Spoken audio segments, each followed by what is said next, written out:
Good morning. How is everyone? I hope everyone's doing all right. I am Jimbo, and you've joined me for the CBR MTG Bluebell Open Season 2 Top 8. I'm joined here by our gracious host, Angus McKay. How are you? I am wonderful. Thank you very much, Jim. I am streaming from beautiful Ngunnawal country. It's a fantastic day today, and I'm very excited to spend many hours talking, watching Magic the Gathering. Yeah, so we've got an entire top 8 to cover. The Bluebell Open, which was a tournament that you hosted, right? Organized, admin, Oh yeah. Whew, gathered yeah. people This is for. fans of the show will know that Bluebell season 1 was kind of the first one that we sort of hosted, that we sort of did the presentation for and did the live top 8 and all that stuff and sort of hyped it up a little bit. Mhm. But the CBR MTG leagues have been going for maybe 4 or 5 years, mostly in Canberra. And then once COVID happened and everyone was staying home, we said, hey, why don't we do it? Why don't we do it via webcam this time? And Mhm. that was last year. And we ended up doing it was a $20 entry event. I think the prizes were pretty lackluster. I think it was like $60 for first place. But this time around, we tried something a little bit different. We did it online. We did it via webcam, and everyone had a really great time. We ended up moving from about 17 players to 35 players. 35 Six is a lot of rounds. players. Oh yeah, oh yeah, and we were so excited as well. We had people joining in towards the end, and like I think with the advent of writing articles and doing a lot of hype, like people just got really excited for it. So 6 rounds, 12 weeks. As usual, players could change their decks in between rounds. Something that I really appreciate about that advent is that we actually get a lot of deck analytics out of it as Mm. well. We get to see what people are playing, what's winning, what's not winning, and it kind of gives you a little bit of a sort of meta, so to speak, where a lot of that data is particularly small in Australian 7 Point Highlander. Yeah, especially when it comes to these leagues that have proxies available. Uh, it's a very ends up being a very different metagame to in-store events where you're required to own all of your pieces of cardboard.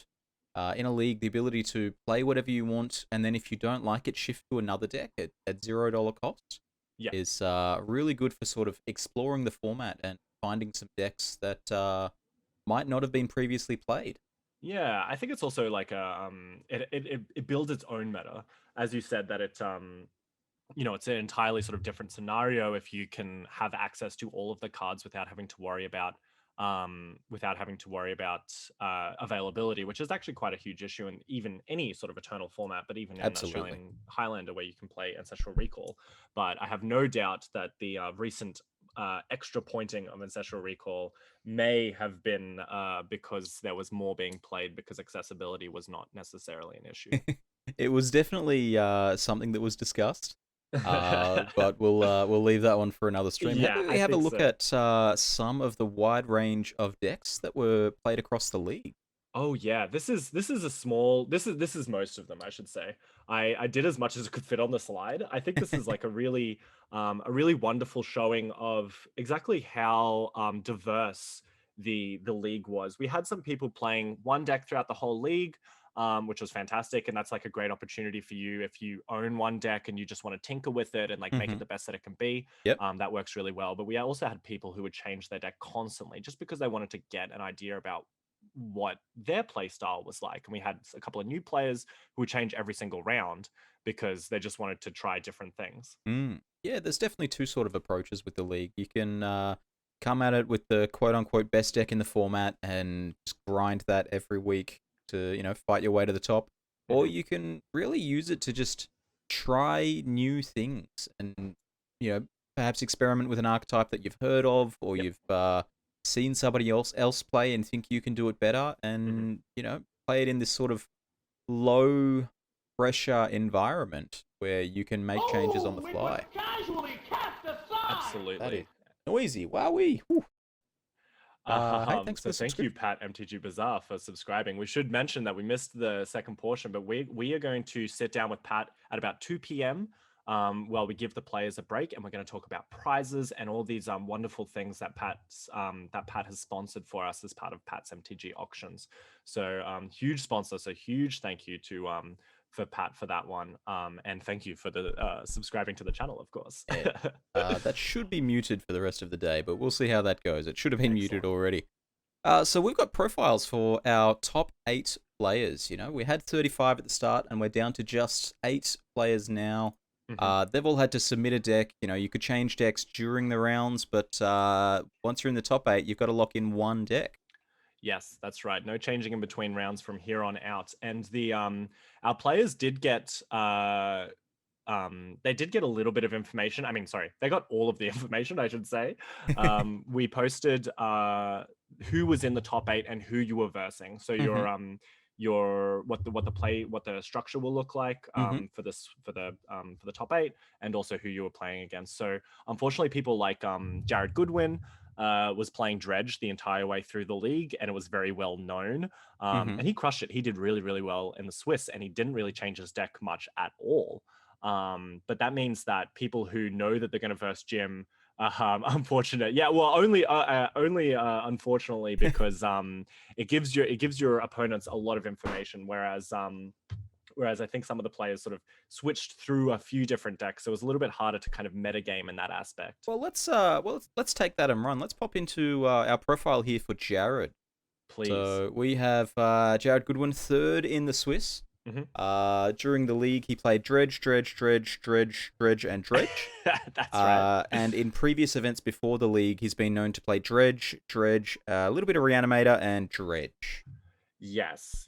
He's even in our previous and what you're seeing on the screen is the personalized card I made for him with the he said, "I'm not a card designer, but probably some sort of either unplayable or completely broken reanimate split card." So hopefully I did him justice with Jared Grave Mistake, a 7-mana 5/5 with lots of text. He's definitely unplayable and completely broken at the same time. Right. Exactly right. Yeah, and he is a huge graveyard aficionado. We often talk about we share the love of putting a Grizzlebrand on the battlefield for free or for a very low cost. And so Jared has we've spoken a lot about graveyards, but he is a huge progenitor of the graveyard decks, and it's been very interesting actually, and we'll go into his deck list in a second, but last time he's actually a return guest from Bluebell season 1 where he made the top 8, and he was playing Reanimator and Dredge all the way through, and then he changed tact and played a 4-color mid-range Cascade deck. Well, and that was way out of left field, so it was very interesting. Whether he's done the same thing. Well, I think maybe he either ran out of time or decided that Dredge was the way to go. So as we see on our screen now, this is Jared's Dredge list, and if you ever want to talk to anyone about Dredge, Jared is your person, because you see this list and you see a lot of recurring themes from modern Dredge and legacy Dredge, like Golgari Grave Troll, of course, Prized Amalgam, Life from the Loam, Cathartic Reunion. Like, these are all the cards that we've seen many times, but it never really had enough cards to push it over the edge. And then I think with the advent, with the introduction of Ox of Agonis, and Hogak and Hollow One, these sorts of like cards have kind of helped at least fill up those last few slots, so a Dredge deck could actually look like a Dredge deck. Yeah, Ox and Hogak came out very similar times. You know, Hogak was first, and then Ox was shortly after, giving these really big, beefy threats that you can recur from the graveyard. There was a couple of other nice little printings along the way. Lotleth Giant, Haunted Dead. There was what's that new Bloodghast? That one isn't in this list, but there's a newer Bloodghast. The Skyclave Shade. That sounds like the one. Bad Bloodghast. So they do keep printing cards that are, Dredge adjacent. So yes, and the best thing about Highlander is a lot of the cards are, good card adjacent, which you can see here. We are missing a Creeping Chill, if I'm not mistaken. One of the other sort of newer cards. We'll have to find out why Jared missed out on the Creeping Chill, but probably just the dredging aspect of it might be a little bit harder to get started in other lists. So it might be a little bit, or maybe it just didn't make the cut. But we see here Jared's points, Wasteland and what are his points? Yeah, you've got me stumped. Maybe it's just a cheeky little Wasteland, and that's it. But I'm sure there's some that will There's have a survival there. There's a survival. All right, 2 points. 2 Loam. points. Oh wow. Well, Okay. I think we'll be very impressed because we should waste, strip, loam, crop rotation, survival. Yeah. So thank you very much, Jared, for that. And because I think that sort of package, there's actually a fantastic package because the crop rotation, and you see with the Bazooka Bog in the sideboard, and a couple of utility lands in the main board as well, it kind of gives you that benefit because your crop rotation is almost certainly always getting Bazaar Baghdad because it's such a fantastic card in Dredge, and because it's a one-of, you want to be able to find a tutor for it. But it does open you up to playing more utility lands. All right, well, let's jump over to Jared's opponent. So sitting opposite Jared in the quarterfinals, we're going to have Michael Lethal Leslie. Fourth in Swiss. Was definitely one of those players that jumped from deck to deck during the Swiss portion. He was playing a sneaky breaky deck that was sort of Tinker, Oath, Sneak Attack, Through the Breach, all that sort of stuff. Was playing some Omnath Pod, some Underworld Breach, some Urza artifacts, a bunch of different decks. He's also a repeat offender, coming back from the last top 8. Exactly, yeah, and we had his sneaky breaky deck featured on a deck philosophy article I did about 2-card about decks. But his sneaky breaky deck, quite an interesting list. But he played it so much, and then he said, "Deck sucks. I don't want to play it anymore because I just keep losing with it," which is so funny because in testing it was like really over the top. But maybe it's nice to be able to have a sort of cheat a giant creature into play deck that doesn't use the graveyard, and then that's what the Tinker is for. So you can Tinker for Blightsteel, or you can Oath into Worldspine Worm, or of course Sneak Attack and Show and Tell. Like these sorts of cards all really come together to form quite a threatening package. But we can tell here that afterwards he moved on to Omnath Pod. I think Omnath Pod was probably the winner of the league in general, because Issac played it nearly all the way through, and we'll talk about that later, of course. But we also had a couple of people who just switched to it, won their matches, and then switched out again. So you can see here Omnath Pod, one of Michael's second lists, and that was just after Omnath came out. And I think it was very obvious to a lot of people that Omnath was going to be a pretty broken card. Absolutely. Well, let's have a look at what Michael Leslie's decided to play today. I've been corrected that he's not playing against Jared. I'm reading the slides out of order, but here we have Michael Leslie playing the newly depointed Tolarian Academy in what looks like a big blue ramp deck. Okay. 4 talismans, Tolarian Academy, a bunch of cheap artifacts, mana producers, and Eldrazi. Wow. So we have Golos, we have Cascading Cataracts, we have big mana, we have Khans, we have Ugins. Like this is as close as you're gonna get to a Tron list in Highlander, and everything that what stitches it all together is the, as you said, recently depointed Tolarian Academy. And we might see a little bit of a theme coming out from the Bembers, noting that Tolarian Academy may be underpointed at one point. Well, we'll have to sit pretty and see how any Tolarian Academy players end up today. It was definitely the most interesting point for deck building from the most recent update, for sure. How do we think this is going to go against the rest of the top 8? This is very proactive, not much in the way of answering your opponent's threats here. No, not at all. I mean, we see like a Blue Elemental Blast in the sideboard. We see like a Repeal in the sideboard, but there's like not a whole lot in the way of answers. This deck is all questions.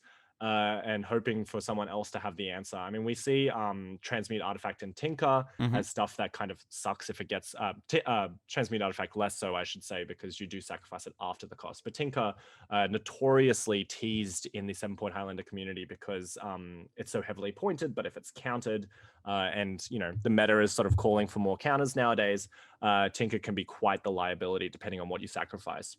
Yeah, that's right. You've got to make sure you've got these inconsequential artifacts laying around. Things like, well, there's nothing here that I'd really call inconsequential. A talisman, I suppose.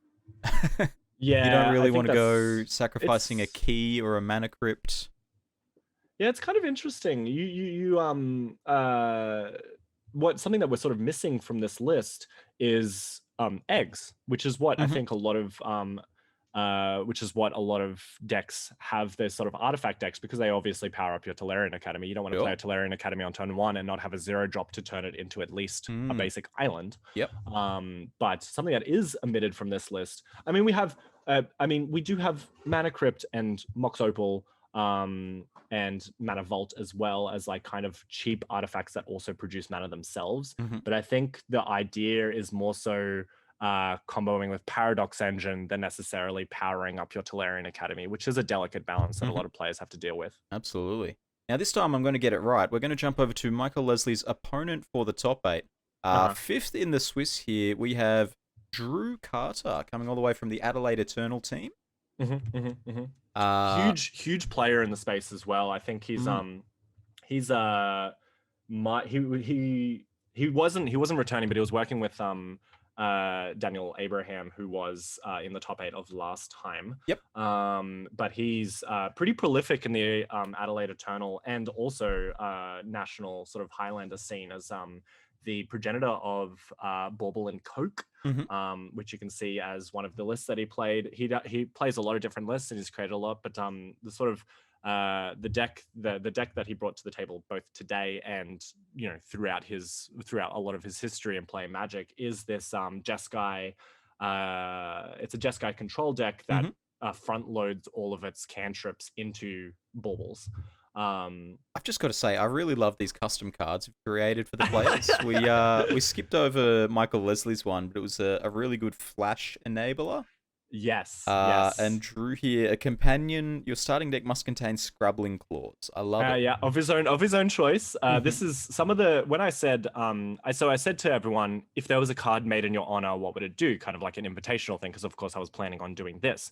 Some people said, I don't know, maybe some of this, maybe some of that, gave me a lot of creative freedom. Drew Carter, he knows exactly what he wants out of his invitational card, a 0 mana companion that you will never cast. Yeah, it's a Memnite sort of thing, and you've got to have Scrabbling Claws in your deck, and you get an extra card later on. So for Drew, free. That's right. So he played a lot of Bauble and Coke through the league. He also played a bunch of big mana decks between these big blue ones and these colorless ones. Yep. Although they do share a lot of pieces. Yes, absolutely. So sorry to cut you off. Blue Dune is a sort of affinity style list, but also includes, of course, lots of big mana, and is blue, which is what makes it sort of Blue Dune, which is blue and white affinity instead of Blue Moon as a little play on. Nothing to do with Blue Moon, except for the name. But lots of really that's quite an interesting deck as well, which we won't see today because it seems like Drew's going with an old favorite. Yeah, we've got here Drew's deck list on the screen. Bauble and Coke, which is this Jeskai. It plays baubles. It plays cards like Balance. It has played Future Sight in the past. Is that still in here? It looks like that's been cut, unfortunately. Historically, really just abusing the power of Mystic Sanctuary and Gush. Yes. With Miracles as well on the side here with Entreat the Angels. Sometimes it's a Terminus or a Bonfire of the Damned. Either of those today. And we do see the main deck Scrabbling Claws as foretold. Oh yeah. So if Jared ever versus Drew, he's going to be very upset because I remember when Drew and I first versed and he played a Scrabbling Claws and I'm like, this is game 1, you know that, right? I did not win that match. Yeah, wow. It's so Scrabbling Claws, a nice main deckable piece of hate against graveyards. Same with Phyrexian Yeah, I Furnace, you think can see in the top corner there. Yeah, and I think we see Phyrexian Furnace as well, a slightly better Scrabbling Claws. Very interesting, very interesting decision by Drew to start including these baubles, because at the worst they just redraw. But we often see Cling to Dust in people's decks, Sure, in yeah. sort of as like repeatable card advantage, but also has incidental graveyard hate. And with Uros and of course, random graveyard decks, but also Snapcaster Escape being and Snapcaster. Exactly. It actually shuts off a lot of incidental card advantage from your opponent as well. absolutely, as well as just having these small taxes on delve cards, whether they're Tassigar and Gurmag Angler or Magmatic Sinkhole, or Uro, as you said, not just the eating the card itself, but you can just keep its fuel down so that you don't get blown out by casting both in the same turn. We do see a Hull Breacher here in this list as well.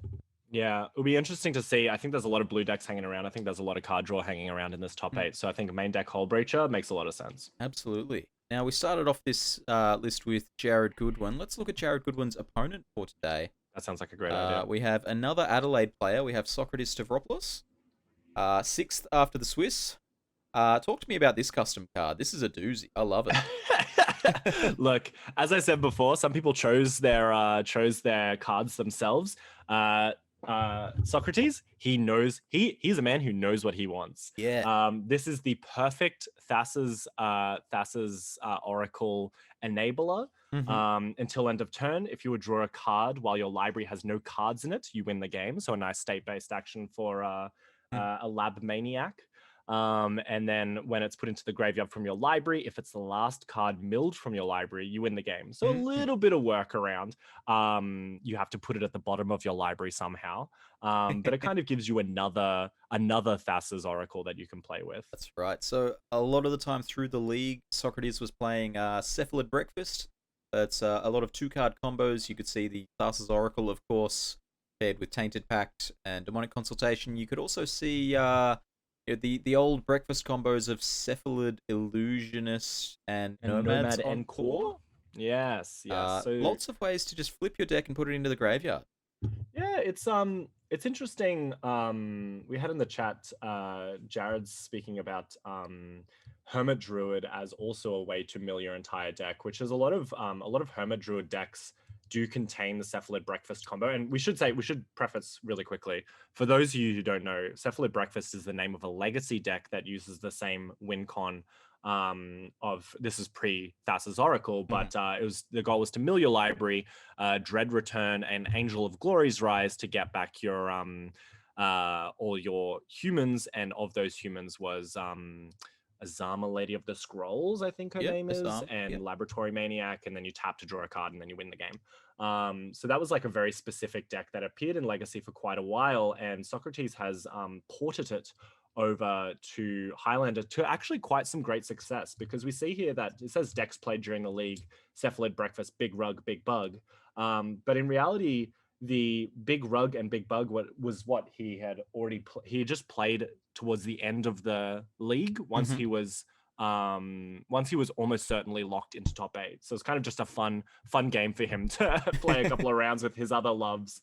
A big rug deck, or as other people have called it, Shag Pile, which is a really nice name for Big Rug, and also like a big creature bug deck as well. So he has a couple of things that he likes to do, but I think the Cephalid Breakfast is definitely he's definitely the person I would go to if I wanted advice on Cephalid Breakfast in Australian 7-point Highlander. Well, let's have a look at what he's playing in the top 8. He has, in fact, submitted Cephalid Breakfast. You can see here what we're talking about.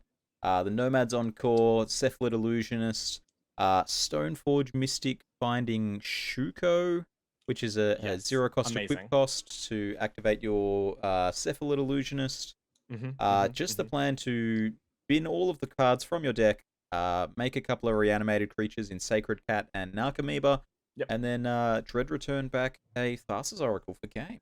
Oh yeah, this is a really, really neat list. He's been splashing around with different colors. Sometimes goes straight Esper, sometimes splashes green. But I think being able to, I think he pulled maybe a couple of pieces of advice from old bug flash, or 4-color flash, Flash Hulk, because they're sort of the worldly tutor, the Eladrami's call. These are sorts of stuff that's like, it's worth splashing green for. And also you get such fantastic cards in the sideboard. Yeah, Eladamri's call really great in these sort of instant speed combo decks. You know, this is playing a lot at instant speed. The combo itself with Thassa's Oracle obviously has to be done at sorcery speed, but you know, you've got your Brazen Borrower, you've got your flash creatures in Snapcaster Mage, and is there a Vendilion Click perchance? There is, yep, Vendilion Click. Yeah. A pile of counter spells, you know, Daze, Force Negation, Veil of Summer. Only the cheaper counter spells though, no actual 2-mana proper counter spells. And then of course Gifts Ungiven as the Haymaker instant speed. I will assemble 4 cards that will probably win me the game. Yeah. This is also really interesting. I mean, he gets the benefit of playing Pact of Negation, which a lot of combo decks don't necessarily have the same benefit of, because he's trying to do is just set up to win in one turn. You can be down with you know, your V-Click, I suppose, or your Balfour Strix. You know, you've got a couple of options in there, but this deck is pretty streamlined in that it wants to activate that Cephalid Breakfast immediately. Yeah, absolutely. Well, let's jump over to a different table here. We're going to look at top of the Swiss, Issac Egan. The sort of biggest pioneer of the Omnath pod deck. Absolutely. Which is 4-color, Time Walk, Omnath, mid-range grind fest that will possibly just take all of the turns for the rest of the game. Yes, and I obviously want to give like a huge shout out to Issac as well. He came into the league as for the first time. He said, "Hey, I'm like interested in like maybe starting an MTGO league. How do you feel about that?" And I was like, love it. Wanted to do it for ages. Like, you know, I don't necessarily have the same reach that he does as well. He knows a lot of people, so it's nice to sort of have someone who's there, excited and ready to sort of do that league. So we've been working together quite some time, and he obviously gave me a very nice shout out towards the end as well, saying it would be the card that he would represent him would be a card that would somehow attempt to recognize all the amazing work that people like Angus and many others put into the community to make my favorite. Not great when it comes to what am I going to build as this card, but I think Issac Prismatic Bertha as a card that you can pod into from Omnath to give all your creature or all your content creators, tournament organizers, and community leaders reach until end of term. Extremely shit card, but very cute. Absolutely love it. Really flavorful. His cat Paxel featured in that picture there as well. What a lovely, cute cat that is. What do we think Isac's going to be playing today? So through the league, he's always been a big fan of pod. Yeah. With a Bant, whether it was the 4 colors seen on his card here. He's just played pod for forever, basically. Well, it's going to be very interesting because I think he also maybe heard whispers about a recent depointing, according to his list. So let's have a look at it. We have another Tolarian Academy deck. So Jesse and Issac Tolarian Candelabra, the official name of the deck. made with his friend Jesse, of course. Some notable differences, I think, between this and TR45. Very different. Very different, yeah. So we have a few wheels in here. So kind of, there was an old deck back-ish in the day called Tolarian Draw Sevens, which is actually a pretty huge deck. And it sort of rocked the world for a little while, but then Artifact Hate got better, more cards got pointed, reasonably so. And then it kind of just fell out of favor. But now with the depointing of Tolarian Academy, we have a little bit of extra opportunity to play a similar list to this. So as you can see, we have Wheel of Fortune, we have Echo of Eons as well, which is a modern Masters wheel that is time. I think it's Time Twister. Out of your graveyard and your hand, but if it's in the graveyard, you can flashback it for 3. That's right. Which is straight up a Time Twister for no points. So there's a few more 0-cost artifacts here to activate the Tolarian Academy. You see a couple of Baubles, Lotus Petal, Zuran Orb, even go with this Fast Bond and Crucible. Maybe we could be seeing infinite life out of Issac. Yeah, it's interesting the way that he's gone. So, Modern Horizons, I should say. Thank you for the chat for correcting me, of course. But yeah, it's interesting the way that we're working with this Wishclaw talisman as well as part of your points package, because Wishclaw is kind of it can be a bad card is what I should say. You get to DT for 1 mana after you put in the 2 mana investment. Yep. You get to DT, but then your opponent gets to DT, but then you get to DT again. So it kind of works in a way that your opponent might not even want to activate Very the true. DT because they're scared of giving it back to you. That's right, yeah. If you're the sort of deck running a Wishclaw Talisman, if you get to use it twice, your opponent should be dead. You know, typically these decks are built so that one activation will give them a very strong game plan. And if you're getting a second activation out of that, that's either going to get you protection or it's going to get you, you know, a backup plan. Yeah. It is cute with cards like Dackfaden, Teferi Time Raveler, although we see neither of those here. We do see Khan the Great Creator, though, which should be noted as something that you can fetch with the Wishclaw and then cast, and then your opponent can't use the Wishclaw ever again. Proactive which is a small synergy, but you're always going to play Khan in decks like this regardless. So let's pop over and have a look at Isac's opponent, see who's playing against the big Tolarian deck. We have Jake Sims, a Canberra local, I believe. Yes, absolutely. Finally, some representation from CBR MTG. Notably, the best content creators in the country, worst Magic players in the country. So it was nice to see Jake making it all the way through. Should be really, really, really made clear that Jake played one list. He made a few changes in between, but he stuck with this list that he sort of birthed after he found out that Uro is a good card, and then started playing. This is a sort of modern take, and we'll see it in a second. But this is sort of a modern take on Elves, where you play a bunch of Elves, you cast something huge, and then you will win by virtue of doing that. And he's changed it a lot. He's changed it a lot since his first few iterations. But it is really interesting if you're sort of like looking for a more contemporary version of Elves in today's meta. So Jake Sims shocked everyone by submitting mono red for the top 8. Nope, actually this isn't mono red. This is Bug's Life. This is what he's played through the Swiss rounds. We see a lot of mana elves here. That is many Staying true elves. to the Elves experience. You definitely want a mana dork on turn 1, regardless of what else happens. But you also might want to even chuck in one game 2, turn 2 as well. You know, trying to really just like ramp, and then maybe even cast a turn Timber Symbiosis, or of course you have your giant creatures like Primeval Titan, Titania, Uro, Questing Beast, Craterhoof Behemoth, Hornet Queen. Like, we have a lot of cards here that we can cast for very big mana.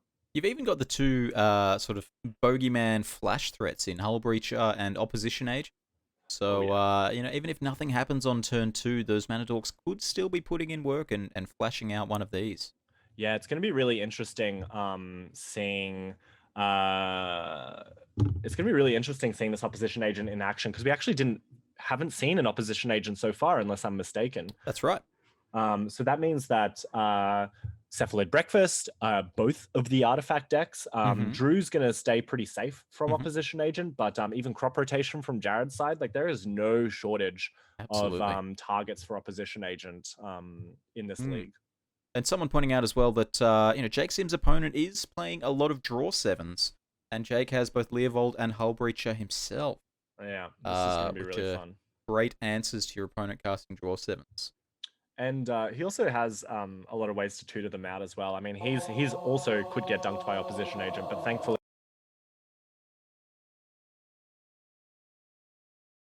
he's still able to use his crop rotation, his Green Sun Zenith.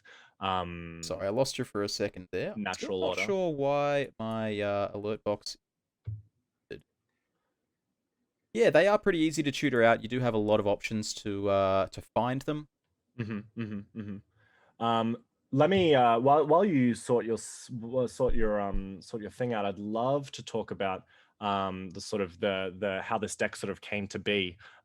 Jake, and we saw in previously, just quickly, his invitational card was a modal double face flip card, which was the only request for a modal double face flip card in this top 8 player profiles.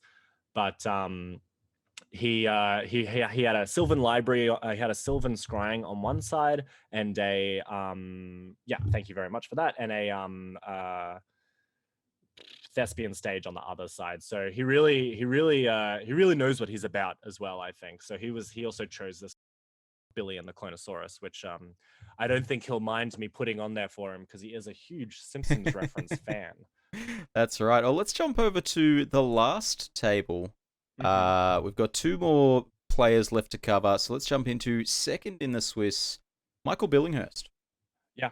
Another Melbourne local, plays for the Blue Ella Melbourne Blasters. In my house right now as we speak, actually.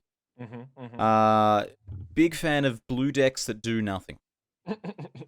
Yeah. I played against Billinghurst CanCon 2020, I think. And he knocked me out of the top 8 pretty handedly with with basically just Esper control.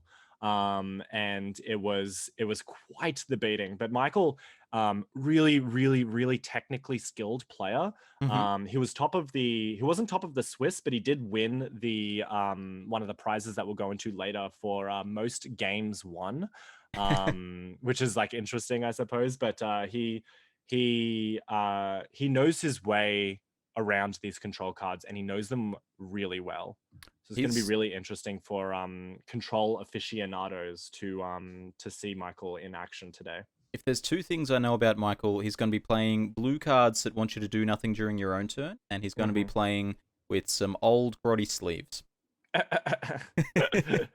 Calling him out here. The invitational card, he asked for another copy of Mystic Confluence. This flavor text is... I have to ask, does this flavor text count as outside assistance here? It is strategic advice. Surely it's inside assistance. Please, come on. The card, it says it as part of the flavor text. When he said, my invitational card is just another copy of Mystic Confluence, rip a time when that card was castable in Highlander, I really wanted to make his invitational card quite playable. So I think Michael extremely playable as a 5/5 flash threat for 5 that has Mystic Confluence stapled to it. It actually gives you the benefit. I did consider putting in return target creature or island to its owner's hand, so you could bounce Mystic Sanctuary, but in the end, I couldn't do it to myself. I couldn't allow this card to exist. Yeah, you got to keep these things fair, you know. Exactly. This is a fair and balanced card. End of turn, bounce me, draw 2 cards. What else could you want? Now, throughout the league, Michael played some Bant Flicker, some Esper Tempo, some Bug Oracle. Been a huge fan of Bug Oracle, or Grixis Oracle, or 4-color Oracle, basically since the card came out. Yeah. Contributed to it getting many points. Many points. What is he playing today? Let's have a look and see what we've got. Today we have Esper Control. Yeah, just straight up Esper Control. Yeah, no tempo here. No tempo happening here at all. We see some really common cards out of these lists, like him to Torak, Drown in the Lock, but then some of those bigger threats as well with Teferi 5, Jace the Mind Sculptor. Interesting Court of Grace as well, which is a card that was recently printed that makes angel tokens if you have the Monarch, or makes 1/1s if you don't have the Monarch, which is actually all upside, really. Yeah. And having the Monarch obviously helps you get angels, which helps you maintain the Monarch. So he's really looking forward to keeping opponents from attacking him, which is what this deck does so great. Now, he did call out in his asking for a playable Mystic Confluence that the card isn't played in Highlander anymore. And we see an Esper Charm here in his list. And a fractured identity. Come on. Yeah, some really... I mean, Esper Charm, very flexible, always good, never bad. Fractured Identity, quite the opposite. It's either insane or hot garbage. Oh, yeah. A card that copies, I think it counters the spell and then it copies it for yourself. It's not even a counterspell, it's a sorcery. It exiles something from the battlefield and gives a copy to every other player. Amazing. So obviously designed for multiplayer, you can't have that, everyone else can have one. But for one-on-one, it basically just steals control of an opponent's thing. Really, really sweet. Yeah, that's a really fantastic card, and something that has been seen maybe only over the last, I don't know, 16, 18 months. There was a couple of played prior to that, but it's really nice to see a really thick sorcery speed removal spell. Mm. And I'm excited. we notably in the sideboard here, we see both Stony Silence and Nullrod. Oh yeah. Each of those going to play a huge role today with a couple of Tolarian Academy decks in the room, as Yeah. well as just having some, knock-on effects against, say, the Baubles deck, perhaps. Lots There's of... no bad side. It was almost at the point where you would want to be playing at main board even if you were so inclined, if you really wanted to meta, because then you would, I mean, it's hard to say who was going to play artifacts, but Michael did preface, it was like some great amount of foreshadowing. He submitted his list to me and he said, I really don't want to lose to Academy or combo, and I think that's mainly what he's going to be playing against today. Yeah, well, let's have a look at exactly what Michael is playing against in the first round, at least. Michael's opponent will be Aaron of all trades, 7th in the Swiss. Played some 4-color vault, some squee pile, and some bug control. Yeah, Aaron's actually crushed a lot of events in Highland in the webcam scene with his 4-color vault deck. It's actually a really interesting list, and we'll look into it because I believe he's playing it in the top 8. But it's kind of his bread and butter. It's what he quite enjoys playing. But it's not like a normal artifact list, which I'm very excited to go into in a second. But just a quick shout out to Aaron of all trades as a 1-mana 1/1 that does many things, all of them mediocre. So I hope he enjoyed that card as well. But I'll have you know that if you remove a green counter, it is a 2/2 for 1, which is ahead of the curve. Hey, cheeky. And today we see Aaron is playing 4-color Time Bolt, another appearance of the Tolarian Academy. Yeah. But this one in a third very different shell. All three of these decks, super different. Yeah, I was mentioning we'll have to maybe have a look at some point what his previous 4-color vault decks were looking at. Very sort of reminiscent of the blue-black time vault lists of yore, whereas basically just blue-black control and had the time vault win con in it. This one, it seems to be, I'm quite mistaken, as he went into the top 8, that he decided that the draw of playing Tolarian Academy was just too real, and he wanted to be a part of it. Absolutely, yeah. So this one seems to be, it's very all in on, assembling Time Vault. We see a Lurrus in the main deck to rebuy it. Outside of Time Vault, there's very few win cons to be seen. We see an Urza, we see a Monastery Mentor, and then outside of that, you're on these sort of Derevi beats. Also, Derevi, awesome card with Time Vault. Love it to bits. Yeah, really interesting. Derevi, and also Voltaic Servant, something that we hadn't seen in either of the previous Time Vault lists that we were previously looking at. Aaron wants to do one thing, and that's untap Time Vault. Absolutely. Everything that else happens after that. Yeah, many times. So hopefully, these are untimed rounds. Probably worth saying, because if we ever go to turns, whoever makes the infinite turns first is not necessarily going to be the winner. Very true. So we'll see how we go. But this is a really, really neat looking list. And if it comes to someone who has the most experience with untapping Time Vault, it might actually come down to Aaron, because he's been playing this deck for quite some time.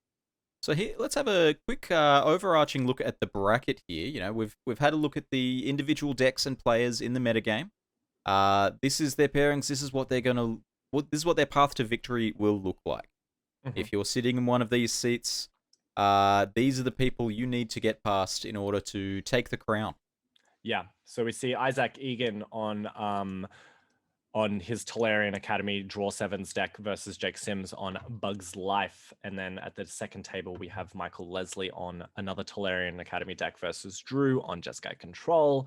Billinghurst playing his Esper Control versus Aaron on a Time Vault list. And then Jared of Dredge versus Socrates on Cephalid Breakfast. So it's going to be really interesting. Quite a few like niche sort of rock, paper, scissors matchups.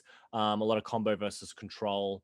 a lot of big mana versus big mana, and then also we have down the bottom a combo deck versus a combo deck. So these really heavy devoted combo decks are probably going to make their way all the way through, and it will come down to who has the better sideboard cards towards the end. Very different from the last time I was here commentating the Bluebell Open top 8 with you. That time was a field wide open full of mid-range and fair decks. There was a lot of fair decks. the only unfair card in sight was Thassa's Oracle. Oh yeah. Well, I think that's it for our pre-game show. I think that's actually the last you'll hear of me for a few hours. Angus, I believe you're staying on to commentate quite a few more rounds before you take a breather. This is I can never play Magic to the level that I can create content, so I'm very happy to be facilitating at such a high quality. But yes, thank you so much, Jimbo, and also huge shout out for Jim, because last year we did the thing. Jim helped, but now he's providing the infrastructure. He's providing the producing, because the producing is a huge amount of work that goes behind the scenes to make this all possible. So thank you very much, Jimbo, for doing that for us. No worries. I'll be here all day. Good luck with the commentary, and to the 8 players, good luck. I hate it when people give good luck to all of the players. How can that Good luck work? to some of them. Yeah, good luck to some of them. Well, all right, I chat. will be joining Julian very soon, and we're just going to, I guess we're going to go on a little break while we just sort out the players, make sure they're all ready. Absolutely. And then I'll meet Julian back in the booth. All right, stick around. Thank you.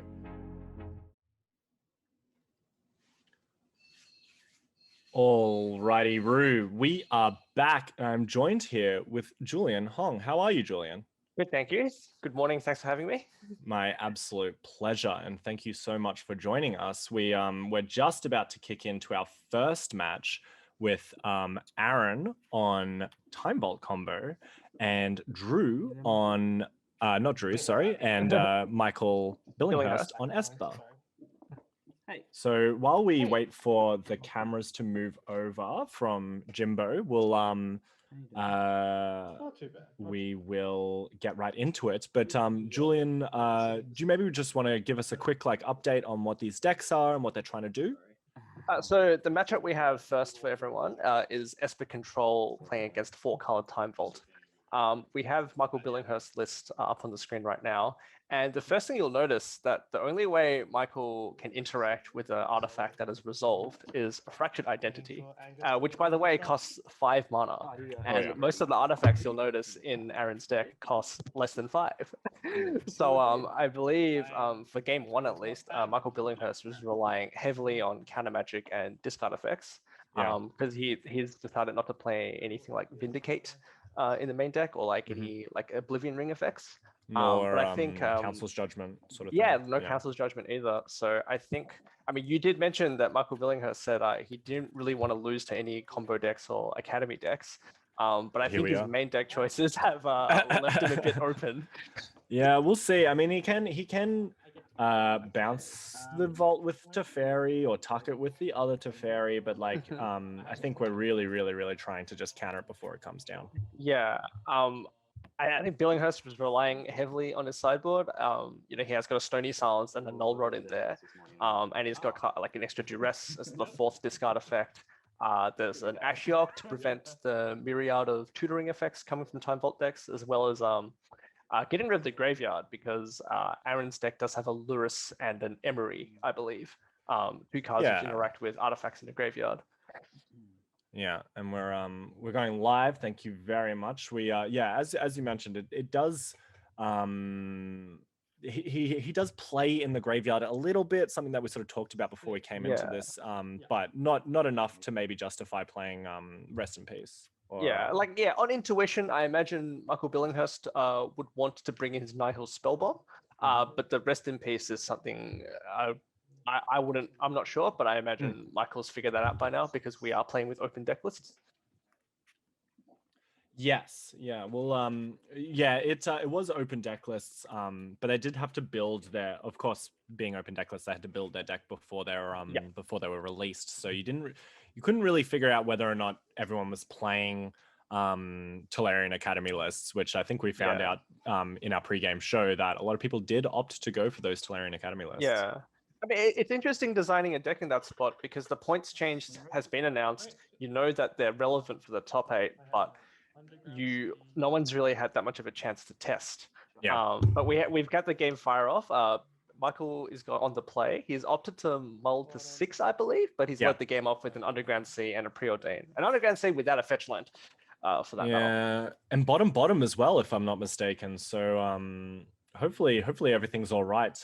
But you can tell when you're playing those control decks, you kind of want to have as many cards in hand as possible. Obviously, no one wants to mulligan, but more so for the person who's trying to make sure that a time vault doesn't resolve early.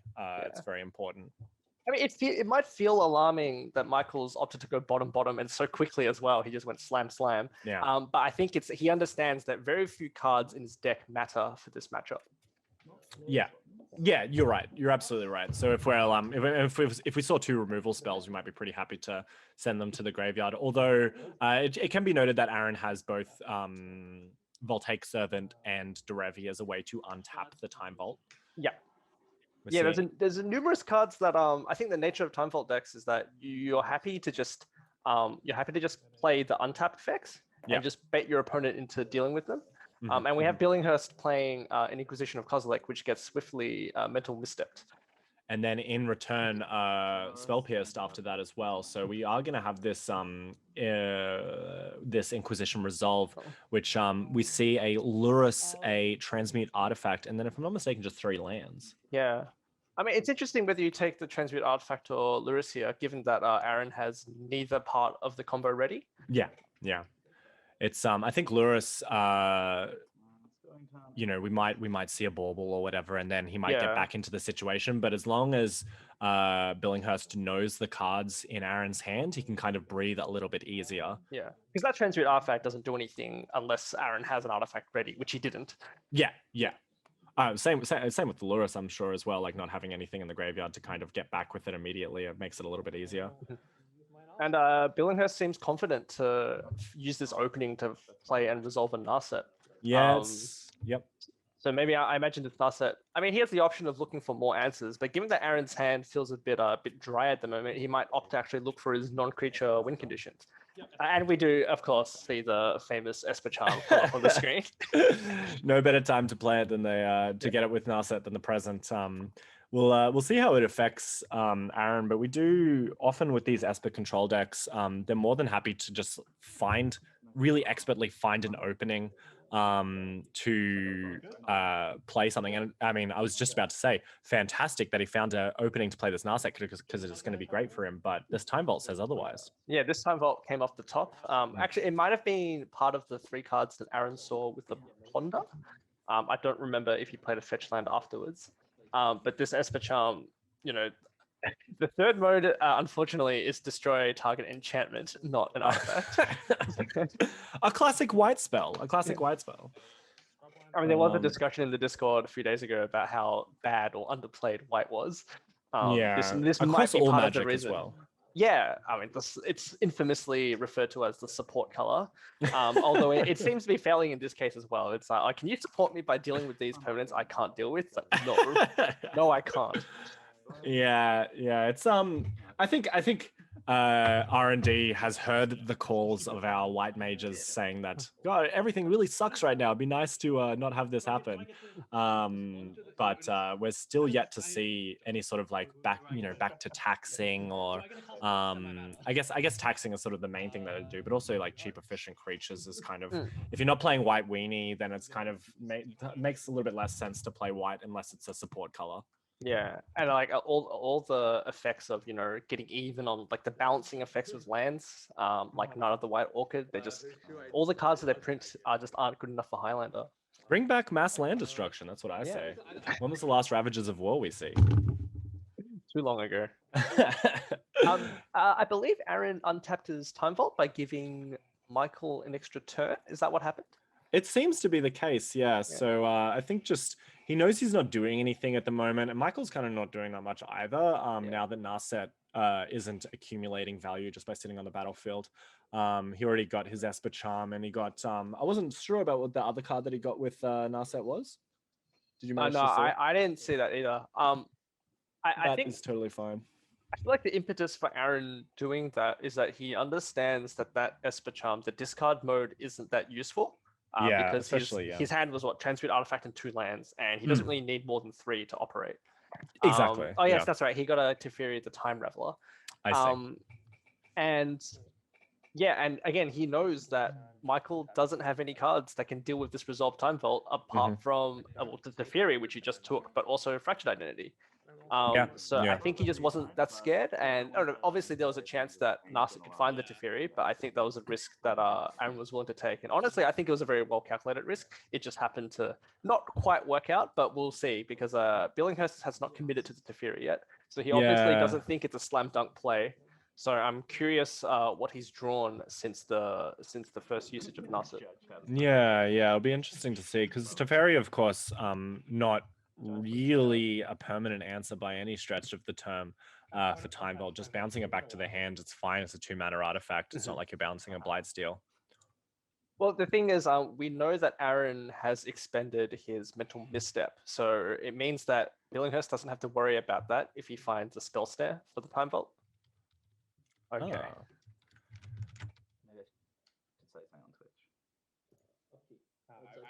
Okay, so it appears there's a rules problem, and there's been a judge question asked at the table. So we're going to take a quick pause for a moment. Yep. So the question was, how does Time Vault work? Which is great, because I'm sure once we sort it out once, we'll never hear about it again. So we'll see. You can't respond to Time Vault untap. It seems to be the question that we're asking. So we'll just see exactly what Jimbo comes up with, noting that he is also a judge, producer, content creator extraordinaire. So it'd be nice to see what we come out of there. But I don't think that Time Vault has necessarily been fairly untapped in quite some time. Yeah, I think in all my time of watching Highlander or Vintage, I've seen Time Vault being untapped using its triggered ability twice, and it was in the same game. So yeah, it seldom happens. Yeah, but I mean, we're here now. We're back in the booth. So thank you, Jimbo, for sorting that out. I think we're just thinking about whether or not we're untapping. Turns out we are. And Teferi has done what Teferi does best, which is bounce something, draw a card. Now sits on the battlefield. Not much card drawing is happening, and this feels like 2020 Magic happening right now. Yeah. So Aaron, it's back to Aaron's turn after Billinghurst used the extra turn to play Teferi, and we're going for the Time Vault again. And of course, Billinghurst found a counterspell during that time. What do we say came out of the graveyard besides Loris? Because it seems like now he's got the Time Vault in the graveyard. He's going to have to work hard to get it back out. Emery, Lurker of the Lock, I believe, was the card. A very easily disruptible have to untap with 3-mana creature for poor Aaron. Yeah, and we know Billinghurst's deck is full of creature removal, which is probably bottomed with Preordained, but I think there's sufficient density of those cards in his deck that he isn't worried about finding it. He's not worried about finding an answer to a 3-mana creature, like you said. Yeah. So interesting here. We're finally maybe gonna grab some baubles, starting with Alchem's Astrolabe, a card that doesn't do much in the face of Teferi, does not draw you an extra card, but it does fix your mana. Yeah, and again, it's fuel for the transmute artifact that we know is still in Aaron's hand. And given that it's already drawn a card, then he's not down a card if the transmute gets counted. Okay, we see a manifold key here. Strictly better voltaic key. I think it's actually the manifold key. So this is a recent printing from M21. I think that's what you asked, actually. Sorry, an improved version of voltaic key. Every time you say strictly better, you have to donate to a streamer. It's like a swear jar. It's like a swear jar, except you benefit the community. Well, Jimbo, prepare yourself for a donation, because this manifold key, strictly better. I think Billinghurst played another discard. Oh no, he played a Vendilion Click. Yeah, and I think the transmute got bottomed. Yes, so we won't be getting anything to make unblockable with the manifold key now that we have no more transmute artifact. Interesting. Maybe I would imagine it's possible that it's correct to just leave the transmute artifact there, because we see both halves of the combo like on the board. Obviously the time vault's in the graveyard. Yeah, But the fact that in the area. yeah, but by putting the transmute on the bottom, you're giving Aaron a chance to draw one of his pieces of graveyard interaction, namely the Emery. So Yeah. I think it's possible that you just leave the transmute there. But I think I think Aaron must have other artifacts that Billinghurst is clearly afraid of, that he's gone to do that. Yeah, and thank you very much, Jimbo. The producer extraordinaire has made some quick changes on the fly so that we can see the text on Transmute artifact, a 2-mana sorcery, sacrifice an artifact not as part of the cost, which is relevant, I'm saying, and then search your library for a card with just a bit more. Hello, my favorite as much as Jimbo. you want, but you have to pay the difference, which is a little bit fairer than Tinker, which is much more unfair. And there's a reason this card's on the reserved list. Yes, a lot of cards on the very expensive list. That is for sure, and we're gonna see what happens here. It looks like Michael's almost ready to close the door on the situation. I do believe that Aaron has a thirst for knowledge in his hand, which he might just want to punch off as soon as possible because with this Teferi and the Baleful Strix, it's only 4 damage a turn, but that's not it doesn't seem like that much. But when your opponent's at 6, bad situations can happen. Yeah, I mean, Billinghurst has a 2-turn clock, assuming that Aaron doesn't do anything drastic.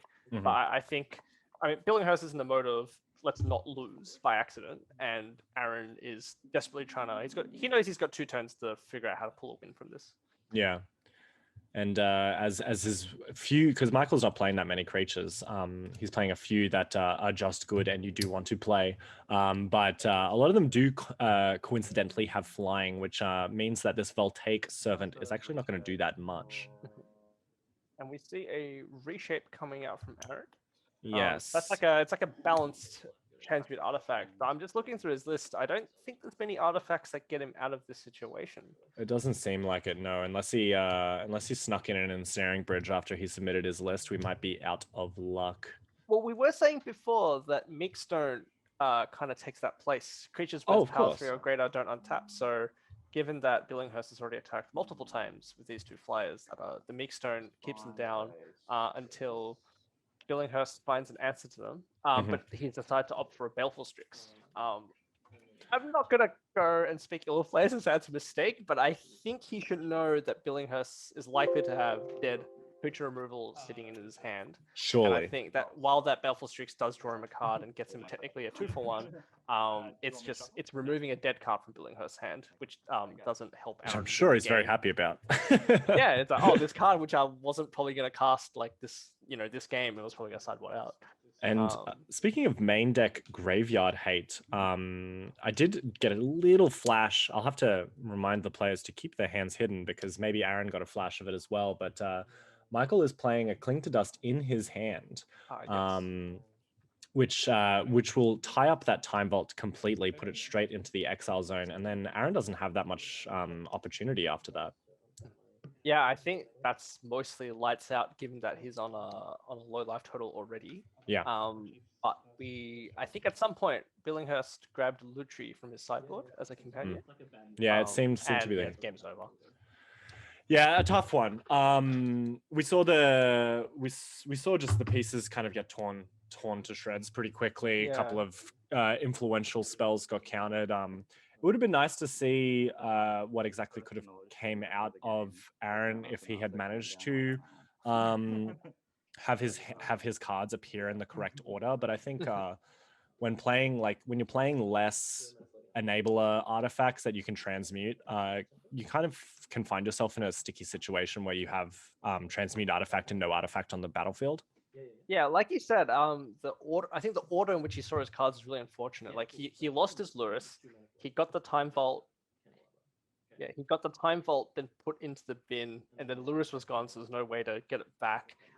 He got his transmute artifact put to the bottom, and then he started drawing artifacts. Yeah. So I think it was just unlucky. And I think Billinghurst is really happy about this game 1 outcome. I think so too. I mean, obviously Billinghurst wants to win. But I think if you're gonna ask who's more favored game 1, it would definitely be Aaron.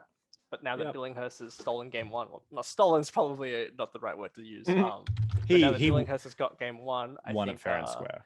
yeah, I think it's going to be a very interesting game 2 and 3. So we can hear Jim as we move into the sideboards now. We have Aaron's deck on the screen right now. What do you think, Julian, that he's possibly thinking about bringing in? I did see him side out a lot of cards. So neither of these decks have access to red for the red plus, but they're both playing blue and black. So Aaron, I imagine, will bring in cards like Duress. He does have access to green for Carpet of Flowers, just so he can get a mana advantage. But apart from that, I think it's just mainly some discard effects. There's a Force of Negation for Aaron. But I think Aaron is looking to defend. He's looking to protect his artifacts casting that he's going to cast his turn. So I think the Force is less useful in that regard. But it will deal with problems of permanence like Narset or Teferi that we saw in game one. Yeah. But Yeah, so we'll go over to Michael's list now. We did see, of course, a Veil of Summer, which is huge game in every sideboard. So there's no doubt bringing that in. But moving over to Michael's list now, I think he might want to even bring in, what do you think? Maybe he's bringing in the Dispel or the Duress to try and attack against Aaron's attacking that he assumes he will be doing? yeah, I think like you'd think that this matchup would revolve mainly around the artifacts and the countering, but it's also entirely possible that both players just draw all their counters and discard in the opening 7, and it's just like watching a blue-black control like mid-range mirror, and then they're both empty-handed, and then one person's top decking artifacts and the other person's top decking like planeswalkers and removal. Yeah. So that might happen. But yeah, I imagine Billinghurst is looking for similar cards, just more counters in like the spell, the extra duress as the 4th discard effect. Dovin Veto is not bad as well. But the main thing is Michael has 2 cards here that you could say effectively winning the game on the spot in the form of Null Rod and Stony Silence. Yes. But Aaron does have access to cards like Abrupt Decay and Nature's Claim. And again, these players are playing with open deck lists, so Aaron is fully aware of the Null Rod and Stony Silence, and Michael Billinghurst is fully aware that there's a Nature's Claim in the sideboard. So it's just probably going to come down to who sees the stuff at the correct time. And knowing Aaron's luck, hopefully it'll arrive in the right time now. Yeah. So we'll move over to the games soon as they come. Yeah, I did want to quickly catch up with that Ashiok Dream Render as well, which might come into play as well as us stopping our dear friend Aaron from tutoring, which he has got a lot of tutoring cards in his deck. I think it definitely comes in. We were talking before the round started that what kind of graveyard interaction Michael would bring in. Yeah. And I think Michael brings in the Ashiok and the Nihil Spellbomb. The Nihil Spellbomb, he doesn't need to activate until Aaron sees the Lurrus or the Emery. That's true. The Ashiok having the static effect of stopping tutoring effects, but then also being able to exile on demand. Yeah. So I think that definitely comes in. One thing that's also important to note is that all the cards we talked about during that sideboarding, a lot of them cost 1 mana. So Mental Misstep, I think, is going to be a big deal in this matchup. I think obviously if one person draws it and the other doesn't, they've got a big advantage. But I think whoever's a bit trigger happy on playing it too early is going to be in trouble. I think so too, and this looks like much more of a artifacty start from Aaron's side, starting off with a Voltaic Key, leading on with a Manifold Key, and now we're seeing a Emery Lurker of the Lock, a recent addition from Throne of Eldraine. Fantastic card, costs less if you have artifacts, which it only costed a very small amount in that game, and then once he untaps, he'll be able to start to cast stuff from his graveyard. I mean, I think this is the explosive start that Aaron is always looking for. Oh yeah.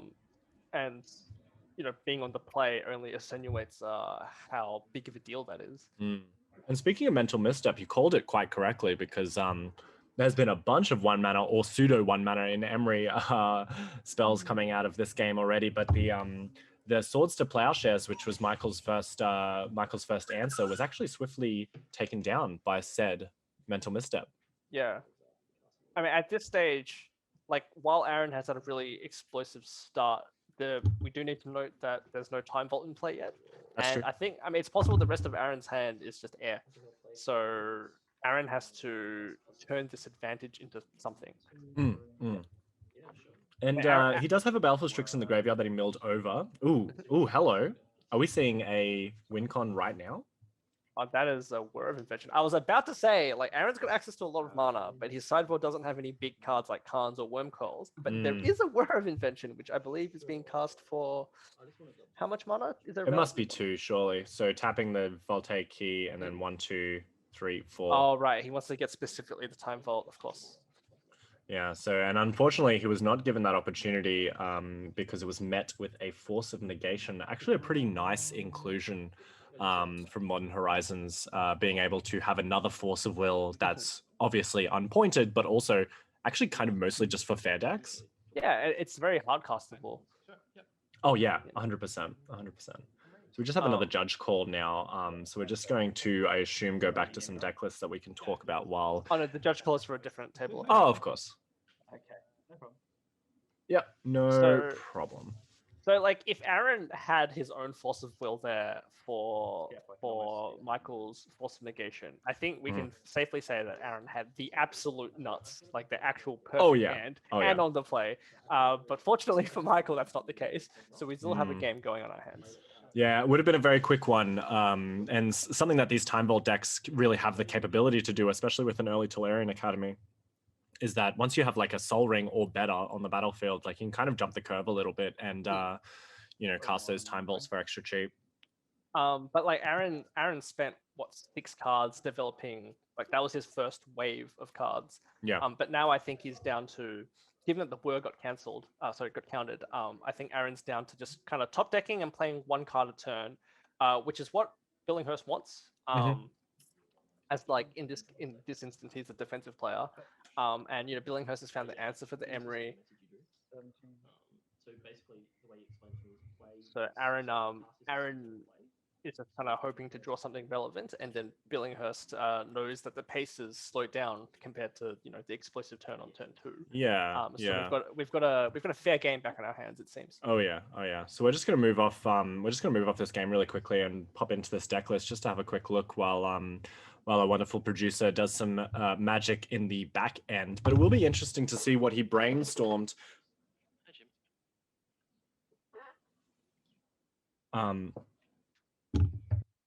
Give us 1 second. Wonderful. So sorry about that. So we are seeing Aaron. He managed to have a fetch, and he's just sort of casting a Gitaxian Probe. So still just sort of milling around, doing a little bit of hand sculpting. But it seems that his brainstorm was only made better by the fact that he had that fetch land. So I think he was pretty happy about that. Yeah, and I think that fetch land was sandbagged because Aaron had access to so much mana with the Tolarian Academy. That makes sense. Just had no reason to use it. It's such a good combo with Brainstorm as well. Why would you ever want to play it? Exactly. So the card that we drew off our Gitaxian Probe was in fact a Carpet of Flowers, which is what you were mentioning before, is a good sideboard card to bring in. He'll be able to get a little bit of extra mana. It's a great card. Usually when it sticks in the first couple of turns, and obviously like you can't. It's really hard to describe it as a bad card right now. But again, we just said like Aaron has access to a lot of mana, and at this point, I feel like Carpet of Flowers is just superfluous. Would be really nice if, with all this mana, Aaron had something big to cast, like a Wormcoil engine or like a card. Like a Wormcoil engine, which doesn't exist. I think that's one of the if you compare Aaron's deck to the other Tolarian Academy decks, Aaron has chosen Time Vault to be the focus of his deck, and Tolarian Academy is just a powerful card that he's integrated into it. The deck isn't built around Academy and making a really large amount of mana. So unfortunately, Aaron doesn't really have anything to abuse with the 4 mana he gets every turn with Carpet of Flowers. And the extra mana that he's going to get is not going to mean much in the face of this Null Rod that Michael Billinghurst just put on the battlefield. What does the Null Rod do? Activated abilities of artifacts it cannot does nothing. be. Yeah, it does nothing. That's right. Yeah, sorry. I thought we were doing a flavor text joke. That makes a lot of sense. It does. It doesn't do anything actually. Yeah. So I think Null Rod seals the deal for the most part. Aaron has to now find removal for the Null Rod and then go back to top decking for something to win in the game. Yeah, not a good place to be with. Not a good place to be in. And Michael has spent an extra turn getting Lutri into his hand as well. So he's got a Lutri beats that he's ready to do, but also like Lutri flashing in under a cantrip can draw him an extra card. Like it's not a good place for our poor friend Aaron to be in right now. Yeah, like I think we saw before that Billinghurst was showing us that he had 3 cards in hand. I mean, all 3 of those cards have to be air for Aaron to survive. But like Aaron, the clock right now is just Snapcaster Mage, so Aaron has a solid 3 or 4 turns to find an answer. And like last game, he had an Inventor's Fair that was gaining him life, that was slowing Michael Billinghurst down. Yeah. So, he has a chance here. And we see him firing off an Assassin's Trophy, which I assume is targeting the Null Rod. He's taken his chance. It's in response to this Thoughtseize. So we'll see what Michael can come up with, but he is tapping some mana, and it is a mana leak, which he can pay for. Which he can pay for with the Academy. Okay. So we're not out of the woods yet. But with the Lutri, it's going to be pretty difficult, I think. I mean, that costs 5 mana. There's 2 mana leak effects. That's sort of a Mystic Confluence. So I think Michael Billinghurst is getting what he said he wanted in his player profile. A playable mana confluence at 2 cards as well. Yeah. Yeah, so it looks like this Thoughtseize is going to end up resolving, and it takes Aaron's Thoughtseize. He's left with a card in hand. He's on 7 life. He's still got this Null Rod to deal with. It doesn't seem like a great place to be for poor Aaron. Yeah, I think Aaron was sandbagging that Thoughtseize for when he drew, say, a Time Vault or like a tutoring effect. Thoughtseize and Time Vault in the same turn, like to clear the way for it. Yeah. Obviously because he has access to so much mana. But at this point, even a Preordain is not making it through. Yeah, especially not under this under this mental misstep that was played by Billinghurst's side. I mean, Billinghurst is firing on literally all cylinders right now, being able to copy a counterspell, attack for 6. Like Aaron's on 1, he can't even crack this fetch that he got. Yeah. Or he's on 2, my mistake. He's on 2. Literally has how much power? 3, yeah, okay. 3, so 5 total. So So here's the sleight of hand. I mean, Aaron keeps top decking cantrips. If you're going to be top decking anything, it may as well be cantrips. Yeah. But at this point, it's like Aaron can find a Time Vault or a tutor effect to get the Time Vault, but the Null Rod's still in play because the Assassin's Trophy got counted. So yeah, I don't know. I think it's like game 1. Aaron definitely, like we said, got a bit unfortunate with the sequencing of his cards. This game is like he had his explosive draw, getting stuff on board, but that setup was. I mean, that setup was literally set up. It doesn't win him the game. It just makes the next few turns easier. But unfortunately for him, he didn't find what he needed, and Billinghurst kind of slowed down the pace of the game to what he wants to be doing. And which is fine because we do see a Teferi Time Raver about to bounce this Null Rod. I think we might finally see Michael empty-handed. Ooh, he's going to bounce his own. This is interesting. He's bouncing his own Carpet of Flowers, perhaps to get more mana in this next turn. So he goes to 1. We'll see what he comes up with. It seems like that must be the case. Otherwise, why not bounce the Null Rod? So must have some plan deep inside. But we did get some producer info that there might have been a Tezzeret the Seeker in Aaron's hand. So if that's the case, then we might be able to see still see some magic being happening. Yeah, I think the interaction with Carpet of Flowers is that Carpet of Flowers counts as Monastery Mentor, my favorite card. Oh yeah. That explains that. So the Carpet of Flowers will trigger the Monastery Mentor and create a token. That is okay, so no Seeker, but still a couple of blockers. We're pretty happy with that. That card that's in the main deck of Aaron's deck. The Monastery Mentor? Yeah. Yeah, that sounds fantastic. He will have a little bit of protection from these 2 creatures, although it's not going to stop Billinghurst from getting in. And of course, Aaron has to block in any way that he can. Thankfully, he will be able to take out those creatures and not have to jump block. Yeah, look, if you're chump blocking with Monastery Mentor, you're having a bad time. But, yeah.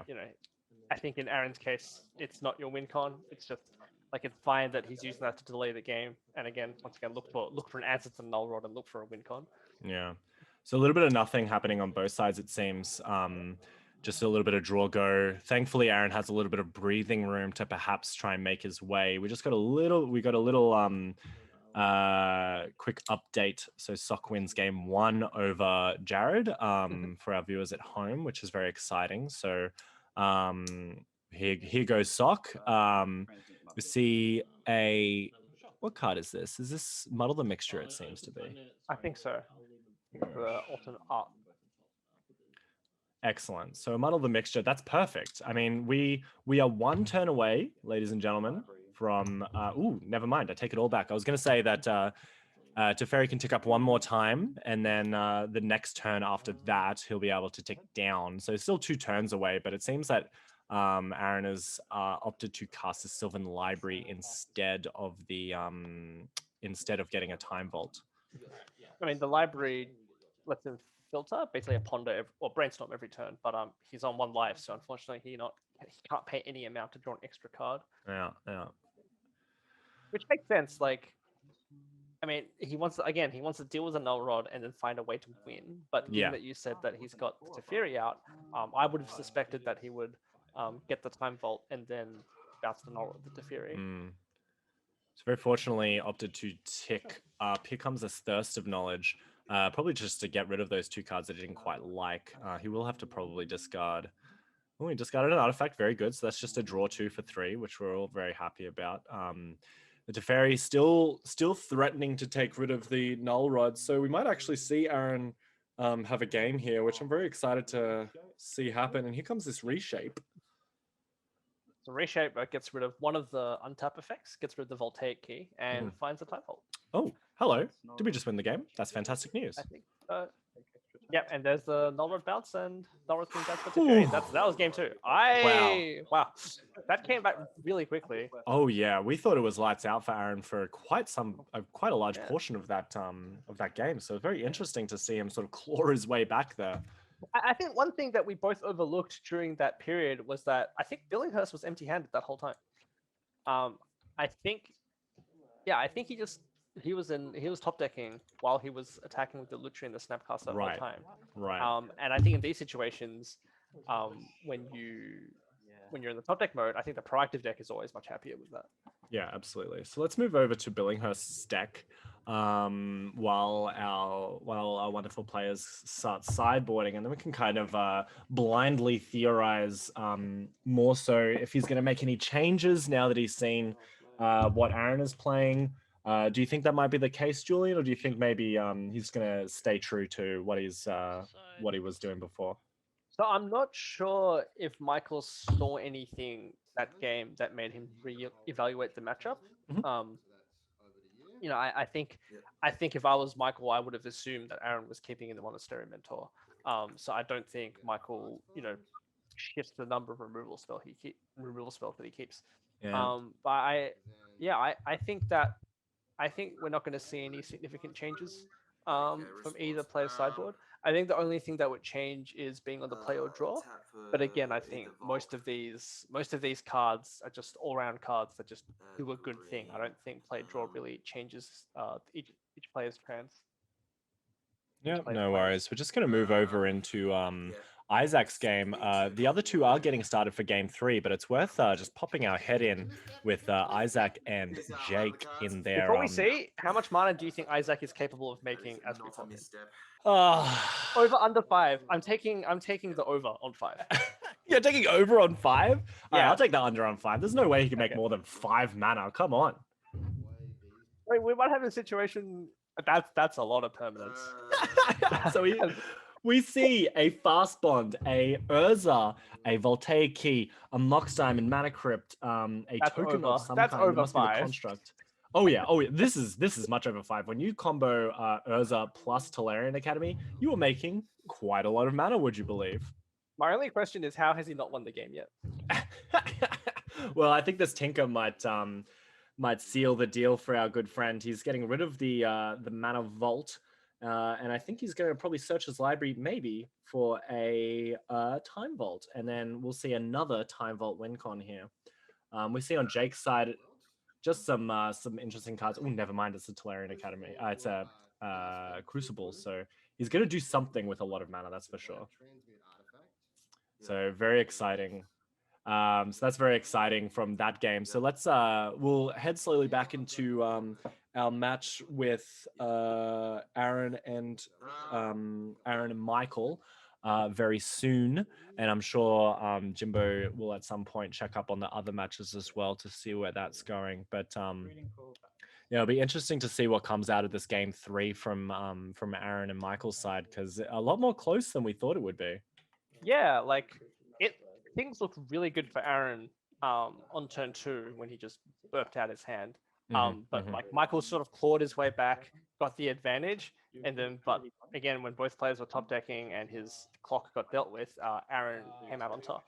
But we do have Billinghurst on the play this turn, this game.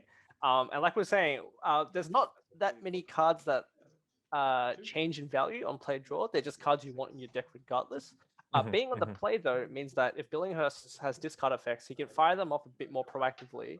And set up, like in game 1, where he can go, so discard, Narset, and then start actually very proactively taking control of the game instead of just waiting for Aaron to do things. And we saw that with the Hinterturak.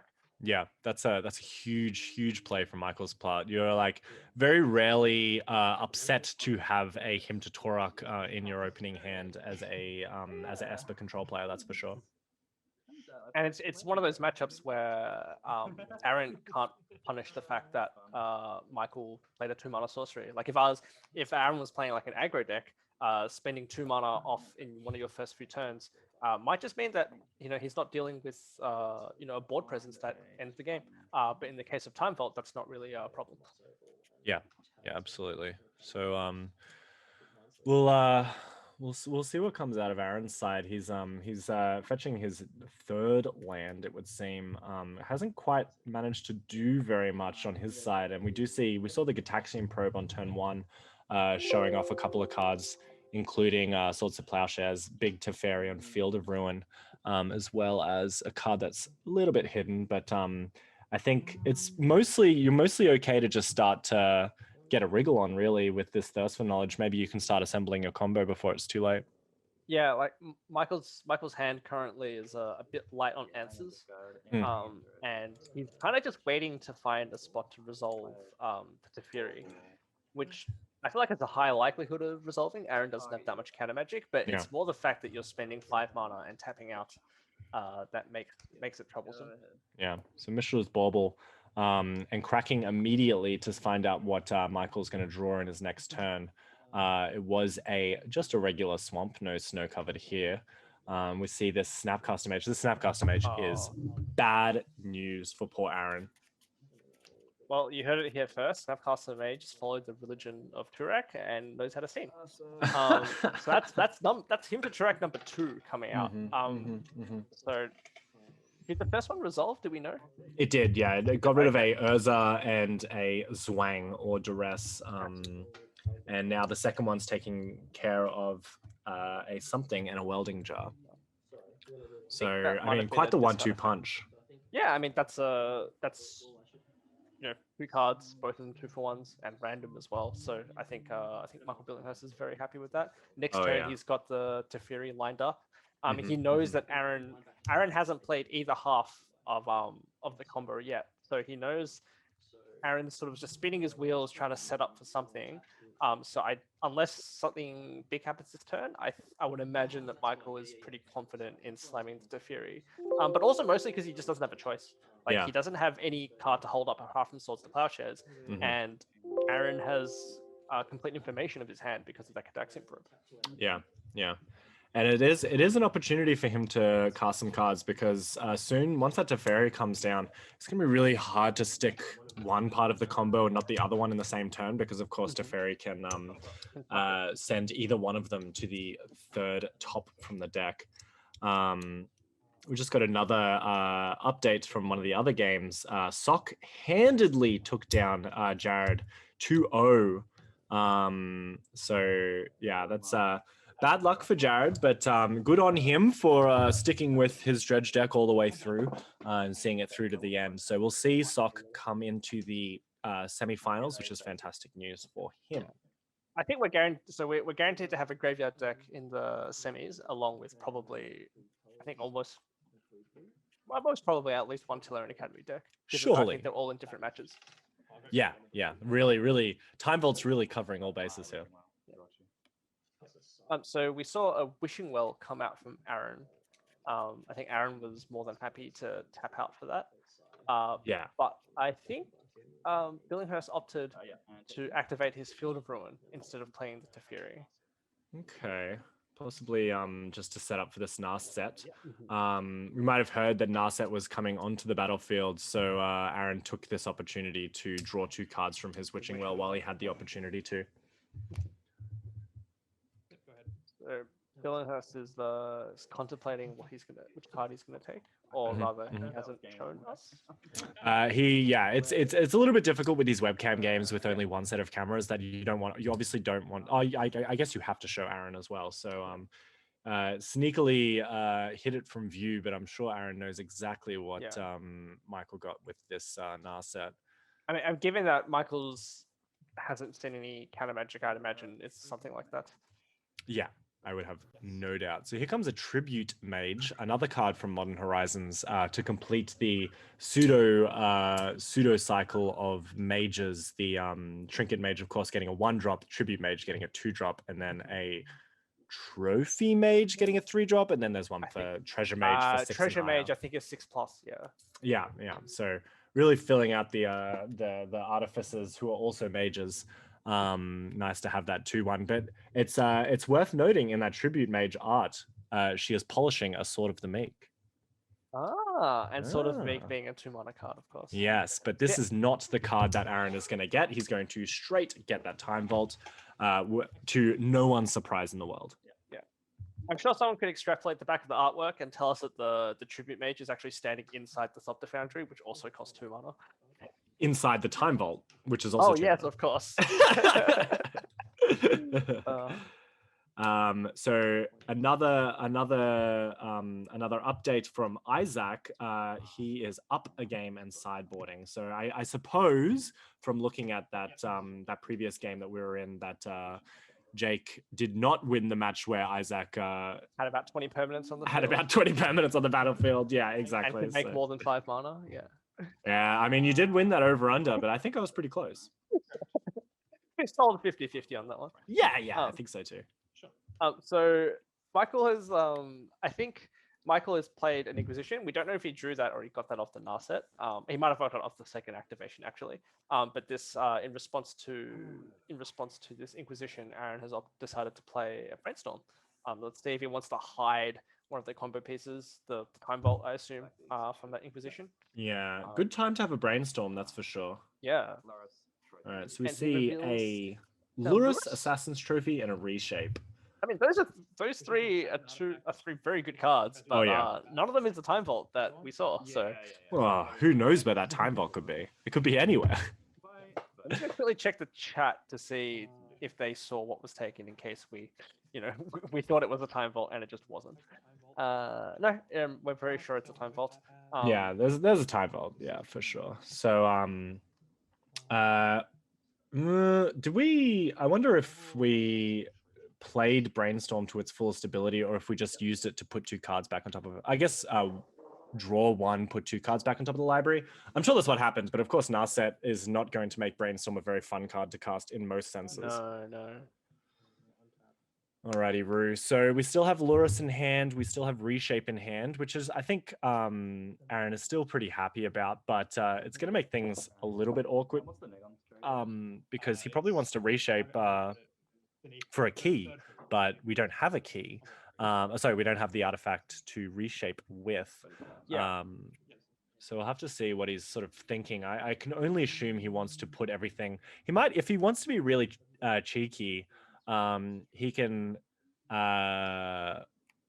what can he do? He can sacrifice the Time Vault to get the key, and then use Luris to buy back the Time Vault. Time Vault, yeah. Which works. Yeah, it works. I think the timing is that once you resolve the Lurrus, you can play the Time Vault before Billinghurst can react. So he'd have to do that straight away, because otherwise, if he leaves Lurrus there for a turn, it will get hit by the Swords to Plowshares. Yeah. And I think Yes, the you're Tribute absolutely Mage just attacked the Narset and got very swiftly blocked by the Snapcaster Mage. So Billinghurst, Which is fine. Yeah, you obviously gotta do what wants you gotta that. do. Yeah, he obviously wants that Narset effect to stay in play. He's not looking to put a clock on Aaron yet. He just needs to still make sure he doesn't lose, because he Yeah. will win eventually with the Teferi in play. Yeah, absolutely. So we'll see what comes out of here. The next Teferi on our list of Teferis, Teferi Time Raveler. Nothing to bounce yet. I'm between the prison, like the low key prison effects of Teferi, 3 mana, and Narset. It does make Aaron's life quite inconvenient. Yeah. So coming out of the chat, we missed what was the other card that Aaron put back, and I'm pretty sure at this point we can surmise that it was Teferi on top, and then the other one on the bottom, Time Bolt on the bottom. Time Bolt on the bottom, yeah. I think he knew that he wasn't going to be setting up anything Time Bolt related straight away, so yeah, he could afford to wait, and there wasn't any. He wasn't be shuffling anything away either. Yeah. And here comes this opposition agent, one of the first ones that we've seen of the league, which is or the top 8, which we're very excited to see. But that reshape now, not a good card to cast. Yeah, I think Billinghurst just played that at the end of turn just to get a clock out. He wasn't planning on waiting for the reshape to come to get a extra value out of it. I just think it's probably just not worth it, because we still have to wait for an artifact to find so that we can reshape it. Like, you may as well just try and be mana efficient, put a clock down, start beating some face. Yeah, but either way, it stops that reshape from doing something. And he's also followed up with a Monastery Mentor. So yours truly sitting on the board there. That's what, 5 damage a turn, assuming Michael draws nothing else. Yeah, it's quite a chunky clock when you it tends to snowball quite out of control. Yeah. I mean, it's once you've made a token, it's a token or two. It's very often lethal the next turn. And given that that's the Esper charm that we were ragging on, destroying enchantment, it's actually... Yeah, I mean, we bullied it so hard, but here it is, making a Monastery Mentor token. So really, it's going to be good. Yeah, it looks like just drawing a card to cycle with Esper charm. Yeah. Ticking up to fairies. I think Michael knew that the cards in Aaron's hand weren't worth discarding.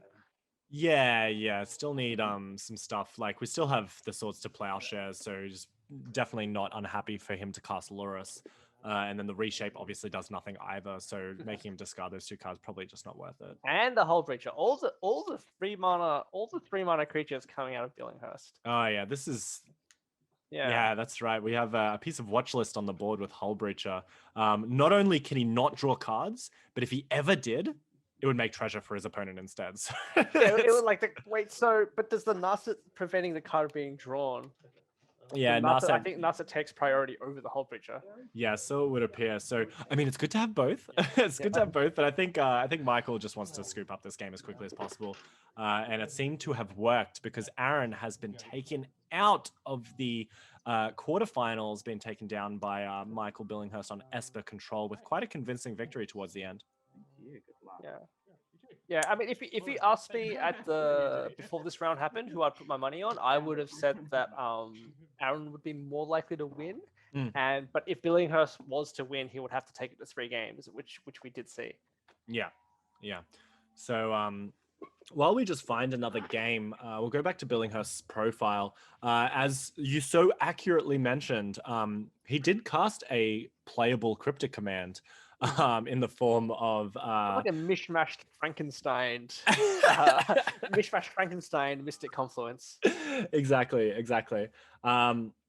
So we're going to pretend that it was 3 mana leaks instead of 2 mana leaks. So 5 mana, 2 mana leaks for blue 2.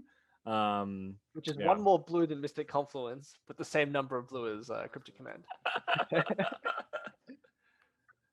Yeah, so we might pop into Issac versus Jake, because that was quite interesting as we came in the first time to see Issac quite truly going off, and true to Isaac's style as well. A lot of cards either very shiny or very miscut. Yeah, Isaac is a player that's known to really enjoy playing with like like nice cards, whether like you said shiny or miscut, anything that makes it not normal. Yeah. He'll go for it. Yeah, 100%. So it'll be very interesting to see how that goes. Jake, as mentioned before, quite convincingly taking his way through the Swiss into 8th place with his bug Elves list, which was probably one of the more unique lists of the league. Not gonna lie, when I saw that deck list, I was thinking, oh, here's a Sultai mid-range list. It's like, oh no, it's just green elves, mostly green elves with a sprinkling of blue and black.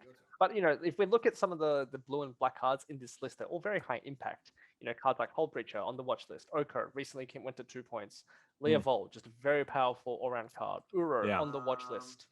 Mental Misstep, a card that we just said in the previous matchup was going to be key to a securing victory for whoever had it. So yeah, when you're mostly a monocolored deck, it's easy to splash for these really high impact cards. Yeah. So let's head down to the table now.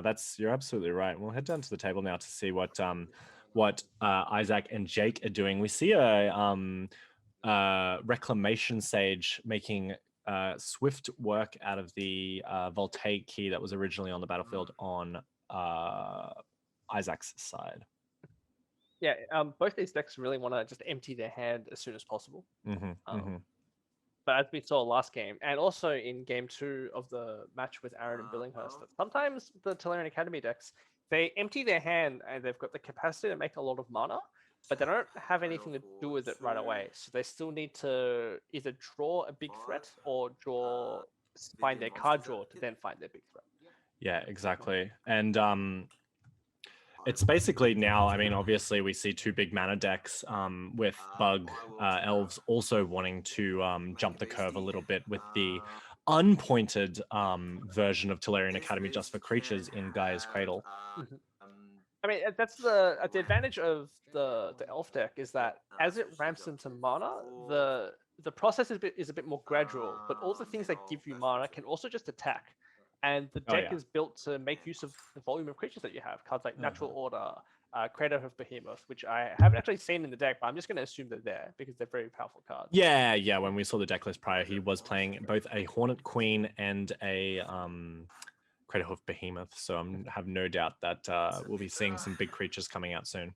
Yeah, so it's very easy for Jake to threaten, a 1 or 2/10 lethal out of seemingly nowhere. Yeah. 1 minute you've got a few mana elves and maybe like a beast token. The next turn you're attacking for about 27, give or take. I haven't done the math. Nor have I, but I can usually tell you that if it has something to do with Creator of Behemoth, the number is probably 400. I'll take the over on that, over under 5. Sure. Oh dear. So Isaac here has had a relatively slow start. 2 lands, a Signet. I can't tell what that blue card is next to the Signet. I'll have to search it is a frantic search. So we are searching quite frantically for our for whatever piece Isaac is looking for. Really, I mean, there's quite a unique list with a bunch of little bits and bobs that you find out of a Tolarian Draw 7's of course. Old deck, but we see this exhibition map is going to the graveyard, and then the Zoran Orb as well. So he gets to untap his lands there and have another go, and this one's going to be a Grim Monolith. I mean, it's not ideal for Isaac that he has to use the frantic search just to dig instead of using it to abuse the mana with the Tolarian Academy. But that's one of the reasons the card is good. It has this base rate in this deck. It has this absolute flaw of we're just going to look for something. And not net lost any mana for that. So yeah, I think exactly. it's okay. Again, given that Jake Sims hasn't killed him yet. That's great. Yeah, so speaking of shiny cards, this Judge Foil Grim Monolith, I believe, is about $1 bazillion. So really sort of flashing his cash here with these shiny cards, huh? Yeah. I mean, with these decks, if you're anything like me, you're like an aging gamer with like weak wrists. The advantage of decks like this, and especially like Tolarian Academy decks, is that you kind of just burp your hand out really quickly, so you can give your hand a break because you'll be hell bent in no time. That's right. It's really good to like preserve the longevity of your wrists. Like, it's important. It's important. Forget all that stuff that physios tell you. Forget all this ergonomics nonsense. Just empty your hand out as soon as possible. Mana Elves, Artifacts, Tolarian Academy, just all that jazz. And speaking of emptying the hands out, we're scooping them up instead because this Force of Vigor on Jake's side, fantastic sideboard card for the whole top 8 actually, but was able to take out both a land and a signet. So Issac, we'll move over to Isaac's list very soon. But that was quite the beating. So we're going to move into game 3, sorry. So it'll be very exciting to catch that last game. What we saw from our last match that we had in the Billinghurst versus Aaron was that people are clawing their way into these 2-1s with relative ease, it seems. I mean, that's what you want to see. You want like close games of Magic and as much Magic being played as possible to really showcase like the skill and deck building prowess of these players. Yeah. Issac, of course, being a very well-known player and a very old school player. And then Jake being your dear friend from Canberra. Yeah, exactly. So it's good to see some community leaders and locals alike battling it out with the decks of their choice. We're back to Isaac's list we have in front of us right now. What do you think about sideboarding, Julian? I mean, my first thoughts about his list is that that game, I think he just had a really slow hand, and with the Force of Vigor, I think it took out the Signet in one of his lands. It just wasn't worth trying to claw a win out of that. But I don't know. I think definitely the Engineered Explosives would come in and try to take care of some Mana Elves in the process, and a Hibernation, which requires all green permanents, which is everything except the Hull Breacher, back to Jake's hand. So I think these are probably the main 2 cards, but then apart from that, maybe like an Ensnaring Bridge, just to deal with creatures in general. You play a little delicate balance with these Khan boards as well, where you kind of don't want to take out too many cards from your sideboard because you obviously want to have access to them when you play Khan. But it's kind of a bit of a delicate balance. We're moving over to Jake's side now, and we do see a Collector Roof in the sideboard. Yeah, I mean, I think that's definitely coming in. Again, obviously in this matchup, I believe Jake is the aggressor. His job is to play creatures, start setting up either just a bunch of power on the board, or setting up a Creative Behemoth turn. And he wants to play something like I mean, maybe not a Hull Breacher in this matchup, but he's looking for cards like Hull Breacher or Leo Vold, or maybe a Thoughtseize, where just enough of a roadblock to buy him the time that he needs to set up a lethal turn.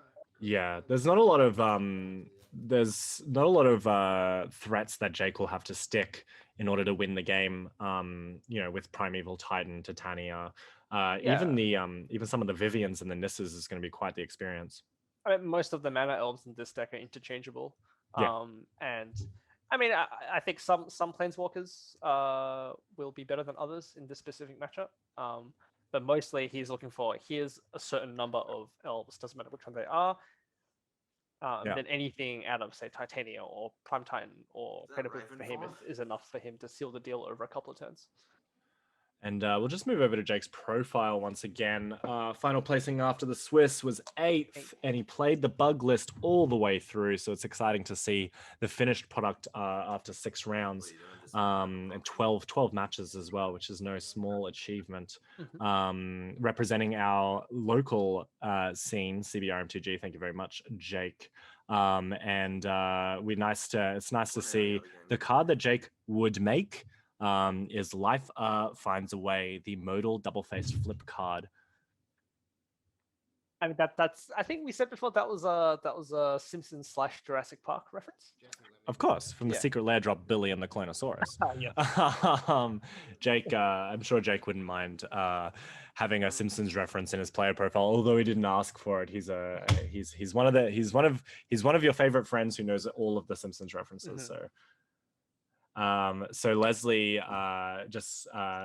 as for our information, we are on the last game of the quarterfinals because Michael Leslie did take down his opponent Drew Carter 2-0. So very exciting.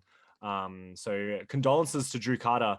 Will not make it to the next round of the with his Bauble and Coke list, but Michael Leslie will be making it through with his version of Time Vault. So we'll be very exciting. What's our semi-finals bracket? We have Socrates. We have Socrates on Cephalid Breakfast against Michael Billinghurst on Esper Control. Yep. And then we've got Michael Leslie, who's just taken victory, going to be playing another Tolarian Academy deck against the winner of this matchup. Yeah, so we'll see. We're coming into game 3 now. They're just shuffling up their lists, but specifically we might see a Time Vault finals if everyone plays their cards right, because both Michael and Aaron, Aaron's out, sorry, but Michael still has a chance to send a Time Vault into the finals with even if Issac Egan doesn't make it through this round. I don't believe Michael Leslie is actually playing Time Vault. I did a Control F on his. Oh, really? No, he's just playing. You're playing artifacts and not playing Time Vault? Yeah, he's just playing Tolarian Academy and Mishra's Workshop. So he's more of a more dedicated artifacty Urza list. You know, with blue of course. And then Issac here doesn't play Time Vault either, but he plays more colors. Oh, I take it all back. I thought everyone was playing Time Vault and we were going to see a 5-point Time Vault before the next points update. But so we have three Academy decks, and then they've gone the route of Workshop, no Workshop, with more colors, and then Time Vault. So we have three flavors of Tolarian Academy. And like I was saying, I think earlier in the cast, like it's interesting coming to this top 8. Like we've had the points change. Tolarian Academy has lost a point. Everyone's thinking about it.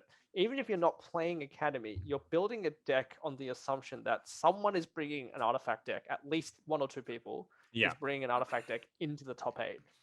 But you don't know what archetype it's going to be, apart from the fact that it has Tolarian Academy. You don't know if it's Tolarian Academy Draw 7, Workshop, or Time Vault. But you also can fairly make the assumption that the list might not be completely tuned. Like I would imagine that, say, in 1 or 2 weeks' time, if there was a big tournament, we would see 2 out of these 3 archetypes represented with a list that's at least, say, 5 to 10 cards different as a result of tuning. And there's always which is very exciting. Yeah, and like someone might combine multiple archetypes. It's like, oh, the Time Vault was really cool, but I want to play Workshop. Just play like 2 of them together. Like I think it would be really interesting to see how the meta evolves after this tournament, because this is the first data point we have for this points change. Yes, that is so true, and it's interesting to see that everyone did independently as well. As you said, made their own changes. Let's see. Excuse me. So we're just starting now with a mana vault, a couple of lands. A mana dork on the other side. So both players just developing their board. Yeah. Again, important to note that Issac Egan is on the play this match in the critical game 3. Yeah, that would be really important, I think, towards the when you're coming into this, both trying to cast big mana things early, and when you're on the play, you do get that benefit, of course.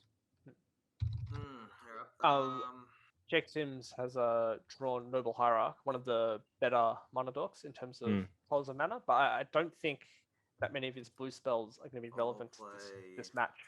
And mainly it's just going to be, I think the most relevant thing about the Noble Hierarch is that it might increase his clock if he starts attacking with another one of his creatures. Oh yeah, and a creature that will be possibly attacking is this Collector Oof, which will stop both the Darksteel Citadel, the Mana Vault, and the Expedition map, which is why Issac so swiftly took care of it.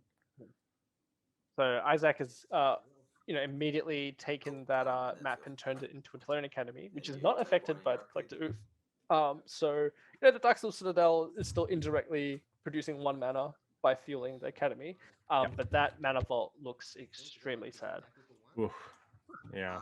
I mean, it's nice. At least you have the opportunity to get to the Tolarian Academy. We know with in Modern as well, you do see Urza kind of getting null rodded a lot, but it like makes a little bit less of a hassle because you can still sort of tap your artifacts that are null rodded into into mock sapphires that do actually tap for mana. Yeah, it gives them a utility still, so kind of lessens the harshness of the roadblock that is collective. Absolutely. What's this land that Jake Sims has next to the Pendlehaven? It is a Zargoth Triome, the Yes. bug Triome from the Triome cycle, believe it or not. Yeah, I wonder if Jake wishes that was something else right now. Like, I feel like these elf decks, it's like turn 1 mana dork, turn 3 with 3 mana, I play a 1 mana card and a 2 mana card, or like a 3 mana card. But the fact that he's just played a 2 mana card, it's as if he never played that Noble Hierarch. Like, I feel like Jake would have preferred to draw that trio much later in the game and cycle it straight away. Yeah, it does make it a little bit awkward when you're still playing your tapped lands. Yeah. It's not the free roll people seem to think it is. I mean, it's unfortunate that he drew it, but you know, some percentage of games you're gonna see it in your opening hand. You can be like, man, I really wish this was a shock land. yeah, no doubt. But it worked out in the end for him because this Collector Roof is still. I mean, the funny thing about Collector Roof is that you got to be expecting it. Like Issac is not. Issac is not like, oh, what is this Collector Oof? Like he's definitely expecting some sort of null rod effect, and but it's still proven to be quite the hoser, at least right now. Yeah, I think like Collector Oof, obviously, I think regardless of what Jake assumed the meta was going to be, you play that Oof anyway because it's a green creature that you can search for in an elf deck. Yeah. But we do notice that he doesn't have a null rod in his sideboard. So whether that's an accessibility issue or just the fact that he didn't think there would be that many artifact decks and chose not to respect it by playing the null rod as well, or maybe he just thinks the Collector is enough because Force of Vigor did win him the game. I mean, True. It might have been a much of a muchness because the board wasn't really being established as much, but that splitting it between null rod effects and removal effects as well could actually be a process of design on Jake's part. Yeah, it could be completely intentional. But yeah, it's just interesting to note that he's like, this is precisely what he's decided he needs against these decks. But like, I think again, traditionally, Tolarian Academy decks have trouble dealing with creatures, so this Collector Oof might just be just as hard to kill as a null rod.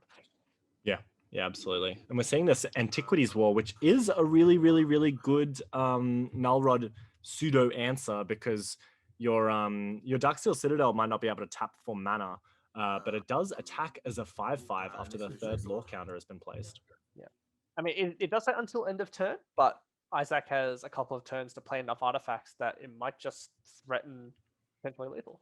Yeah, we'll see. I mean, he's got to have something really threatening because something that isn't until end of turn is the wording on Nissa Who Shakes the World, making a 3/3 elemental that stays an elemental forever and ever and ever. Yeah, it's always interesting. I think this is the first Nissa that doesn't have the until end of turn clause. Yeah, it is actually. If I'm not mistaken, I remember it being a big headache for a lot of people. So I can only assume that means that it is the first time that this has been the case. I mean, I think I've lost to every single Nissa in Standard as a result of an overwhelming number of lands smacking me in the face. Yes, but yeah, very playable and even in eternal formats. Yeah, like I think this one is next level. Yeah, so we're gonna see some attacking here, getting in some damage while we can before the 5/5s come onto the battlefield. But even then, Jake might just be able to take it if Issac isn't willing to or isn't able to play more artifacts.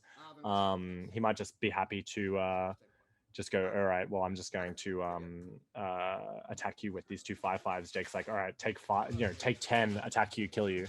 Yeah. What's that land that Issac has next to the Inventor's Fair on the left? He has a petrified field. Deserted Temple. Yeah. That's the one. Yeah. So basically 2 goes at Tolarian Academy. Yeah. Which is not a small amount of goes at a Tolarian Academy because if you do have a lot more if you have a lot more stuff on the battlefield, then you will be a lot more artifacts on the battlefield. You'll be able to make quite a significant amount of mana. Yeah, it's similar to. Actually, never mind. I was going to say something that was completely wrong. It's similar to Time Vault untapping. Yeah, I was going to say Voltaic Key, but that's completely different. My mind is still in Time Vault mode. Hey, yeah. It says untap. Yeah, it says untap, and it does have like Voltaic Key. The board is brown, just Yeah. Oh no, I'm with you 100%. And here is another card that is a little bit more like the situation, which is Candelabra of Tornos, which says X tap, untap any amount of lands, which is X, or untap X lands. So he's now going to get another go ahead of the Tolarian Academy. Yeah, I mean, once the Candelabra comes on the table, the Academy taps for 3, and he has 3 goes at using it. So with costing mana to untap it a couple of times. But yeah, I'm thinking of what kind of permanent would save him here. Apart, I'm thinking Wormcoil Engine. There might be big Planeswalker, but I don't think Khan on Ugin. I mean, Ugin does, but Khan doesn't deal with 1, 2, 3, 4, 5. 5 elves. 4 elves plus a land that's attacking and the planeswalker. Yeah. It really needs to be like a Khan here. Oh yeah. It's going to be an interesting situation for Issac to navigate. He does have to. I think he's only got a couple of cards in hand, if I'm measuring correctly. One less so now that this mental misstep has taken out the Candelabra, and Jake's really flexing his muscles on this Tolarian Academy deck. I mean, like we were saying, Jake needs to play a bunch of threats. It doesn't matter how fast or slow they are, because he's not, zoo level of speed. But he only needs one or two disruption cards, like Mental Misstep, to really seal the deal on the turn where Issac is pressured into doing something. Yeah, an interesting point coming out of the chat. The lands that Nissa produces are in fact colorless, believe it or not. So if an Ugin does come down, it still won't take care of the barrage of 0/0 lands with 3+1/+1 counters on them. Well, fortunately for Issac, we've only seen one activation out of Nissa, but that's correct. Everything's going to die except for that land. And given that Isaac's on 9, I mean, he has 3 turns to not die. Yeah. And the fact that Jake can still just top deck, even like a 1-mana 1/1, a couple of those, and all of a sudden the clock is reduced by 1, or if he draws like a random 2-drop. Exactly. It does have that redraw as well, with the nurturing peat land, and all his mana is tapping. All his forests are tapping for twice the amount, and Gaia's Cradle. He can basically cast anything in his deck. Yeah, like we were saying in the previous matchup, getting to the point where you're producing a lot of mana is not actually that difficult. But balancing your deck, having enough big cards as the payoff, while not having them be dead in the setup turns, is the tricky part. So it seems Issac, I think, is still trying to navigate his turn. Yeah. And he's opted to pass. And we did get a correction from chat. Thank you very much. This is in fact a Pendle Haven and not a Gaia's Cradle. So a little bit less mana than originally intended, but still so much mana. It's all he needs. Come on. How much is Cradle Hoof really worth? So we'll see here. I'm not sure what that card is. That is Hibernation. Oh, the one that you were talking about. This is great news. I think a few ads there. What we didn't get a chance to talk about on top of the Hibernation was that there was also a Toxic Deluge. So there was a few cards, or an Ensnaring Bridge, or the Explosives is much worse here. But Issac had 3 outs there. Ensnaring Bridge, Hibernation, and Toxic Deluge to deal with Jake's board. And this is great. Not sure. I don't think Hibernation is the best one he could have drawn, but like we said, it's all he needs. He needs one of these key cards to stay alive and to pivot and then set up an overwhelming board the next turn. Yeah. So Jake Sims got his mental misstep to keep the pressure on and stop Issac from going off with Candelabra. But then Issac has gone, well, okay, sure, I'm going to draw Hibernation, and you're back to square one. You've got a couple of turns to rebuild your board, and I've got 2 turns to start setting up my artifacts and mana, and Darkness Citadel being turned into a 5/5 and whatnot. Yeah, it looks like we're doing it in upkeep as well, if I'm not mistaken. So he did get to untap his cards which is great. But not a whole lot that you can do with the extra mana that you get from the elves that you're about to tap in your upkeep. I mean, we're going to get rid of this Nurturing Peatland, which is totally reasonable. I think he chose to tap it for mana to activate the Deathrite Shaman. Oh, of course. Okay. But I'm not sure that's actually a good idea. Like, my first instinct would have been keep as many lands untapped as possible and to replay as many of the cards that just got bounced as possible. Well, I mean, if you...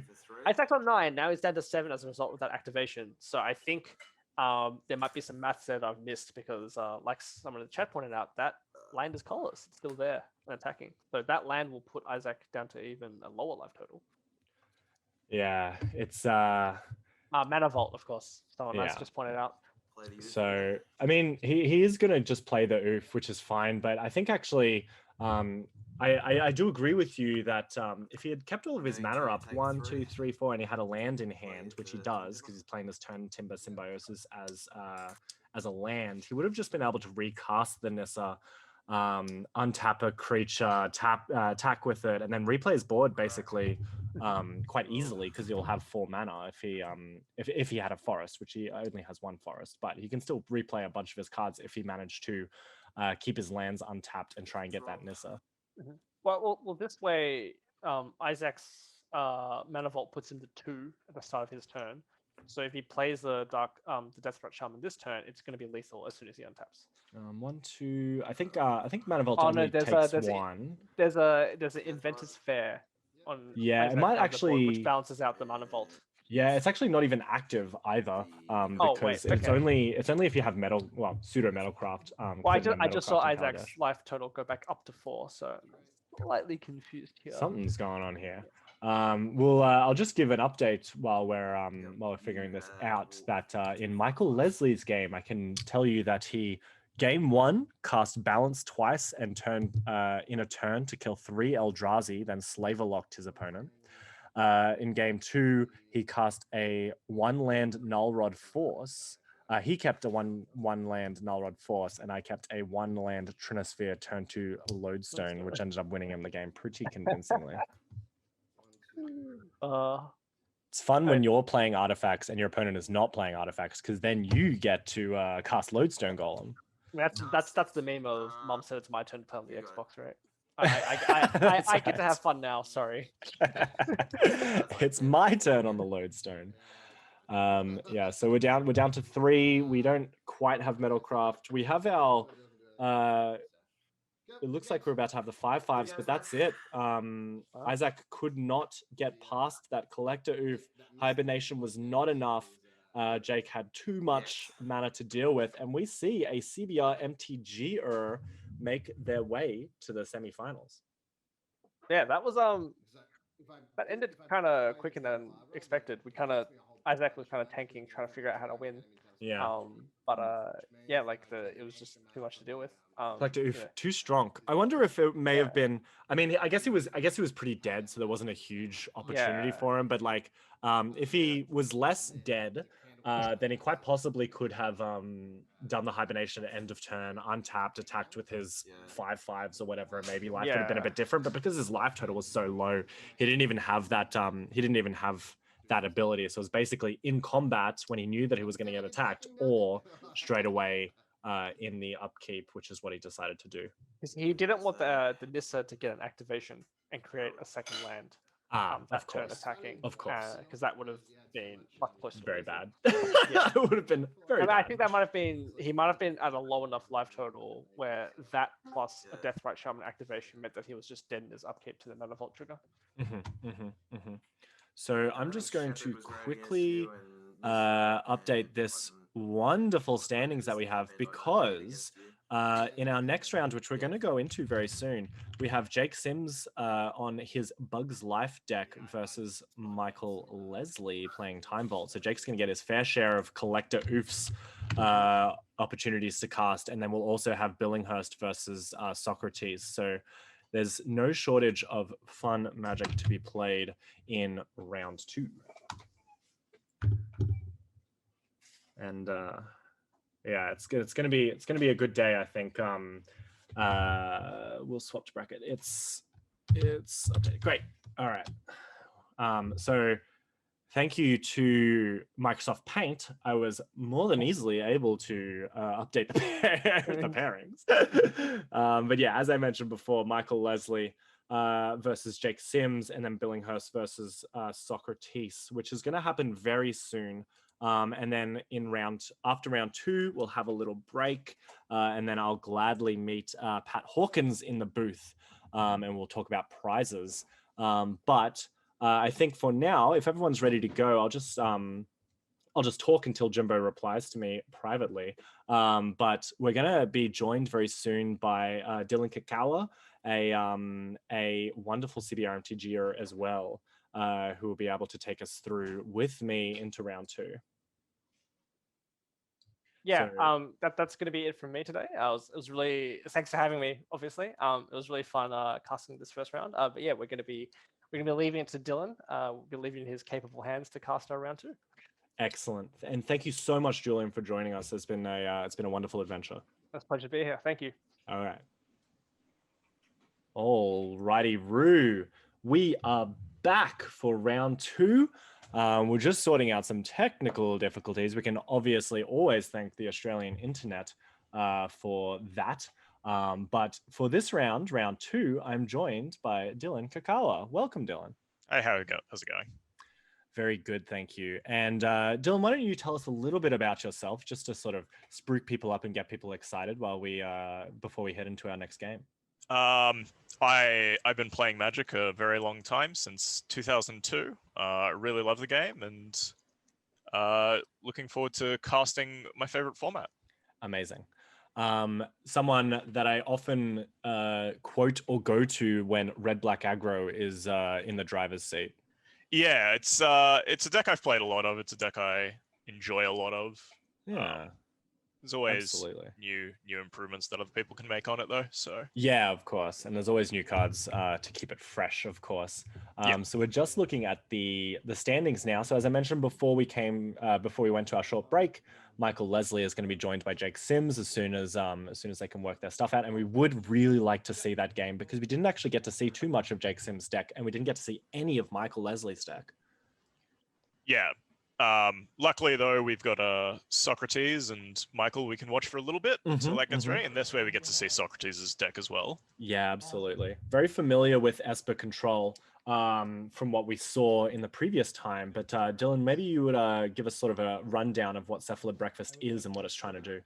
So Cephalid Breakfast is a combo deck in which you're trying to mill out your entire deck and have a win condition.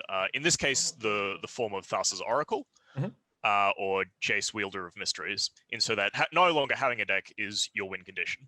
Yep. So there's a few different ways of milling him. You've got the classic namesake, the Cephalid himself, along with Shuko, to constantly mill yourself, because whenever that becomes the target of a spell or ability, you mill the top 3 cards, I believe, and Shuko just allows you to keep equipping because its equip cost is 0. Yeah. Also with Nomad's Encore, which prevents the next 1 damage for 0 mana that would be dealt to target creature. So you just go prevent the next 60 damage to this creature. Yeah, just redirect all the damage and keep targeting it. Yeah, exactly. And we aren't seeing too much from Sock's side. I see a Misstep, a Probe, an Inquisition, a couple of lands, a Sleight of Hand. So still kind of just setting himself up. This is the type of deck that... he has his Pact of Negation, he has his counterspells. All he wants to do is just set himself up for 1 turn where he can win. Yeah. It looks like they've just spent the first few turns exchanging resources and trying to set up. I imagine Michael is probably on a bit of a back foot here, being like a more reactive deck instead of proactive. But we'll have to see. If he can get down an early threat and start pressuring with a bunch of counterspells open, he's probably in a pretty good spot. Yeah, and I mean, he's gonna have no problem finding a counterspell with that dig through time that he just had resolved, which I'm sure is very. No, I think it got countered by the Force of Negation. I take it all back. Yeah. Force of Force of Will exiling the Force of Negation. So really force and forces here, you know. Force, yeah, all the force. So it's very interesting to see Sock take down this Brazen Borrower very quickly, not using the petty theft option, just going straight for the flash threat, trying to just put down a clock while to save himself a little bit of time. Yeah. Also, you'll notice Michael's got the sick combo of Lutri Caracas. Ooh, my favorite combo. Yeah, so Yeah, if you ever need just infinite forks, it's a good way to go about it. Yeah, 100%. And I mean, when you're playing the control deck, copying a Hymn to Torak is what we saw. We saw Snapcaster Mage copying Hymn to Torak admittedly, but if you want access to, you know, a thicker mana leak or a more robust Hymn to Torak, being able to bounce it back with Caracas at your leisure is quite the nifty combo. Yeah.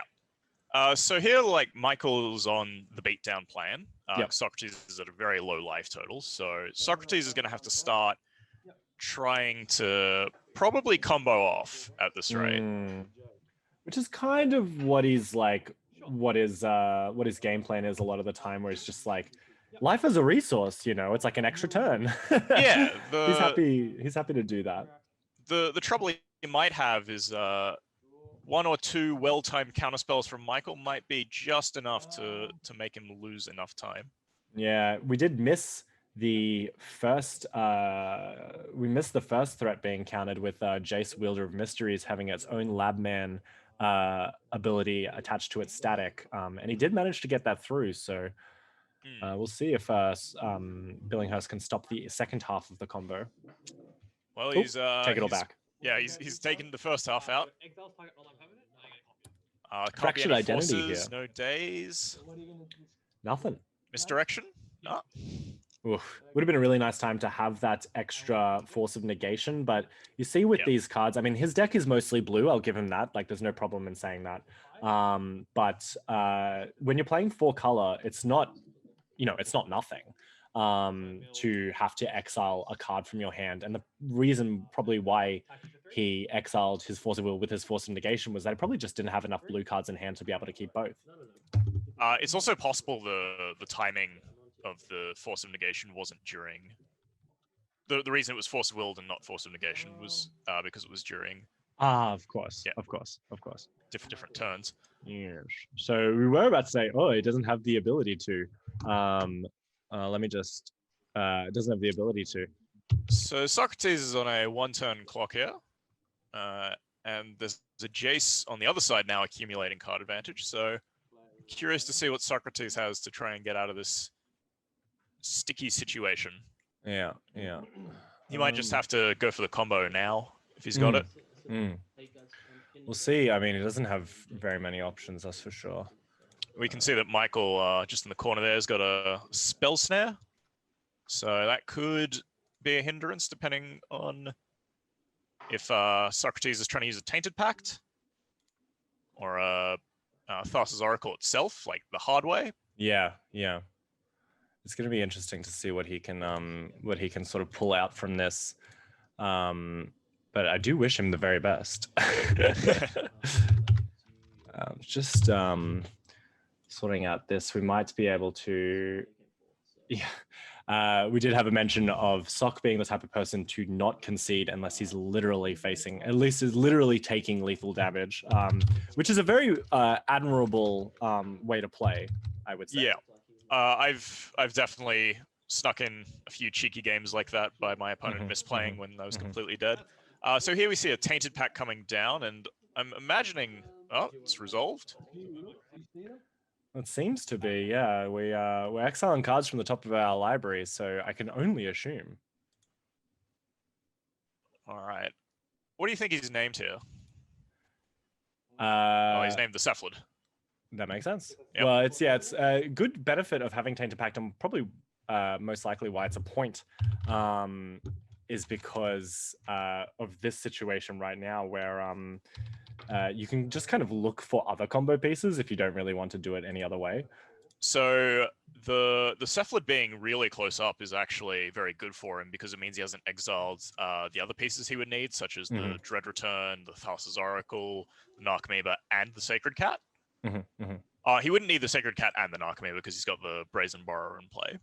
But yeah, he's dodged hitting some of those really important pieces he'd need to combo off if he's got the ability to go off with the Cephalid itself this turn. Yeah, he's hoping. The problem is that it's like also kind of removable. I mean, yeah, the spell snare is going to take pretty easy rid of it. Spell snare. Yeah. Oh, here comes the Veil. Veil Summon is pretty good. Take it all back. Here comes missteps on the rewind. And Socrates packs it up. I think he was planning on blocking with that Cephalid. Yeah, it's not out of the realms of possibility, which makes the situation pretty dire, of course. But it looks like we're going to move over now to Jake and Michael very soon. So we'll pop into that room. Very excited to see them get to it. We'll just move back to the thing as we go. Michael Leslie's deck looks very, very fun. Oh yeah, there's no doubt that he's going to have a really great time with this list. So we're back. Let me just pop out of here. So we're back still going into game 2. Now we look like we're finally maybe making our way in. And can I say that this proxy island is looking very Flash from Michael's side? Yes, I don't know what that art is from, but I do appreciate it. You know, got a promo stamp. So. Oh yeah, all right. It's some sort of fancy thing, but it looks like Michael changed tacks from whatever deck he's used to going to the printer and printing out the deck in its entirety. That's one of the benefits of these proxy events is that you can just do that and play whatever you want. Absolutely. So it looks like Michael's gotten off to a very explosive start. I think one of the biggest differences between these decks is that because Jake's deck also doesn't have a Mox, his starts can only be a certain level of explosives, whereas these Academy decks can be way more explosive. Yeah, when you have mana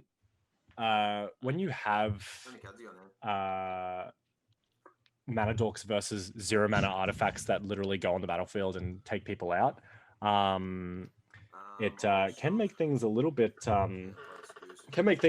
less explosive from Jake's side and more explosive from the other side. But you do only have so few 0 mana artifacts that actually produce mana in the early game, and Michael has found one of them in this Mana Crypt. Yeah. This Mana Crypt might deal him a bit too much damage, so he's 50-50 on rolls so far. But having to use a Blast Zone the previous turn just to deal with the Finhorn Elves might be an indication that he doesn't have a hand that's doing a lot. Yeah, it is unfortunate. We do see the Scavenging Ooze as well. This is not the first time we've also seen Jake just attack with his Mana Dork on turn 2, so maybe things not necessarily going exactly as planned. Okay, Paradox Engine. We're spinning the wheels on the Rube Goldberg machine, but not sure where it's going. We're not exactly sure what's going to happen once this Paradox Engine comes down, but with the Chalice and the Mana Crypt, he does have access to quite a lot of mana, and obviously he might even get himself into a situation where he can generate mana by tapping and untapping artifacts. Yeah.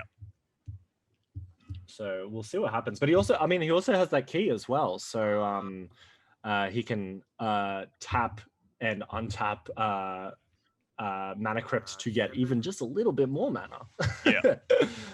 So he has at no shortage of mana next turn. We'll see what Jake can possibly do to stop this. This is game 1, it's worth to say. So he won't have access to his Collector Oof nor Force of Vigor. Yeah. But he might be able to push his way through quick enough. So this Allosaurus Shepherd looks a little inconspicuous now, but it might become very... we might actually see an activation from it a bit later. I imagine what's going to happen is both players are going to go big, and then one player is going to go bigger than the other. But I guess it's a point of who can lock the game out while they're big and their opponent is not. Yeah. As Michael is trying to do this through the form of Eldrazi and big artifacts and colorless planeswalkers. Yeah. I mean, he's got a very interesting version of the list. Notably, as we said before, not playing Time Vault, obviously being 4 points, that makes it a little bit harder to justify. but he is playing basically Tron at this point, where Paradox Engine making a great mana ramp, not necessarily comboing you off. Yeah. So we've had a talisman come out now, and Nothing else. nothing else, just spinning more wheels. Yeah. Okay. Chose to untap the other artifacts, but didn't even float any mana. Okay, so Jake's left mana open for a crop rotation. So it would seem, and he's crop rotating, very nice crop rotation, by the way. Full art from Iconic Masters, Double Masters, maybe? Yeah, Double Masters. Excellent. And it will get him a Gaia's Cradle. So a strict upgrade from the mana that tapped for 1 to now a mana that a land that taps for 2. Yeah, and we'll probably tap for more a bit later. Yeah, I have no doubt. So Scooz is definitely making this Academy Ruins look a little bit silly, but I feel like Michael is one top deck away from just wrecking havoc on Jake's board. Yes, it feels like Michael is just so close to having some sort of top deck, but he's found all grow no show with all this mana that he has, but not really anything to do with it. Yeah, so if Jake can present maybe 1 or 2 good threats here, might just put a damper on that. One green floating. Ooh, this Leovold stopping any additional draws might be quite relevant. Yeah, I think Michael's a little bit low on baubles as far as I can remember, but that's not to say that he doesn't have any, but he will not be able to draw any cards thanks to this Leovold, as you so eloquently put. So nice to have the Leovold. It's also just nice to have a beater, I think. Oh, he's lost the mana crypt flip and drawn nothing by the looks of it. Oof, this is a bad time to be a big Tolarian, that's for sure. So if Jake can put a single power on the board, he wins on the spot, and if Michael loses the flip, he loses on the spot. Ooh, this sounds like a lot of fun. Good place to be if you're the mana crypt big mana deck. Oh, sorry. It looks like Jake has lethal on board currently. I can't do math. Okay. Very bad aggro player. 4, 5, 6, 7. Questing Beast is. Did you say lethal? I thought you meant double lethal. Yeah. that questing beast making short work, and quite a shower from Throne of Eldraine. Has seen play in every format, I believe, maybe even Vintage, probably not though. But just as a hasty creature with 20 lines of text, turns out it's pretty good in Eternal formats. Yeah, it is an incredible card. It's kind of criminal how much play it did not see in Standard, but I guess Oko was around sort of negating that. Yeah. We'll go over to Jake's deck and have a little think about what he might bring in. And if I'm, if we're thinking hard about what he did last time, we saw a Force of Vigor, we saw a Collector Oof. Not out of the realms possibility to be playing just regular permanent removal in the form of Assassin's Trophy and even Eliminate. But what do you think? Is there anything that maybe we're missing out on, or is it pretty cut and dry? I think it's pretty straightforward. There could be a chance of a mystical dispute depending on how he thinks Michael's boarding. So if Michael's boarding like the Hibernation, for example, or has got other blue-based threats which are very hard for Jake to answer, he could bring that in. I think that Jake has got to be very happy winning game 1, as I think that he's probably a little bit unfavored. Especially game 1, but with access to like Force of Vigor and Collector Oof game 2, that number goes right up. Yeah, it's very interesting. He's brought this actually to a couple of local events as well, and it kind of tears it up. I'm not sure exactly. He's sort of slipped into. He sort of stumbled into something with good green and blue cards. I was so surprised. Yeah, the addition of Op Agent and Hull Breacher has been very good for this list. Yeah, no doubt. Also, just Elves has always been looking for an excuse to play Leovold, and I think it's finally found it in the form of Oko Uro as well. Yeah, absolutely, and that really sort of stifles the creativity of Michael's list. Let's go over to it now and see what Michael has. I mentioned a little bit before in our previous match that with Akan, the great creator, you kind of pushing yourself into playing more artifacts in your sideboard so that you can tutor them out, but then you find yourself in a weird position where you don't want to you don't want to be too strict on it, because you also want to side cards in that are good. But I see a Raven form as a form of unconditional removal, which looks good. And there's a hibernation that we saw from Isaac Egan's list as well. Both players anticipating a Jake Sims in their future, maybe. Yeah, or just any green mid-range decks, like even the 4-color mid-range decks is probably pretty decent against. Yeah. Because a lot of the creatures are green-based. Possibly this Chain of Vapor as well. Kind of less good against other blue decks because, of course, you can you also have permanents on the battlefield that you don't want bounced with your opponent copying Chain of Vapor. But that's not to say that you're not happy to, stop yourself from dying by casting it. Yeah. I imagine Repeal is probably coming in, especially as a way to slow Jake down. For example, just especially on the play, like turn 1, repeal your mana dork is pretty decent. Oh yeah. It's also possible he could be bringing in some like his Thorns and Spheres to try and just tax the mana, but Jake often has enough of it anyway that it might be a bit cheesy. Yeah. I think it's one of those games that you just kind of have to get lucky. I think if Jake was feeling a little bit more nervous about the matchup, he might. If Michael was feeling a little bit more nervous about the matchup, he might just go, screw it. I'll just bring in the Trinisphere. I'll bring in the Sphere, just to kind of, because I feel so unfavored. But it's like bringing in Days as well, or keeping in Days or whatever. It's just like sometimes it's really, really, really good, but you as you said, you have to really be high on the cheese factor to try and get it through. Yeah. Usually when that goes off, it is just a got him moment. Exactly. So looking at our opening 7s, Jake decides that he does not want to keep this 7, going down to 6, and Michael is very competitively minded in the fact that he won't even look at his deck before his opponent has made his decision. I imagine he's probably already looked at his hand and going first. That makes a lot of sense. I would do the same. Yeah. No, that's a very good point. So he must have looked at his hand, decided to keep, and then let Jake make his decision. And then Jake was so competitively minded too. It's like they're just sitting there staring at each other until one of them picks up their hand. Exactly. That's why they had to make it a rule that first mulligan happens to person who was on the play. Someone has to look at their hand first, surely.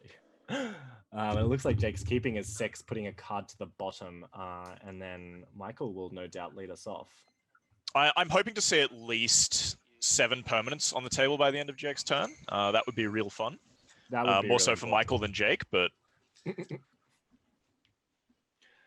And it looks to we just got a little note from our producer that the game is in the other game that we have of Billinghurst versus Socrates is in game 3. So this is quite the 3-game matches we are witnessing today.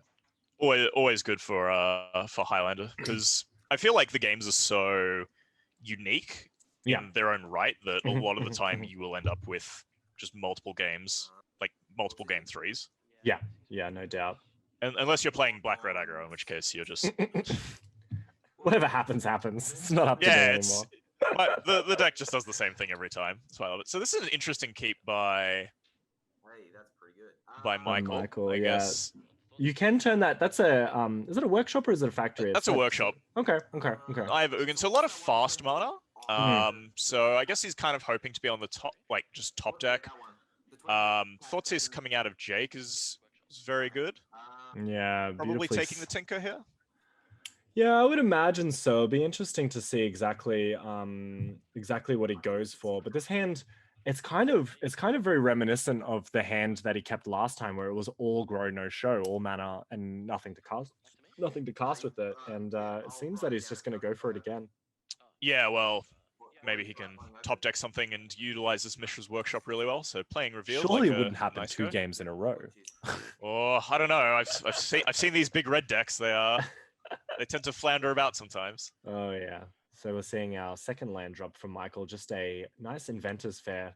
Not sure if he's exactly planning on if he's just going to wait on the fun lands, the workshop and the Eye of Ugin, but it kind of telegraphs as well that he doesn't really have anything in hand, or at least nothing exciting, because with 4 mana with the workshop and the island, he's he can cast big things, but it doesn't look like looks like he's still sort of floundering around trying to look for something. Yeah. So Jake's not developed anything yet, which is a good sign for Michael spinning his wheels. He's also not under pressure of his own mana crypt this time. Yeah. And can play a workshop into a Mindslaver next turn if he so chooses. Ooh, that is a good turn. Row from Jake. Good card generally, but I think he wants to be a little bit more aggressive. Ooh, hello. Ooh, Strip Mine. That's very good. It's probably why this workshop's been sandbagged until now. Yeah, that makes a lot of sense. He did get an opportunity to look at but obviously all players got a chance to look at their opponent's lists before they came into the battlefield. So Michael knew that there was a risk of a strip mine at all times, especially with crop rotation makes it sort of pseudo 2 strip mines. So he just didn't want to put it on the battlefield, as you said, until it was ready. Yeah. And so he's developed the Mindslaver here. I'm very curious as to when he's going to crack this. Because he may end up just cracking it for no value. Jake just strip mines, man. It just becomes a really expensive time walk. Yeah, it's yeah. I mean, the problem, like, I guess it does stop Jake from using his strip mine for mana, which is just going to use it now to activate to get rid of the workshop by the looks of it. Yeah. But obviously, you don't want to have an open strip mine when your opponent is mind slaving you. Yes, that's always very bad. The best Mindslavers are always the ones when you've got 10 mana. My favorite Mindslaver was when I had when it was an opposing Mindslaver and I had an Arcbound Ravager that I completely forgot about, and I was like, yeah, Mindslaver resolves. Took my turn, sacrificed all my permanents. I was like, what is this? I think my favorite Mindslaver has got to be when I Mindslaved my Scapeshift opponent, cast Scapeshift and killed them. Hey, that's great. Scapeshift is really good. Yeah, it doesn't work now because they're all playing Field of the Dead instead of Valakut. Yeah. That's not so Jake with the Eternal Witness choosing to get back a Wooded Foothills instead of a strip mine. Getting back the strip mine, yeah. Maybe he's just trying to develop his mana so he can put that Uro on the battlefield next turn. Yeah, perhaps. Maybe he's got another play this turn, or he wants to leave open like a crop rotation or Veil of Summer. I don't know why he'd be leaving open a Veil of Summer, but yeah, you never know. Yeah. What if they try to get rid of your, what if they cast Hibernation? Put your Eternal Witness back in your hand. All right. So we're cracking the Mindslaver here off the Tolarian Academy. Okay. Imagine Jake's going to sack the land so he doesn't get completely... You don't want to fail to find, that's for sure. Depending on his hand, he might choose to, so that he can't cast any Haymakers against himself. That is a good idea. Can't cast the Natural Order in his hand for nothing. And that would be really bad, yeah. He is opting to just get it out of his hand. So his opponent can't strip mine him by failing to find with the fetch land. So it looks like he's going for that line, and we're just going to get a good see of what how badly Jake can play this next turn with Michael's help. All right, so we have Nissa, Voice of Zendikar, Pluto Delta, Force of Vigor, Questing Beast, Mystical Dispute. So Dylan, what's the worst play we can make today? Questing Beast attack? I mean, that's actually probably the best play Jake can make. So yeah, I mean, Force of Vigor thankfully turned off.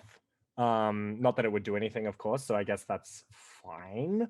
All the cards kind of just feel good. I mean, you can cast, I guess the worst. Oh, you can't even do that either. This is terrible. This is very as one friend put it, idiot proof. Yeah. Like when you get Mindslaven and you can't screw it up, just idiot proof. So I imagine it's just going to be a Delta sack fail to find. We did have correctly pointed out in chat that you can just hard cast this Force of Vigor and choose up to, yeah. So that seems to be the best of the worst plays is just binning this Force of Vigor, not attacking, passing the turn. Yeah.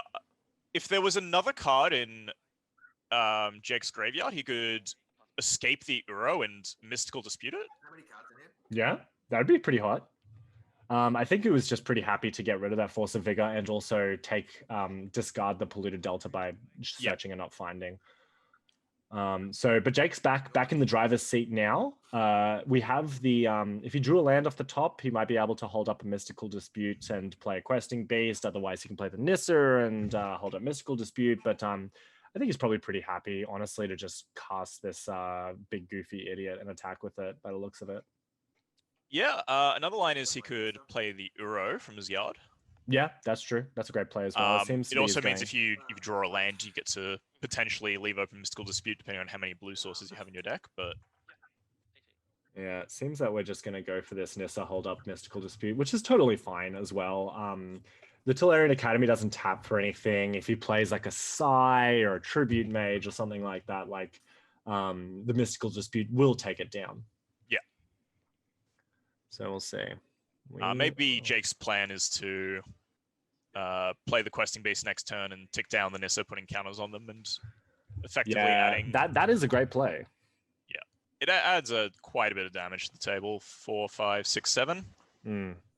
So that would be a 2-turn clock.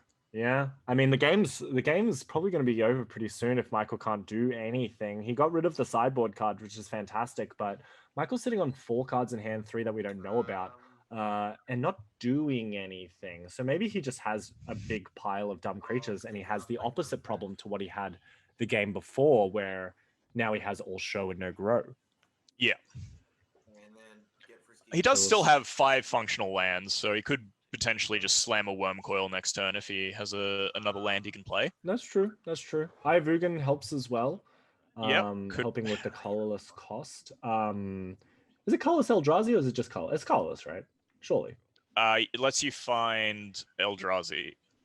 It does tap for something. Yeah, colorless Eldrazi costs 2 less to cast, so thank you very much. But yeah, the main part I'm sure Colorless is the pay 7, sacrifice it, look for something thicker as well. Doesn't sacrifice, but very impressive. Ooh. Take it all back. Yeah, that's amazing. So yeah, and also of course he does have colorless Eldrazi spells in his deck, of course. So it does have text, believe it or not. So Jake's played an opposition agent end of turn. Still leaving open this. Yep. Yeah, good to know. Cavan's on Eldrazi. Op agent's coming down. I think Jake has the ability to go for lethal here. It seems like it, surely. So 1, 2. So I think it's a 3/2 is 11. the opposition agent. So 4, 5, 6, 7, 8, 9. Oh, that's oof. Oh, that hurts. It's just a whole lot of nothing from Michael. Oh, Stone Cold whiff by Jake. Oh, Duress is taking nothing today. I mean, if you're in Jake's shoes, you're probably still pretty happy to see that. Yeah, I have no doubt. This is terrible news. So, and this is going to tick down, I can only assume, put a couple of plus and plus on counters on these creatures. And if 4, 5, 6, 7, 8, 9, hitting for 9, untapping with Mystical Dispute, mind you, that he can play full price for, it's going to be pretty hard for Michael to top deck the All Is Dust, maybe? Does he have that in his deck? I don't think so. Either way, this is terrible news for Michael Lethal Leslie, taking a little bit of lethal himself by the looks of it. He could draw an Ensnaring Bridge? No, he would still be... He has so many cards in hand. Yeah, so Nissa could turn up the plants to 2 3s, so you take 4. Hibernation buys a turn. Hey, that's great. That's the out, baby. We're Hibernation into All Is Dust. Hey, this is kind of a draw. It makes your Tolarian Academy tap for more. This is a Mystic Forge that will get swiftly Mystical Disputed. And if I'm not mistaken... He's forgotten to play a land. Ooh, so he can't tap the Academy. We've all been there. This Tolarian Academy taps for 0 mana currently, and we will scoop it up. No game 3 for us. It is straight into 2-0 to Jake on Bug's Life. Oh, that's a bit tragic, but yeah, sometimes it really do be like that, honestly. Sometimes it just be like that. So yeah, so congratulations to Jake, handedly making him through that round 2. Seeing back here his player profile, and I wish we had seen this double face modal flip card, because having access to a thespian stage and a Sylvan library sometimes really good. Yeah. I think we're actually finished the. Oh no, we're still in. We still might be able to pop our way into Billinghurst and Socrates' game. It if I'm not looks like they're mistaken. still going. Excellent. So might just pop our head in there quite soon. But congratulations to Jake. Commiserations for Michael Lethal Leslie not being able to take it down with what was actually quite an interesting pseudo Bluetron. It looked very cool. It's a shame we didn't get to see the deck really in action. Yeah, the problem with those combo decks sometimes, especially ramp, is like something that we've seen quite a lot of before, is that with ramp decks, like you kind of got to cross your fingers that you get the right mixture of ramp and payoffs. Yeah. So gone into game 3 here. I see a Divining Witch, baby.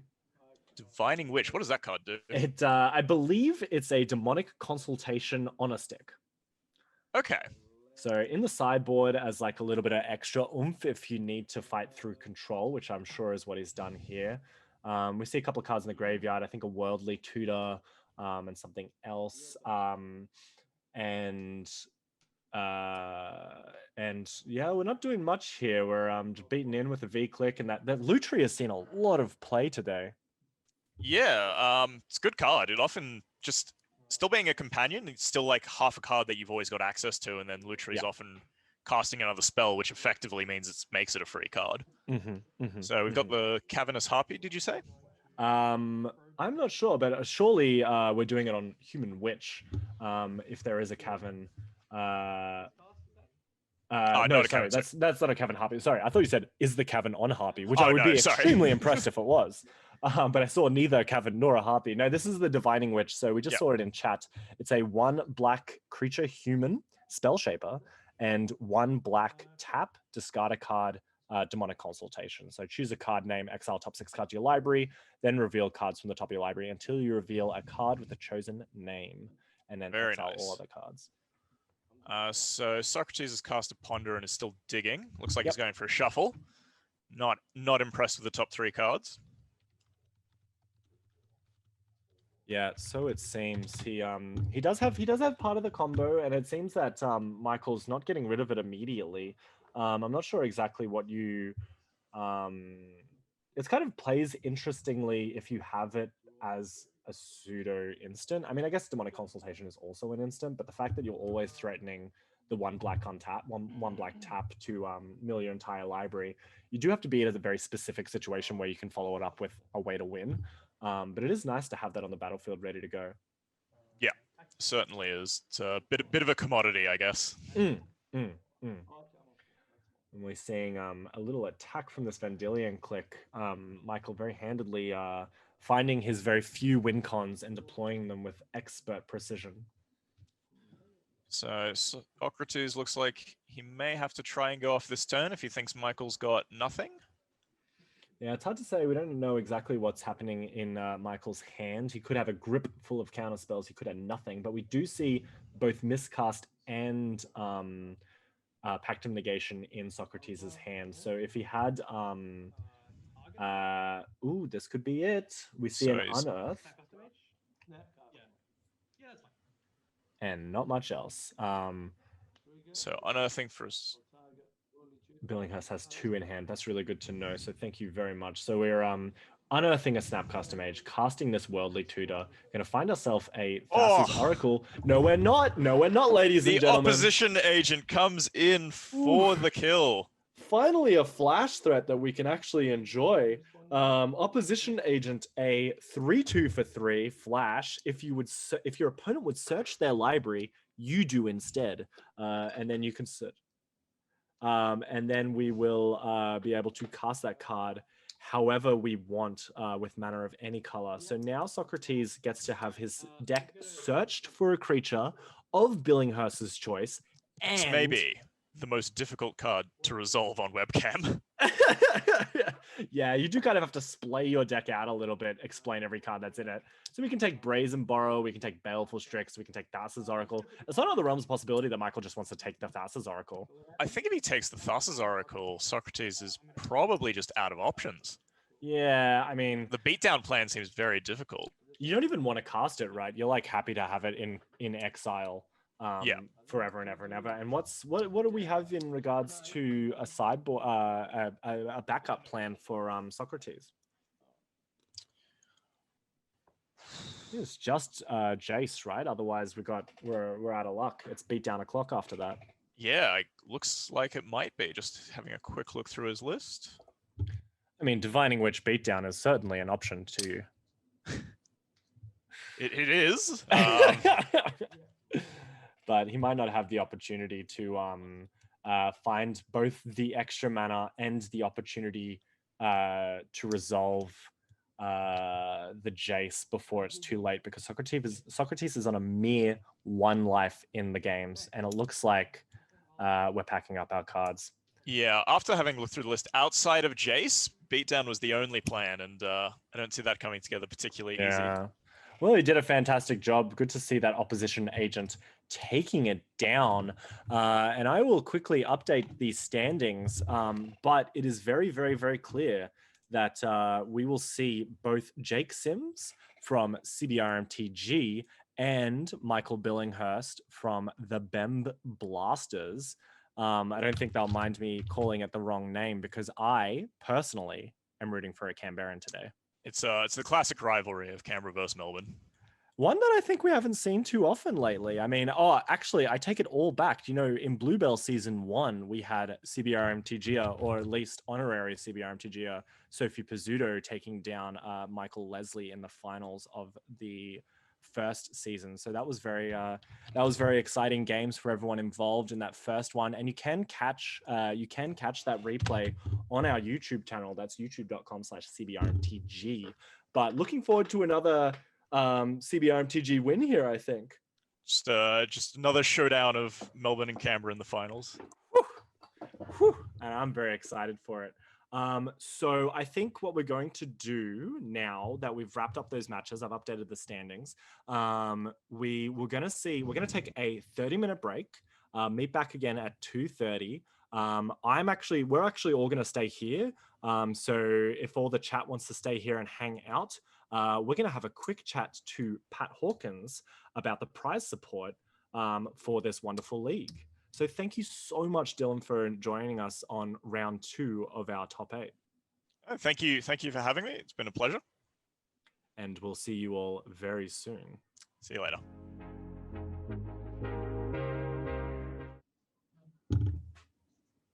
Alrighty, Roo. Welcome back, everyone, for our short break while we changed over commentators, people, and we were able to sit in, give our wonderful players, Jake Sims, congratulations to him, and Michael Billinghurst, congratulations to him. They're going to take a quick breather, stretch their legs, do everything that they need to do, and then we will get back into it. But I thought it would be fun to meet with Pat Hawkins and talk about our prize support. So welcome, Pat. How are you? I'm not too bad today, Angus. Thanks for having me. My absolute pleasure. So I brought you in because you did a fantastic thing for the Australian Highlander community, and that was provide a really, really significant prize support for this league. Yeah, so as I recall, you messaged me one day and go, Pat, we're going to be doing another one of these webcam leagues, and you asked if I'd be interested, and you came in prepared to have to white knuckle a negotiation with me. And we both attempted to outdo the other one by being generous. So I think that is an accurate retelling of this story. I think so too. I think I was coming in ready to play hardball. You know, this is what I'm going to give you. This is what you can give me in return. And then you said, I have a lot in my advertising budget. You know, I'm happy to support the local community. And, you know, we ended up having really, really significant prize support. We'll run through them. We're going to run through them actually quite in detail. But what you see in front of you now is what we sort of thought up as one of the fun things that we could do instead of prizes based on standings. So something that we kind of missed out on this time around. We charged $5 $5 for the league. It was quite cheap, you know, very accessible for a lot of people. And then instead of giving away $20 for first place, $10 for second place, we just decided that it would be more fun to do something a little bit different. So what you see in front of you is the bingo square. And this is what we have. This is a terrible name because it's not bingo. It has nothing to do with bingo. But the goal of the thing was to be the first person. You can only win one of the squares. So 35 players, 12 opportunities to win. And you could only win once. And if you won, you get a $20 voucher to spend at Josh and Pat's MTG Bazaar. Pat, of Josh and Pat's MTG Bazaar. Would you maybe just give an overview of what Josh and Pat's MTG Bazaar is and what $20 voucher might be able to get people?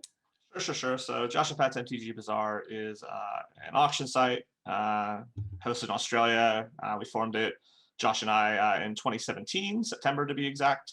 So I've been doing this for about 3.5 years. I do it now by myself, so I run it solely and wholly on my own. So if you do buy Magic cards in the Australian Magic community, you probably are aware of these auction pages. There's, I think, 16 of them now. And yeah, I guess the point of difference on mine is I'm the only person on it. You have one point of contact, one person to deal with. I do all the buying and selling. I do all the management.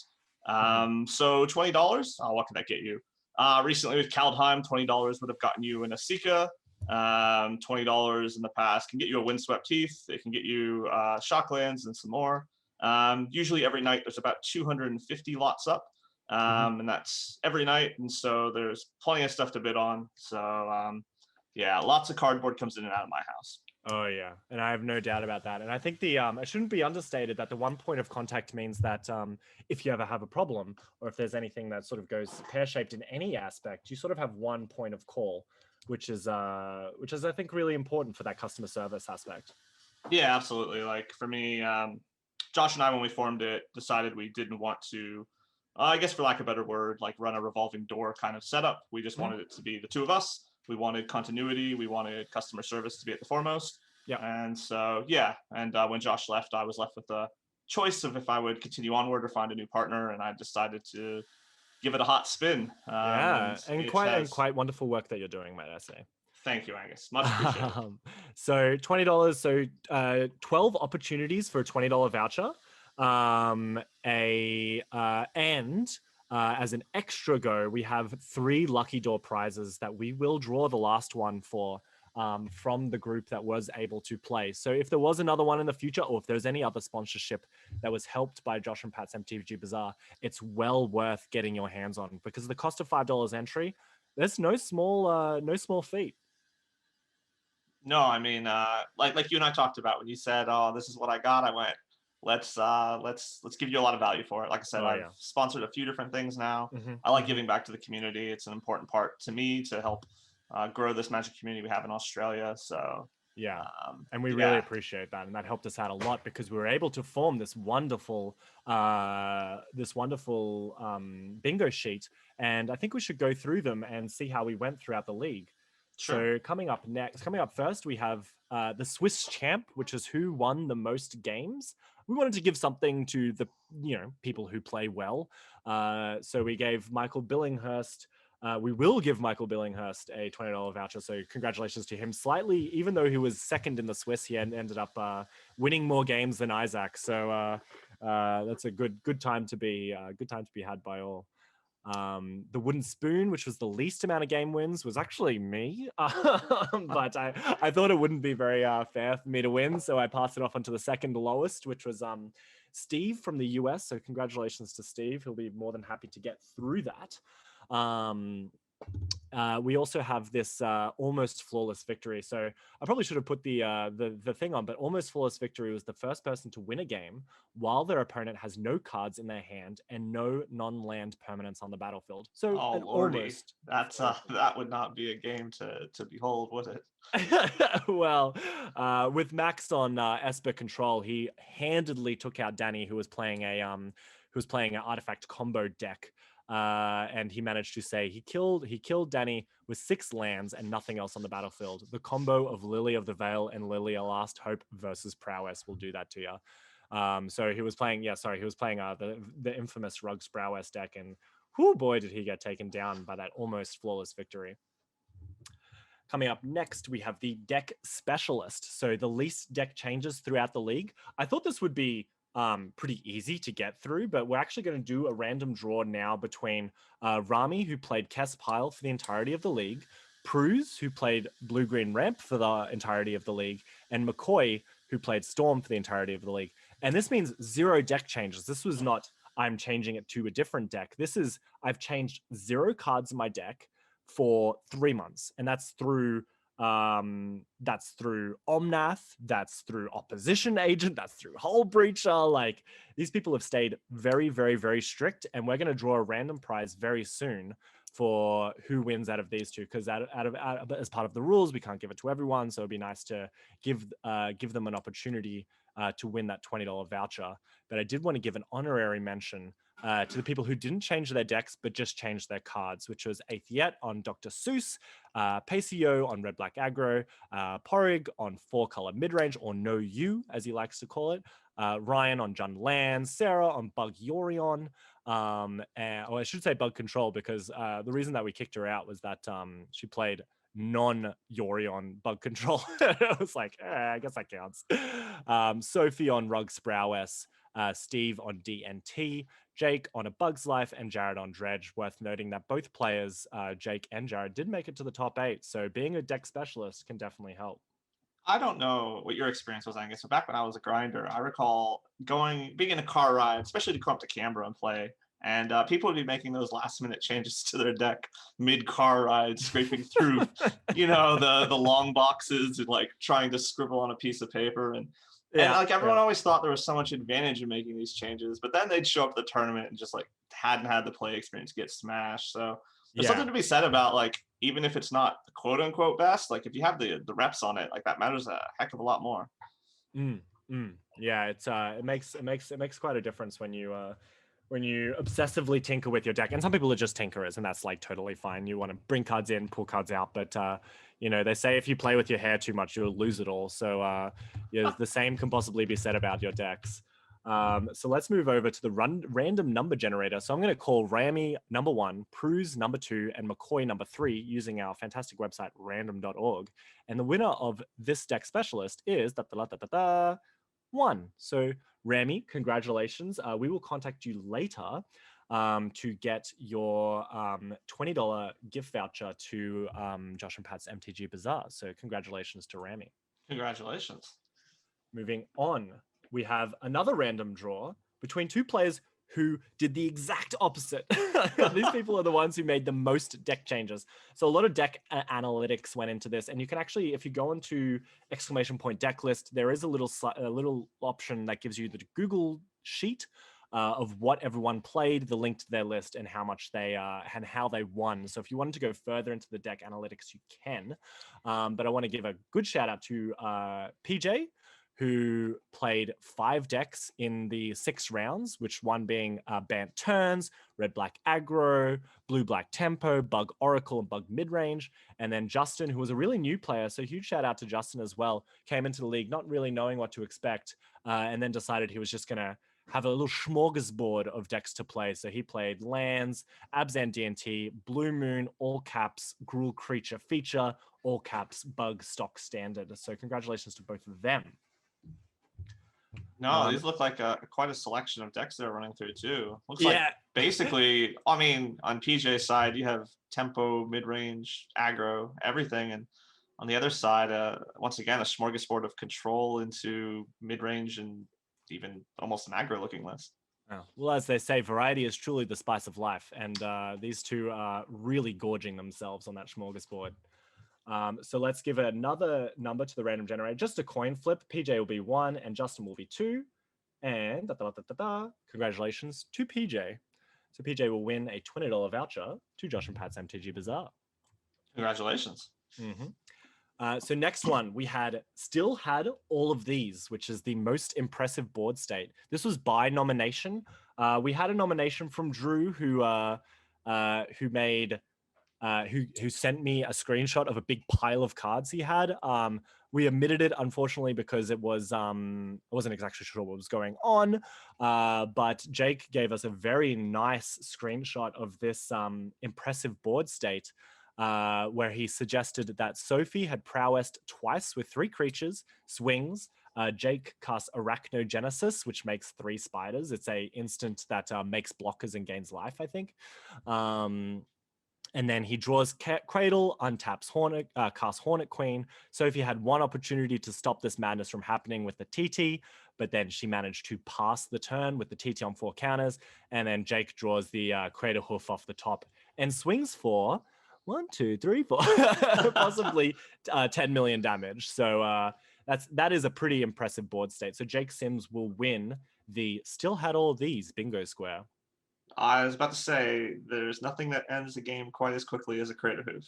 Oh yeah, and quite extensively as well. This is not a small amount of damage. No, it is usually very overkill. The math is irrelevant most of the time. Oh yeah. So congratulations to Jake for that one. And the next one, we have the In Response ... which is the biggest stack. So this one was between Tyrone and Will. Tyrone had already won a bingo square, so he unfortunately will not be able to win another one as per the rules, but will be able to take it with his Esper control list versus Miracle Grow, which is Tyrone's version of a rug tempo protect the queen style flashy deck, which I think was a very fun one for him. So this is the stack: 6 spells, 3 triggers. We see a Stoneforge Mystic on Will's side. In response, Daze. Brineborn Cutthroat goes on the stack.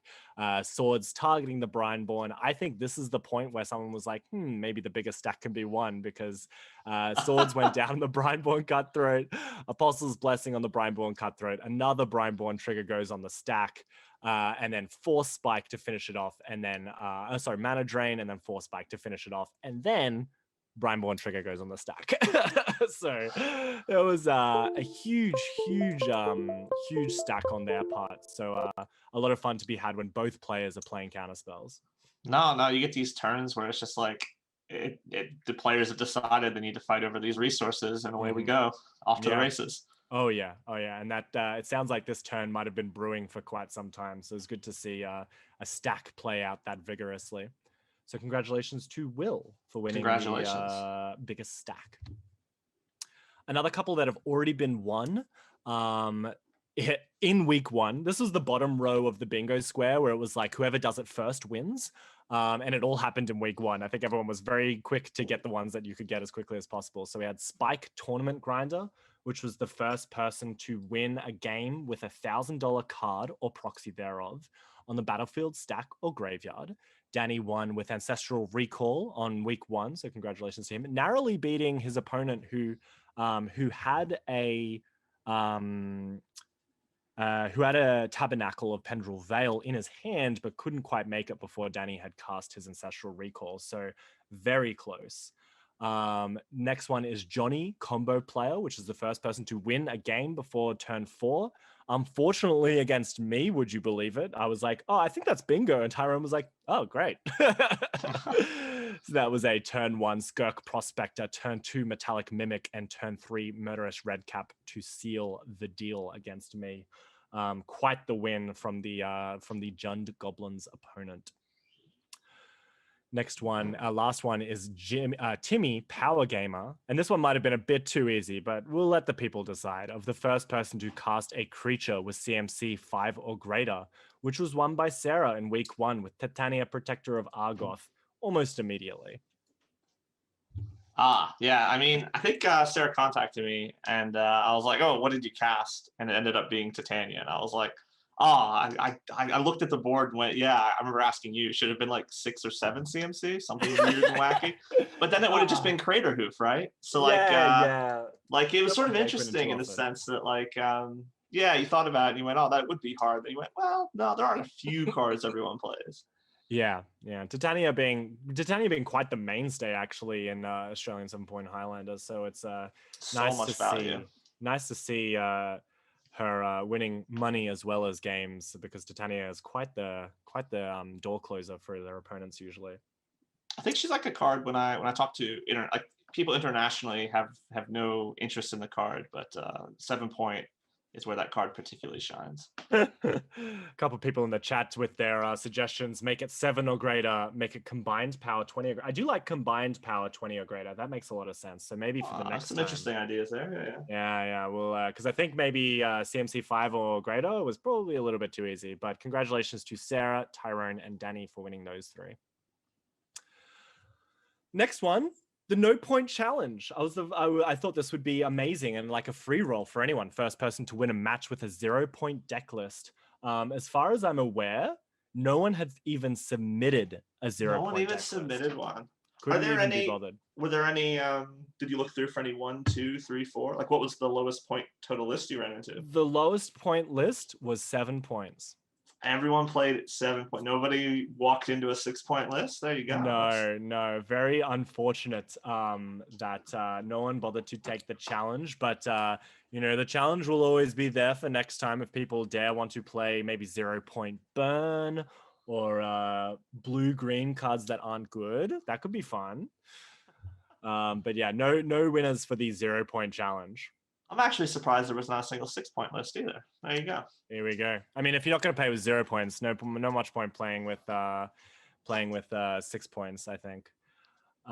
Cool. So Jim is going to open the polls for us because this one is by stream choice. So we're going to go through each one of these decks individually, have a little look at them, and what we want you all to decide very soon is who wins the pet card carrier, which is the most interesting deck or unique deck by vote. So let's start with Will's Junk Soul Sisters. Now this list, as it suggests, is a Soul Sisters list, something that we have never seen before in Australian Highlander. But as you can imagine, we have a bunch of life-gainy cards like Soul Warden, Soul Attendant, Speaker of the Heavens, which is a life gain payoff.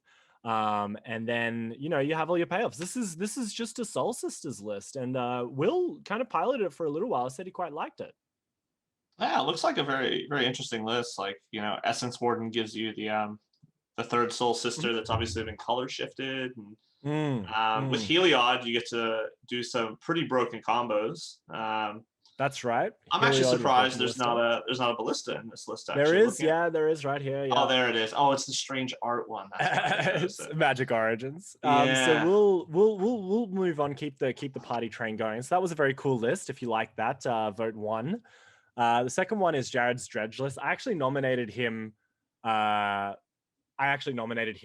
Because you nominate yourself if you want to, but anyone can nominate anyone. So I nominated Jared's Dredge list because I think it's been maybe 4 years that people have been trying to make Dredge work. And Jared has made his way all the way through the top 8 with this Dredge list, and it looks really neat. I like that Lotleth Giant is pretty spicy. Oh yeah, you really want to take people down by filling your graveyard up and give them a little ping. And hitting with that, yeah. There's some cool cards in this list. This is a very interesting archetype. Many of my friends that play Highlander always tell me the graveyard is the best zone. So, and I wholeheartedly agree with that. So that looks very good. The next one is Mulch's Balance Combo. So hold on to your seats, ladies and gentlemen, because this is quite the list. Mulch has also made like a Scapeshift list before, but this is like this is what if you've ever played modern balance combo, the object of the game is to suspend giant creatures, most usually Greater Gargadon, which says that you can sacrifice all your stuff to remove a time counter from it. And then there's also a couple of stuff that just sits in your exile zone under suspend. And then the goal of the game is to put as much stuff out of the battlefield as possible, and then cast a balance. Or we actually don't have the. Oh, we might. No, we don't. We don't even have the restore balance, which is the other version of it. But what your goal is to, of course, have 0 creatures on the battlefield, cast balance, maybe even sacrifice all your lands, and then you get stuff back off suspend, and your opponent does nothing. So very, very off the wall list from Mulch here. Yeah, these sort of like one-sided effects like balance and living death, or we've seen them, restore balance in modern, living death in modern, but building them in Highlander when it's only a one of always seems like particularly interesting, where you need lots of ways to make sure you get it. Yeah, 100%. Very we do cool see list, though. Demir Infiltrator, which does have transmute, but yeah, we have There's some Mystical other too. transmute down below too. Yeah, it's a very spicy list. I like the look of this. Yeah, it looks like a lot of fun. So that was Mulch's balance combo, one that I also nominated because I thought it was fantastic. The next one we have on our list is Dan giving us a seafood basket, which is a little bit maybe a little bit unique in regards to how Thassa's Oracle decks have been printed. But if you're just going straight Thassa's Oracle lists, not necessarily the most, but this is a very, very, very interesting list, combining the powers of combining the powers of Survival of the Fittest and Thassa's Oracle into sort of one pile of cards. So Survival of Fittest, fantastic card to get stuff back if you need to. To put something in the bin, and then Thassa's Oracle to win the game. But also you've just got cards like Vengevine, Basking Root Waller, Strangleroot Geist, cards that you're like pretty happy to like get in and out of the graveyard, you know? Lots of value here. I think it should be pointed out, it's a bit off base, but I feel like Highlander decks harkens me back to 2000 emos bands with ridiculous names to their songs. And when we're naming these Highlander decks, we have to come up with the most unique names. Seafood Basket. I enjoy this. Yeah, very happy with the naming convention on this one. So Seafood Basket, the Sultai White Fish combo from Dan. And continuing on with Dan, if you don't like the Seafood Basket, perhaps I can interest you in some 4-color mid-range. Very nice, very tight, competitive list. We have all of the really unfun cards into Fairy Time Raveler, Oko Thief of Crowns, Hull Breach, Opposition Agent, and all sort of tying it together with a bunch of counter spells, removal spells, and this sort of thing. So still a very nice take on a 4-color mid-range list. Usually getting a lot of value from this Monastery Mentor and the little bits and bobs that come alongside of it. Yeah, this is just like that pile of good stuff will make the mana work kind of deck. Oh yeah. So fantastic list from Dan at number 5. Number 6. Now this one came out as soon as Hull Breacher and Opposition Agent came out. Haju was like, all right, I know what I'm making, and it's Bug Flash. Because coincidentally they both do have flash, so it's nice to be able to give a red hot go at it. But this is like what you might even see out of a standard list, with Brineborn, Cutthroat, Cunning Night Bonder, Wildborn Preserver, but also some really classic flashy cards like Slitherwisp and Sea Dasher Octopus. So yeah, a lot of take from the standard version of it, but you also have these some really neat cards that you get back into your hand.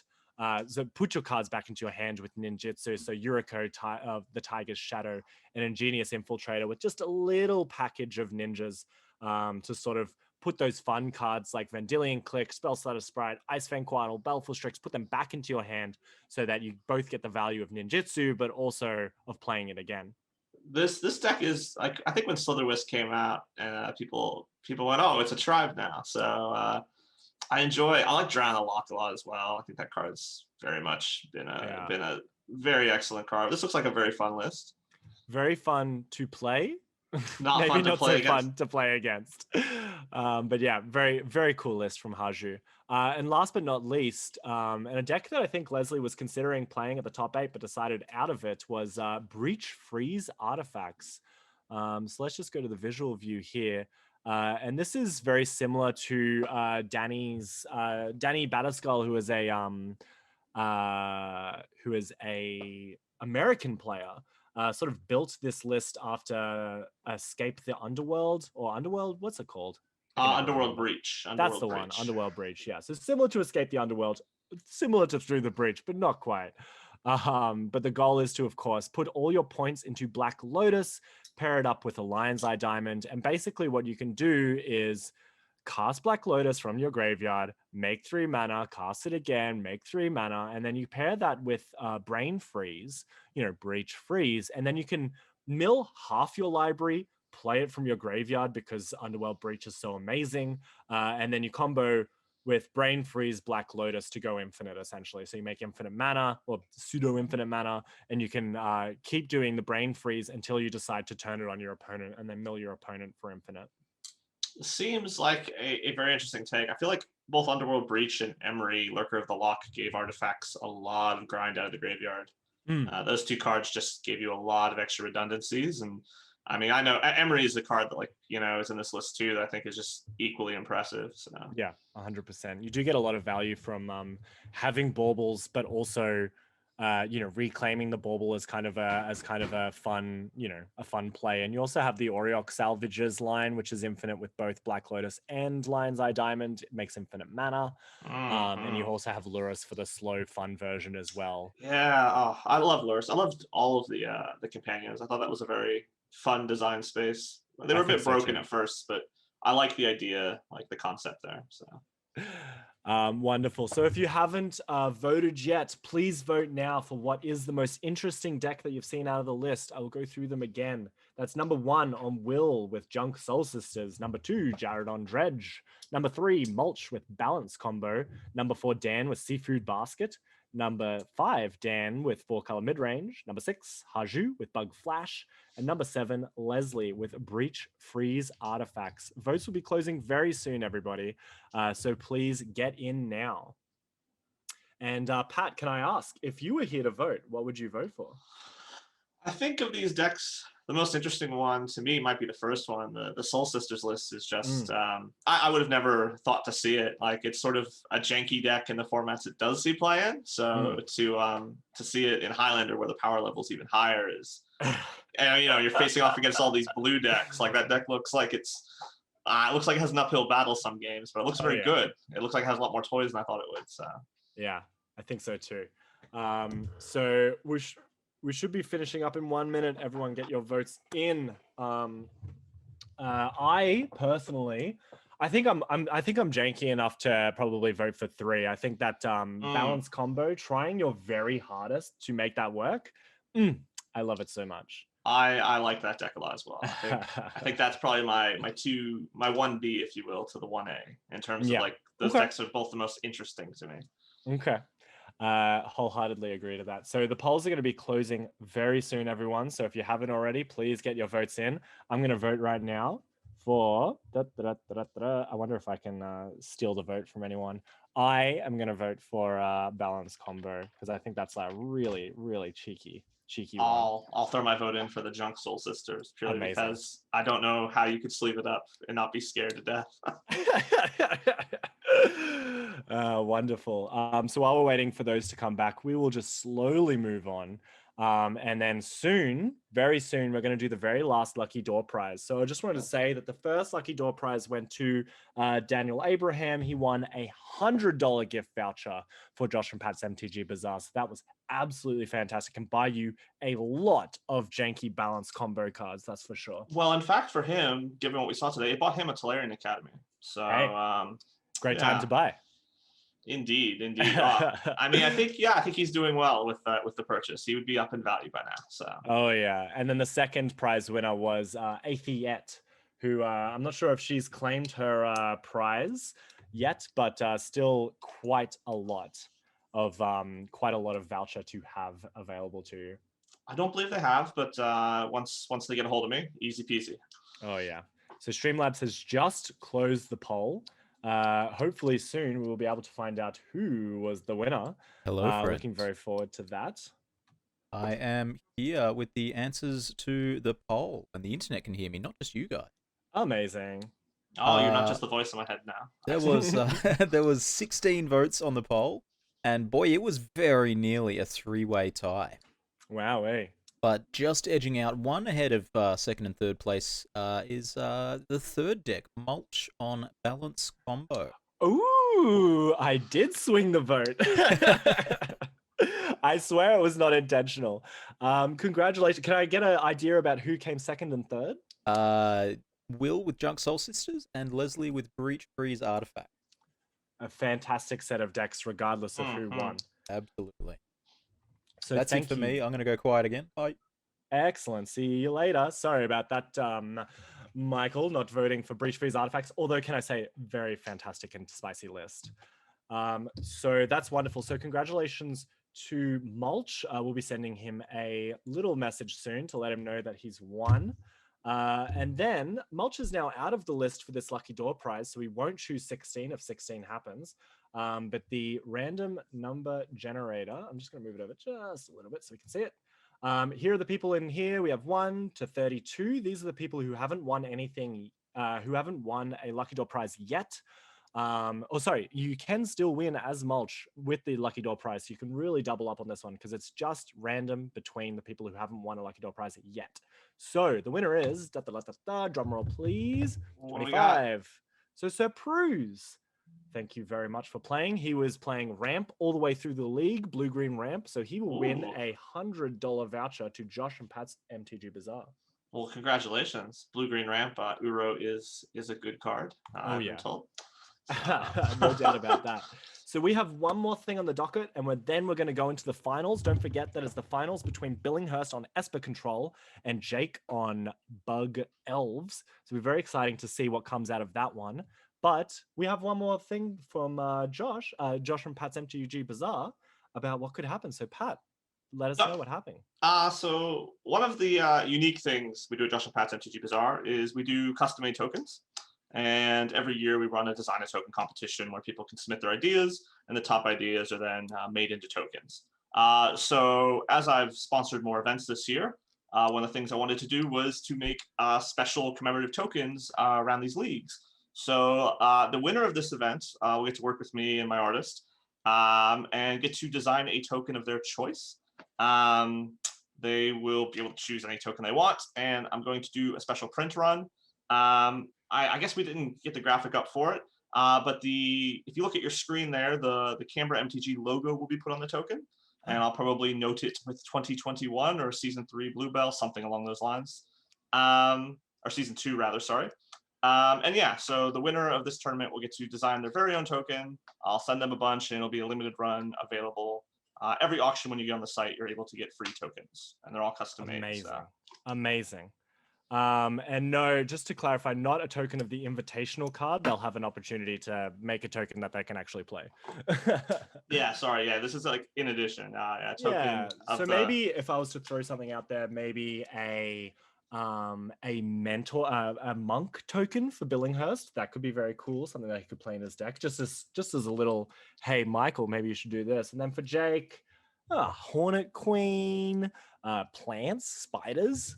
Anything disgusting, he can put as his token. And they'll be able to take direction with the art direction. So if they want to do like the Star City game style tokens where like their image is part of the token, like their face, their likeness, they can go that route. If they would prefer to not to be on the token at all, they are more than welcome to go that route. Amazing. Played a lot of... Jake has played a lot of Marit Lage in the past. That's a really good point. He was a lands aficionado from memory. Oh yeah. Oh yeah. That's really fantastic news. Thank you so much, Pat, for that little bit extra on top of what was already a huge prize support system. I think I put in, I don't want to put any numbers out there, but I think I gave Pat the league entry, which was maybe a fourth of what he put up for prizes. So huge thank you so much, Pat, for sponsoring this event. Really made it what it is today, and we couldn't have done it without you. So thank you. Well, thank you for letting me be a part of it, Angus. I appreciate that you reached out, and we always bump into each other. Canberra's not too far from where I live in Walker. So really appreciate being able to be a part of this, giving back to the community, and it's been fun watching it today. So yeah, amazing. Wonderful. So thank you so much again. We're going to move on very soon to the finals, what we've all been waiting for. So thank you so much, Pat, for joining us in the booth. Yep, not a worry. And we look forward to seeing the finals very soon. Adios.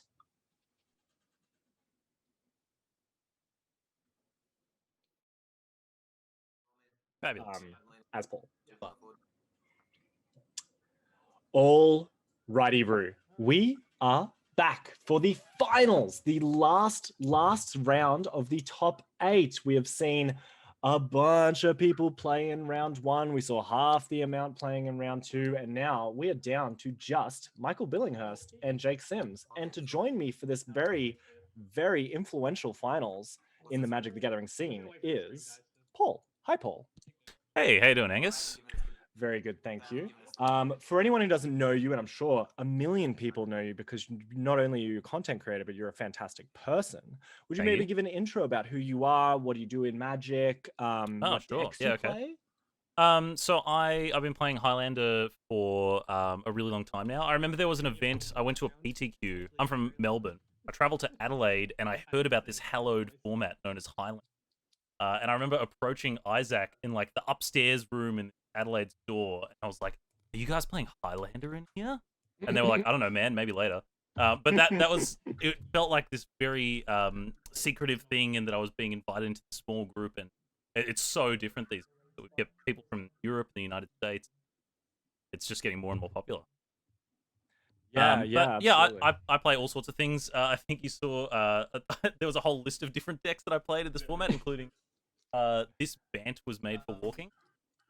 Yeah, I'm just pretty excited. I've been in this house with Leslie and Billinghurst, and I've heard a little bit about what they were talking about for Billinghurst final here. So maybe I can give insight as play as well. Ooh, I hope so, because the Bemp people work quite closely together, if I'm not mistaken. Yeah, and when we're invited over to Jimbo's house and we're all playing together, then we work very closely. I have no doubt. Yeah, and everyone still has their personal spins and preferred cards like that. It's very rare that we all play the same deck, but yeah, it's great to have a bunch of friends to play the and bounce ideas.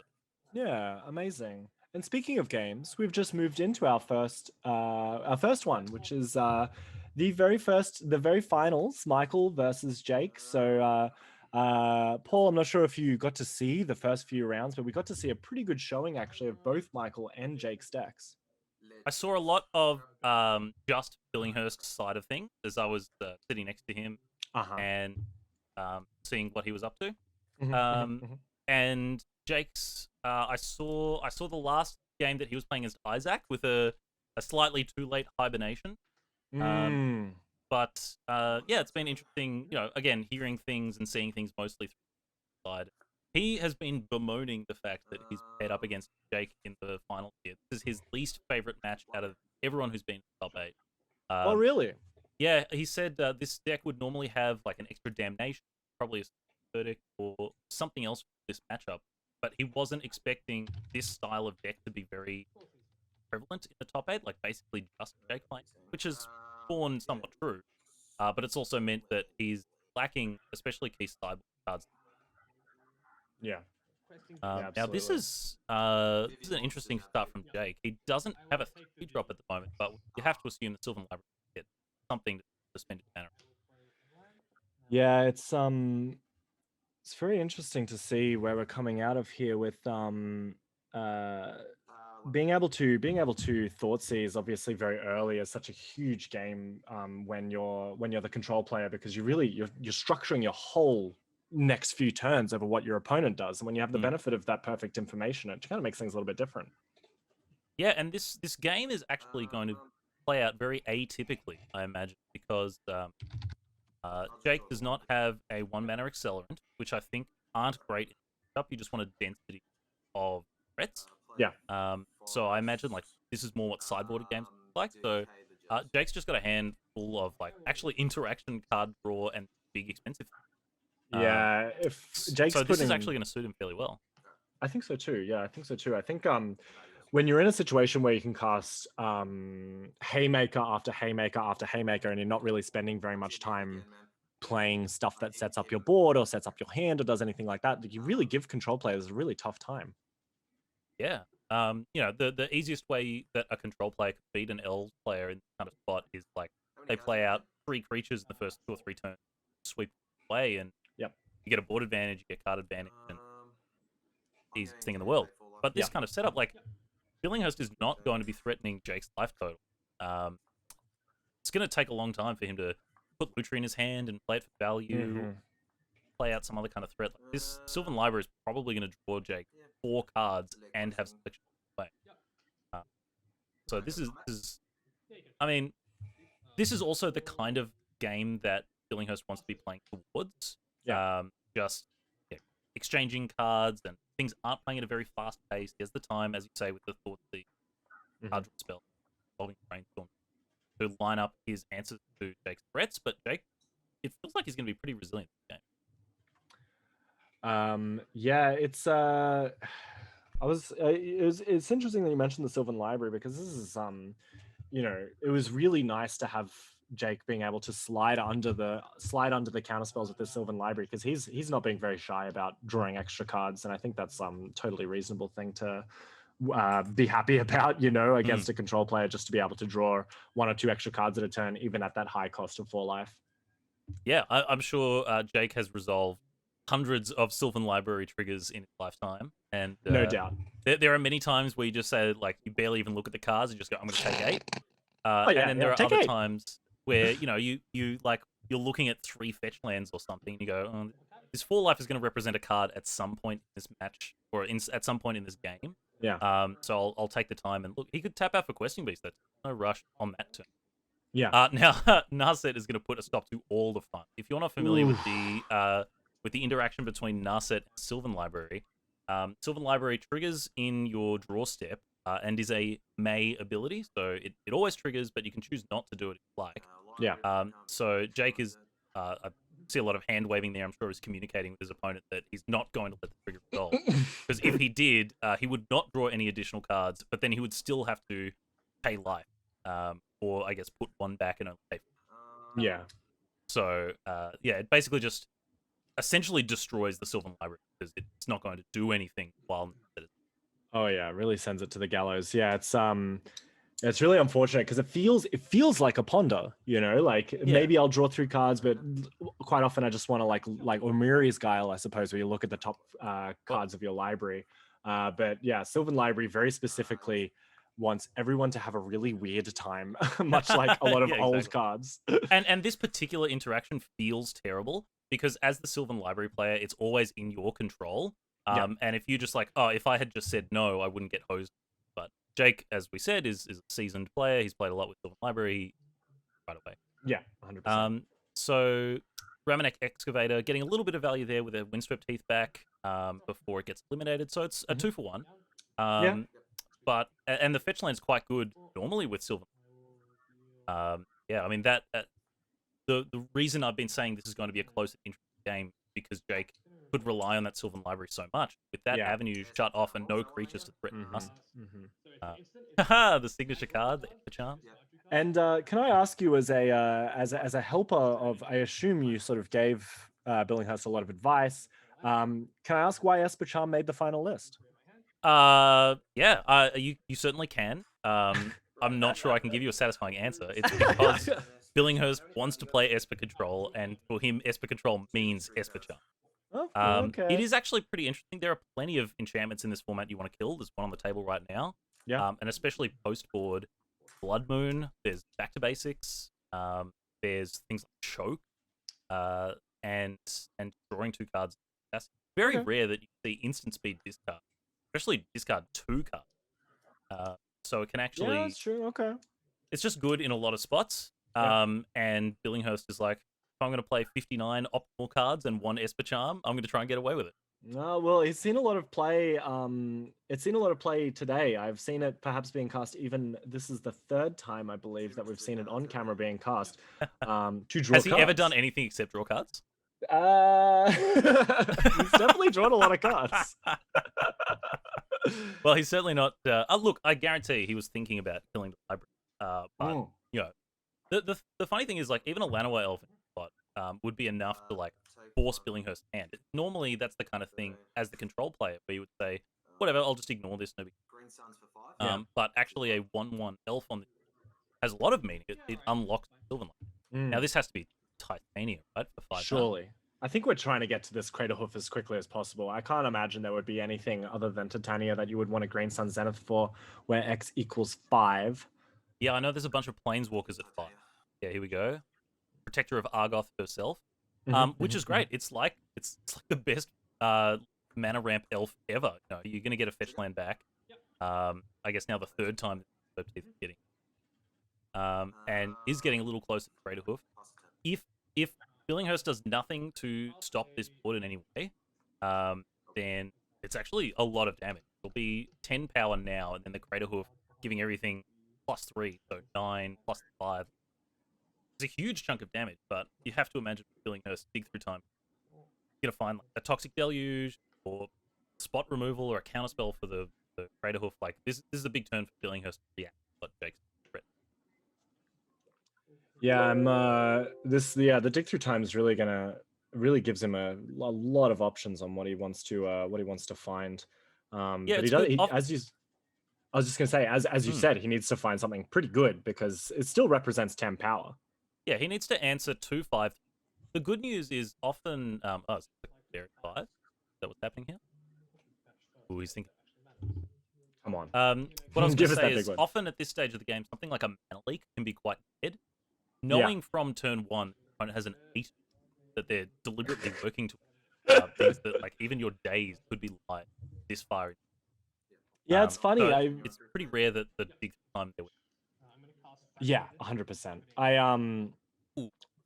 What's this? The that's fractured why he fetched identity. first. Fractured identity. So he's going to exile the Titanium. He's going to make a token copy of it. It'll trigger, and he'll get back his Scalding Tongue, which will do exactly what Jake.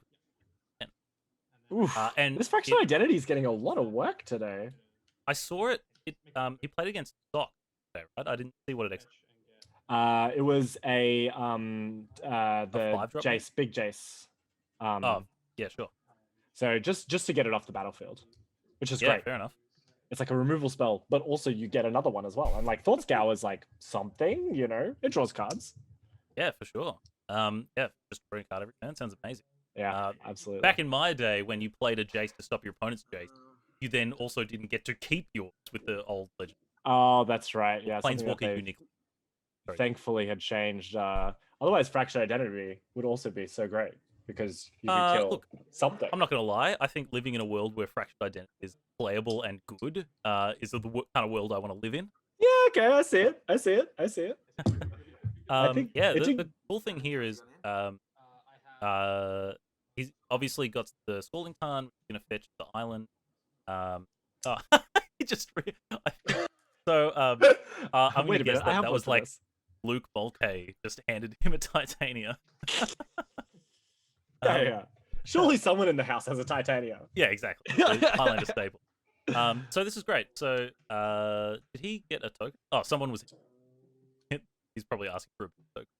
Yeah, please. The But point I've Jake... been trying to get to is Billinghurst has a very meaningful 2 blue. Yeah, that is worth noting 100%.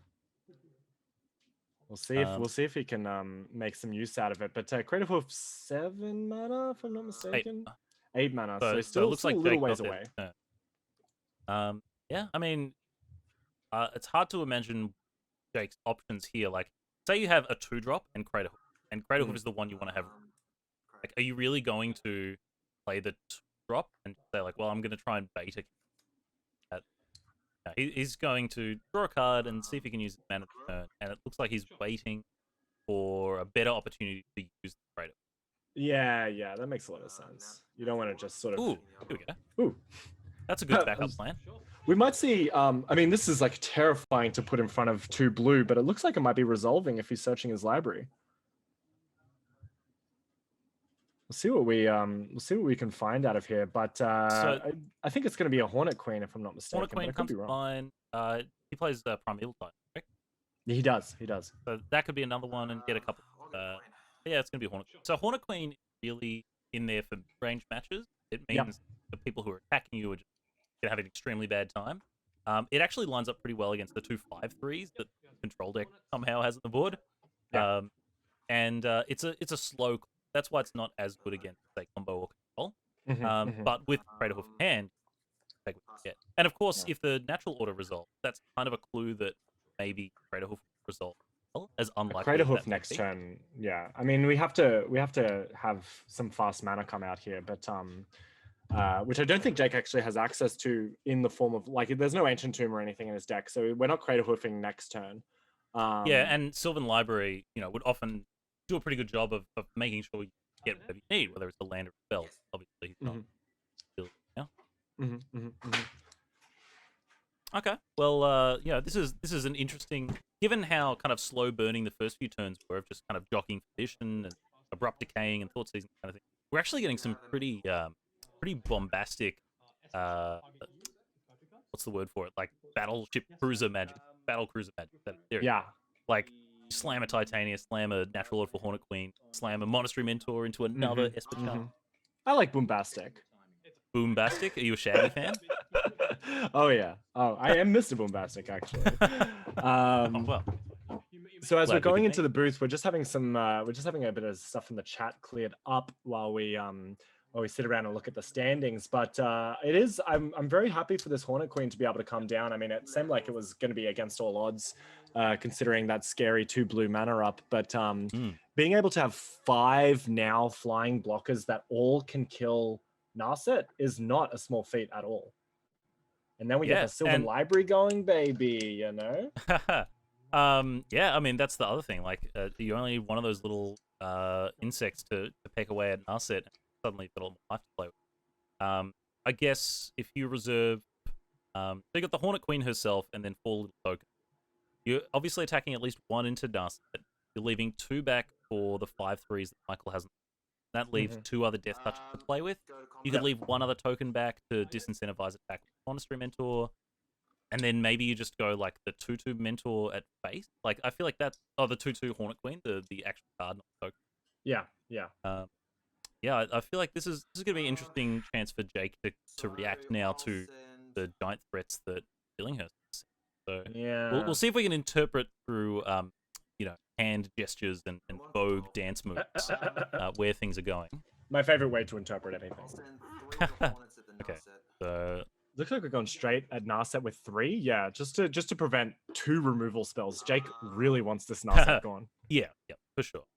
Now let's see. The Esper Charm that we know Billinghurst had thanks to Narset went ahead and attacked Jake's hand, taking out Predatorhoof. So yeah, now Jake's just kind of got to do it on his own, and unlocking that Sylvan Library is going to give him the chance to potentially find action next. And he's just going to keep that fetch land in play to make sure multiple turns in a row. Fine. Yeah, he's hoping. Now I heard you talking about tokens earlier with Michael Billinghurst. You just know if he's in a situation where he gets to untap with one play, he is going to try and leverage that card as much as possible. Yeah. Yep. It's without the Narset. Hard to tell. Was he hellbent before drawing this card? I'm not 100% sure actually. Michael keeping his cards very close to his chest, but not this Hero of Dominaria. This is coming down. That one hit the table very quickly. This is originally what I thought he was playing when he was lining up the Fractured Identity. Much better here than it would have been. Yeah, I think so too. So we'll see. He is opting to just tick up by the looks of it. Not much point in putting the Hornet Queen back in Jake's deck because he'll more than happily recast it. Yeah, all right, well, here we go. So Titania now with 2 tokens thanks to a further fetch land. Looks like Billinghurst not willing to risk any of his actual cards. He's just going to send things into the red zone that don't have a proper magic back. That makes sense. It's a good way to get rid of some of the tokens that you can't see, you know? Oh, that's a good point. The Titania itself is a token. Oh, of course. We'll see if that becomes relevant at some point. If Jake's playing Repeal or something. We'll all remember. Trust, surely. But the point still stands. Like, attacking the actual Titania and not just one of her 5/3 tokens into a Death Toucher means, the opportunity to crack more fetch lines in the future and keep, the 2 different token engines going. Yeah. Now, what could Jake do to come back from this? Predatorhoof is gone. Does he play? He wouldn't play like a regrowth. I don't think I saw them. No, I don't think so. It wouldn't be out of the. I mean, I wish he would play the land that is also a regrowth because it's like kind of just cool. The return to Balagid Recovery. That's the one. Because that's look at that. He's taken 3 cards at the library for the first time in 6 turns. Feels good. It's nice when your enchantment actually does something, you know. It was pretty good in the first few turns, but now he's actually going. Well, yeah. The downside is now his life total's under a lot of pressure, but he's certainly going to make. Yeah. Does he play Finale of Devastation? No. Okay, that'd be another kind of risk, but good here. No good here, no. Yeah, all right. He's just gonna have to piece it together manually, so to speak. It seems like it. We still have Prime Time. That's a big threat. We still have Uro. That's a big threat. Oh yeah, Uro would be fantastic. Oh yeah. And still some of these big planeswalkers as well. Vivian, Monsters Advocate, Nissa, who shakes the world. He does still have lots of big boom booms in his deck. He has Eternal Witness as well. Oh, fabulous. Yeah, okay. So it's worth not understating as well, of course. Yeah, so he's shuffled in the Green Sun Zenith 4, like Green Suns for Eternal Witness could be a way to set up Crater Hook. There you go. Yeah. Billinghurst helping out, 3 cards in hand. But this is actually, I think, a huge advantage of Jake's deck. Like, when you are playing against... Oh, we'll see if this finds Eternal. Nope. Yeah, when you are playing these kind of protracted games, having lots of 5/5 or 5-cost planeswalkers to draw into, rather than just a whole bunch of scrib sprites and things like that. Yeah. This is the game state where you'd prefer to play this version. Oh yeah, 100%, 100%. It really makes a huge difference when you're not drawing dead to, 10 or 15 mana dorks. Your playing opponent has a bunch Elvish of Mystic creatures now. and a Teferi 5 in play, and you're like, no, I can still battle this. Yeah. And he is battling through it. He's sending the Hornet tokens Ooh. and an extra point of damage thanks to this Pendlehaven down to Teferi. So now Teferi can no longer tick down to get rid of what is basically a garbage board from Jake's side anyway. So I'm sure he's not that upset about it. But the Teferi will be gone before we know it. We were just talking about mana dorks, and it is an interesting point that Jake does have a gilded goose on his side, which will get him, is probably one of the best mana dorks to have right now because it does do something else, Exactly. I am personally not a big fan of the goose because, compared to something like Birds of Paradise, in the first, on turn 3 can make mana. If you do that on turn 3, it's not going to. Yeah. So once again, like I'm not a fan of the goose, over Birds of Paradise. If you're trying to play a density, then it's great. And this is the kind of board state where the advantage that goose has possibly gets come to bear. Now, 3 life a turn, the face of army of tokens. We'll see how, how much that 3 life a turn keeps him actually at bay. But hey, I'll take it over, say, like a Boreal Druid. Oh, 100%. Here's a Teferi, the other Teferi. So no more casting instance in Michael's turn because we can only cast stuff at sorcery speed, as everyone well knows. But getting rid of that 5/3 with this Teferi, pretty happy about that, I'm sure. Oh yeah, this is Teferi bouncing tokens. There's no better feeling. So imagine if you were in a position where you had to bounce the Hornet Queen out of desperation. They're just going to cast it again. Like it's the whole. And look at this, Billinghurst getting aggressive. Well, this is quite aggressive, and they 2/2s, right? Those prowess guys. The 2/2s. There's one of them that can't attack thanks to the Teferi. The Mental's 3/3. Looks like Jake's lining up blocks, making and then eating food, and realizing that's not going to be enough. The trick is to make the food, make the blocks, and then concede. Really gotta are you get really as going much to leave magic scraps as on your possible. plate? Like honestly. Exactly. So I can give a little bit of insight onto where Billinghurst was about half an hour ago, thinking about sideboard. I'm curious. It's always interesting when you have a sideboard plan heading into a game like this, where you have a bit of time in advance, really thinking about it. It's interesting to me when the experience of game 1 changes what your original plan is. So I don't think it'll change his card choices too much, but we'll see where his head's at. He is looking to take out the 2 of the planeswalkers we saw that game, Narset and Fairy 3, as well as some of the more situational counterspells like Force of Negation or Spell Snare. Sure. And then, as I said, he felt a little underprepared for this matchup because it was so... There was a small population of this style of deck in the top. So he doesn't have extra sweepers or things like Disfigures or Bloodchief's Thirst, or things that you'd want to like get on the board or fight quickly against elves. But he will be looking to bring in like Payment Priest and Path to Exile to deal, natural order and sticky threats. Elidus is just good against creatures in general. That could be the kind of threat that takes over a game like we saw Titania and that game. Yeah. And then Submerge is just one of the best cards. It's just gravy. Yeah. We've You seen can, a like- lot of Submerges in our time, and if anyone's played Highlander for long enough, there's always a Submerge in the near future. Oh yeah, I've come close to main decking Submerge sometimes, and I'm like, oh, this black-red aggro opponent has a Bayou. Maybe we'll get there with the Submerge. You never know. You never know. Yeah, Splashing for death, right? So Submerge is obviously great. It can deal with like a Titania for 0 mana before they get the token. You can do cheeky things like put a Lanoa Elf back on top of their deck and make it for it again. Yeah, It's just easily the best card. Yeah, definitely. Now from Jake's... Go on. Yeah, let's take a look. So Jake's invitational card. You like it? It's so good. It's my favorite. What happens when someone sends you one photo and you're tasked with the commission of making it 2 photos? I don't know. Sounds like Angus would find a way. That's right. Just like Jake's invitational card, a modal double face flip card, a expensive. Actually, he kind of made this pretty balanced actually, because he made it more expensive than Thespian Stage and the activation cost. Although I personally would make it 0 mana because like it's just an invitational card. Why not? Yeah, sure. Yeah, make them figure it out.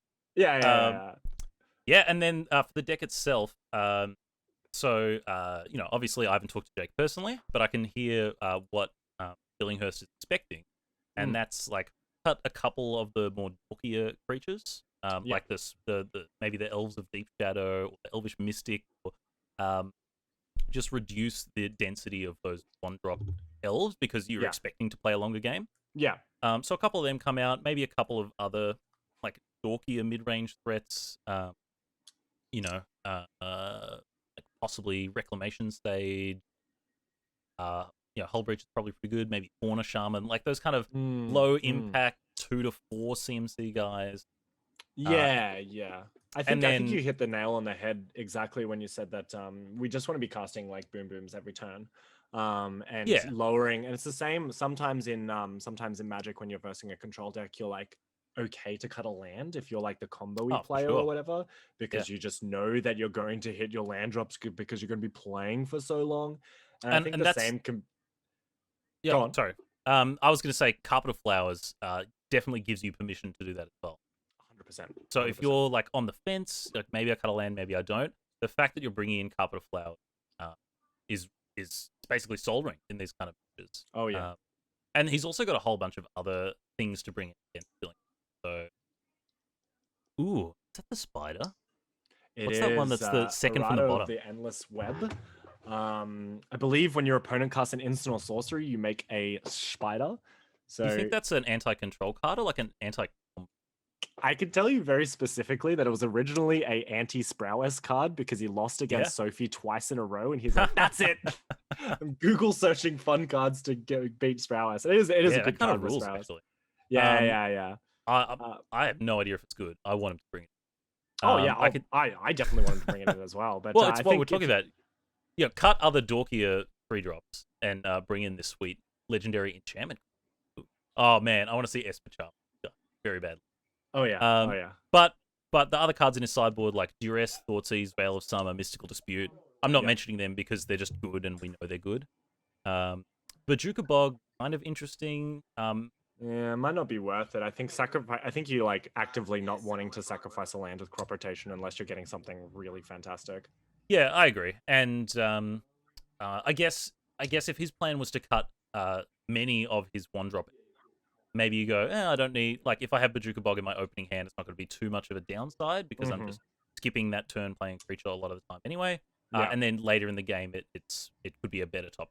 And then other times later in the game, you draw it when you need your 8th land for Crater Hoof. Yeah, exactly. Probably not. I wonder if Tamio Collector of Tales also comes in as well for a anti sort of Thoughtseize edict. I didn't actually see any edicts from Michael's side, and we're quite going through his deck list. I don't think he's actually playing any, but does definitely stop that him to Torok. For sure. And one of the ones that I was thinking about, Fire's Guile, I think that kind of edict effect is one that he could be playing, but I don't think he's playing today. Yeah. Not in the list from what I can see. No edict effects at all. I think to justify playing Esper Control, he really wanted to cut down on the clunky card. So he's not playing like Torrential Gearhulk, Mystic Confluence, Fire's Guile, Factor Fiction. What's the point? Well, it's like if you're conceding that you want to play Esper Control, which is a fine archetype, but certainly not one of the top decks in the format. Yeah. I think to try and make it competitive, getting getting those kind of ones out of there, the more for fun. This is interesting. So he's not strip mining. I guess Swamp is one of the worst. Yeah, I mean, it stops. It would have been nice to stop a him to Torak if he could, but I think well, there you go. That's definitely the reason, is that we were leaving up Mystical Dispute. Now could be a good time to start off that strip mine, because he is a little bit ahead now, and he can kind of push that advantage if he just sort of throws him off tempo, casts a nice creature. But it seems like he's holding on for something a little bit more influential. Yeah, it says a little bit about what's in Jake's hand. Like I wouldn't be surprised if his hand was like, 2 lands and then a pile of 3 and 4 drops. Yeah. And worth noting that no black mana for Nile Spellbomb, which is not an insignificant point. No black mana for the Spellbomb, no creatures for the Cradle. The good news is, in this particular matchup, it's unlikely Billinghurst will... Ooh, here we go. Woo! A flash creature in response to a draw trigger? That's nice. Oh, never mind. I take it all back. Here's a Submerge, saving you from the whole creature. Submerge. Oh, it's on the battlefield, which means that he could now tap Guy's Cradle for a Veil of Something. But that's what he has. Yeah. So Submerge doing the thing. He does have to be aware of that Hull Breacher, though, because it will be back. In fact, it'll be back right now. So I've actually power level and point discussions, things aside, I think Hull Breacher and Opposition Agent have had some of the more remarkable effects on my personal sequencing as I play games of Highlander in the last couple of months. Mm-hmm. Like, obviously Jake there was happy to wait. I wonder if he's going to respond again with the Hull Breacher now that he knows Billinghurst knows he has the Hull Breacher. Go. But I mean, there's a chance that Jake, it's possible that he should have played it in his main phase. It's possible that if your opponent just passes and says nothing, you should hold on to it or play it proactively. And I think obviously Hull Breacher and Opposition Agent have different fail cases and different upsides. Thinking about both of them could be really interesting. So, and we do see the Strata, Arasta. Yeah, we do. Of the Endless Web. So he obviously heard you and decided that, yes, it was a fantastic idea to get this Esper charmed in the future. I will play it. Isn't there that there's a new guide, like the Mythic from Theros, where if it gets discarded, then you make a token of something? Like, that'd be Esper charm me? The new Obstinate Baloth in a way. You just put a bunch of Baloths in your sideboard, knowing that the Esper charm is coming, Oh, yeah, and knowing Billinghurst, if he has access to an Esper charm, he's going to try and recast it. And here's the Green Sun Zenith X1, so 2 mana spell, getting very handedly countered by this Drown in the Lock, which will get Flusterstormed in return. So it seems like we're just getting the Flusterstorm out of the hand. It's like not necessarily too influential, but we just want to like get a creature on the battlefield so that Gaia's Cradle can tap for mana. There's all these like we did miss out on exiling my own library to have Drown in the Lock fizzle, but it's perhaps he just wants to not do that to himself. Yeah, I think I guess he was happy to use the Flusterstorm. It's getting later in the game. Flusterstorm always good against Storm, but as the game goes on, it becomes weaker and weaker against Control. Here's the card that Billinghurst was most excited about today, Court of Fates. Oh yeah. Now I was talking with this about him. I was talking with this to him, and I was also listening to him in the process about Court of Grace. Sorry, was that an awkward way to say that? No. You're a very active listener and a proactive talker, which is very I personally think this is kind of a risky card, especially in a deck that doesn't have much of a board presence very often. So you can see it there on your screen. Become the Monarch, and then in your upkeep you start making things. And obviously they can't even attack until 2 turns. So if your opponent can take the Monarch from and you don't have a good way to fight against that, then this can actually backfire on you quite quickly. But in this particular situation, Billinghurst has a Baleful Strix, so he can block the Deathrite Charm.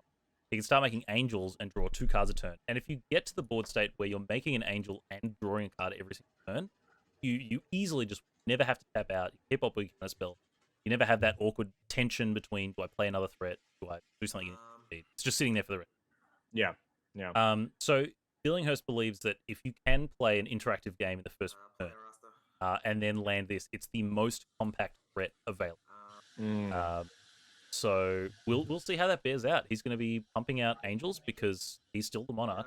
Yeah. And we'll see how the Angels line up against a roster of the Endless Web. Yeah, it looks like Jake playing a 4-mana Rishadan Port on this Caracas because... Oh, never mind. I take it all back. He's because he can... I mean, Caracas is actually a really interesting card in Highlander, and it often gets in conversations about whether or not it should be a point because it's like, oh, I don't want to play, but it's just such a free roll sometimes.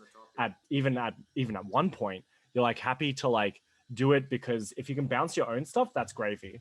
But if you can bounce your opponent's, like your opponent brings in a Rasta, or they have those you know, if they have Leovold or whatever, there's like so many options for you to just like kill it forever by keeping 1 mana up, you know. And the best one is sitting on Billinghurst playmat right now, that Lutri that's currently in the companion zone, so to speak. That being able to double your spells or then pick up the Lutri again and do it again, or even just like block a Gomag Angler and then bounce the Lutri again. The applications are worthy of note from our wonderful producer that Strip Mine does exist as a card, so I'm not there's no zero answer to Arasta coming down next time, but it will be gone for just a little bit while Teferi's on the battlefield to tick it down.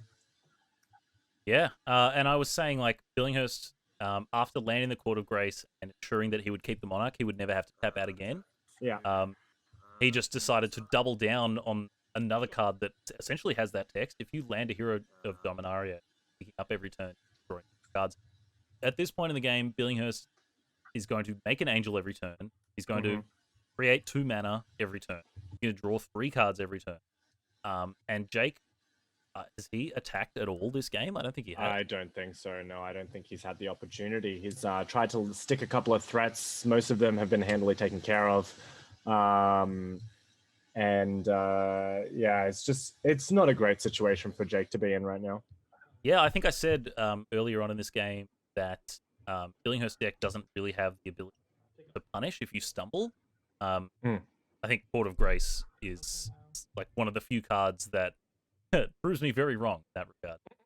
Yeah, it's a great card. I'm liking seeing it in play for the first time since I've ever played Highlander, because it's only a very recent card, but it's I've seen it in a few decks. People are obviously interested in this card, and this seems to be a really great place for it.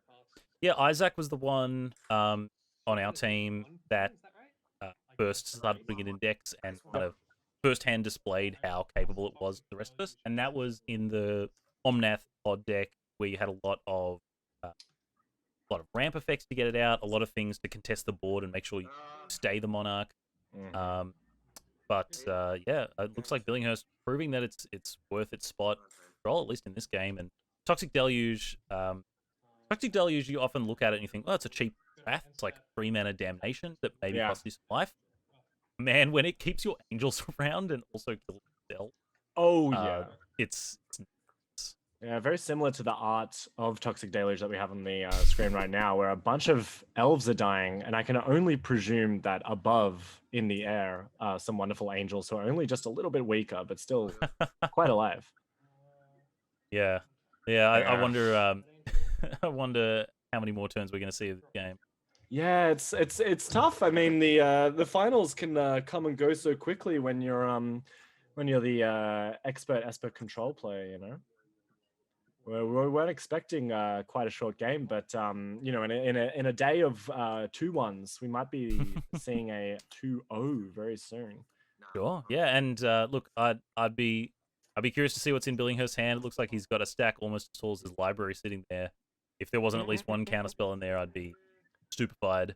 But there we have it. Billinghurst, with the help of Court of Grace and Teferi, manages to take this finals down. Wow, and what an impressive showing from Billinghurst as well. I mean, we said at the start he was he's a really, really, really adept control player. He knows his way around control cards. He's very patient. He knows everyone else's cards and what they do, and that sort of lends you to these play styles that actually benefit you playing control, you know?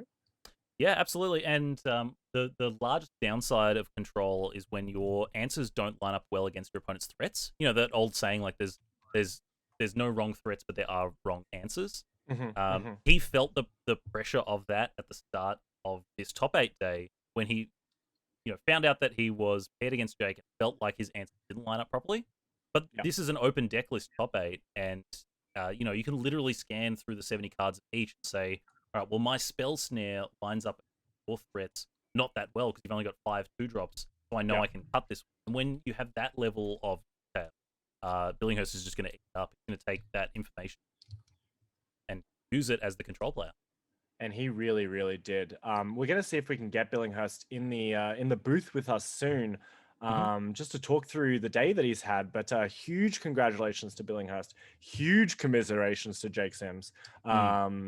So proud of both of them regardless. They both did a fantastic job, of course. But Billinghurst first taking down Aaron on the time vault list, and then taking down Socrates on the combo list, and then finally taking on the final boss with Jake.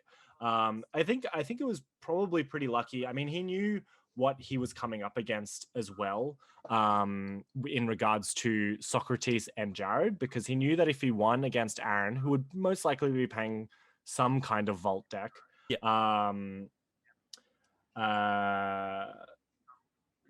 cool. Because he knew that he was versing Jared or Sock afterwards. He kind of like playing combo and then something at the end. So it kind of allowed him to build his deck in a way where you can tinker with it, as you said, because he had all this prior information. Yeah, and we see that in card choices like Null Rod and Stony Silence and Rest in Peace and Containment Priest and Hull Breacher. Almost like a hate.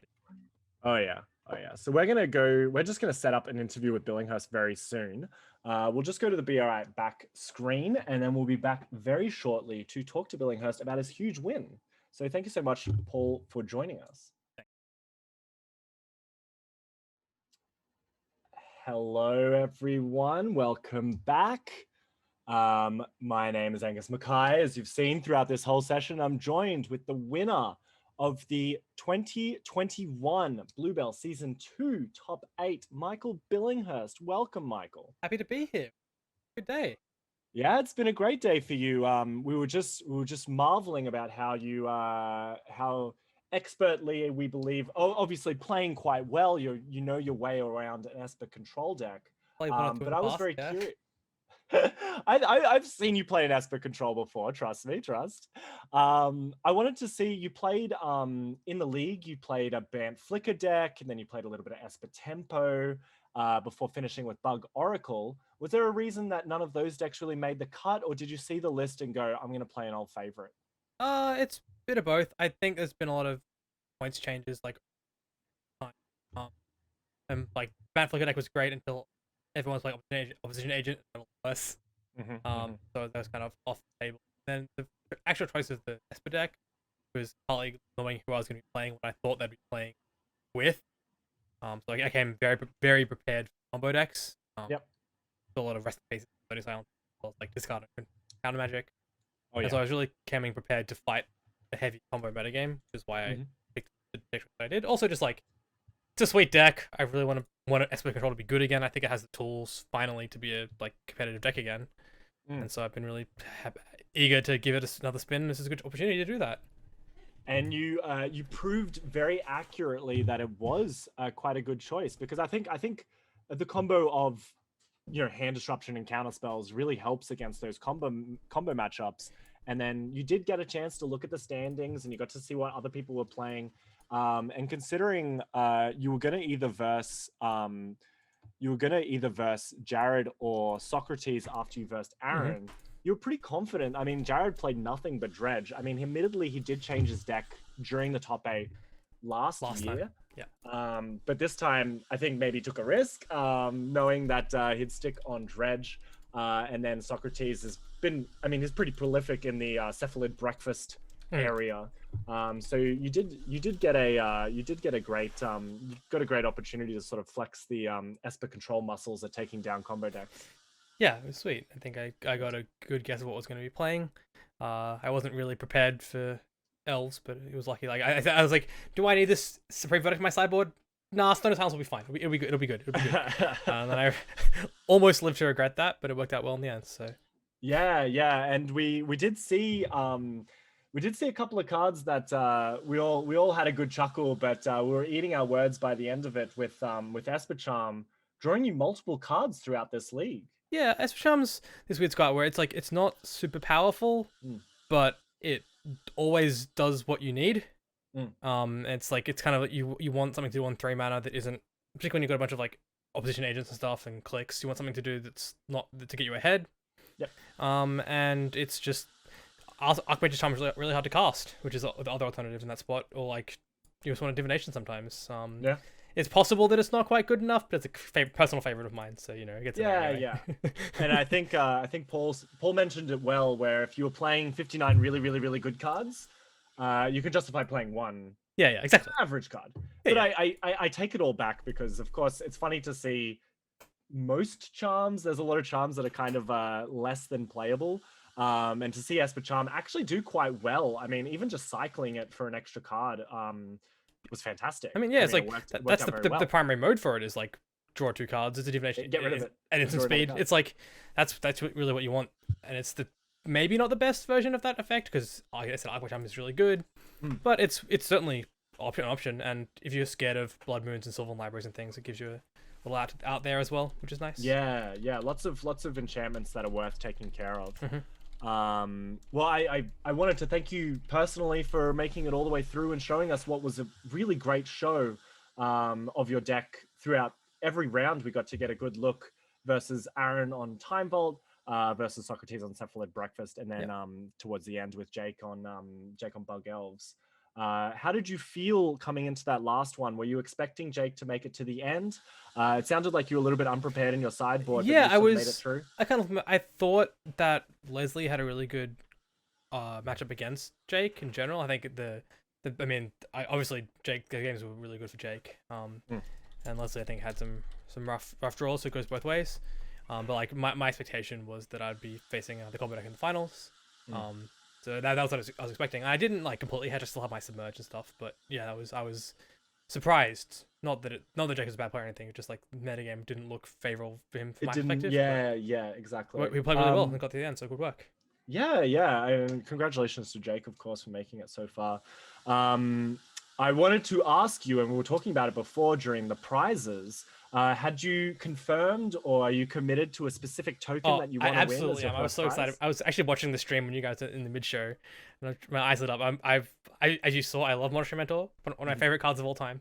I've played a lot of it, and so I'm really excited to get Monk tokens. And it just so happens that currently in my D&D campaign I'm playing a Monk, so I'm gonna do that. I hope to have D&D themed Monk tokens to play with. It'll be sweet.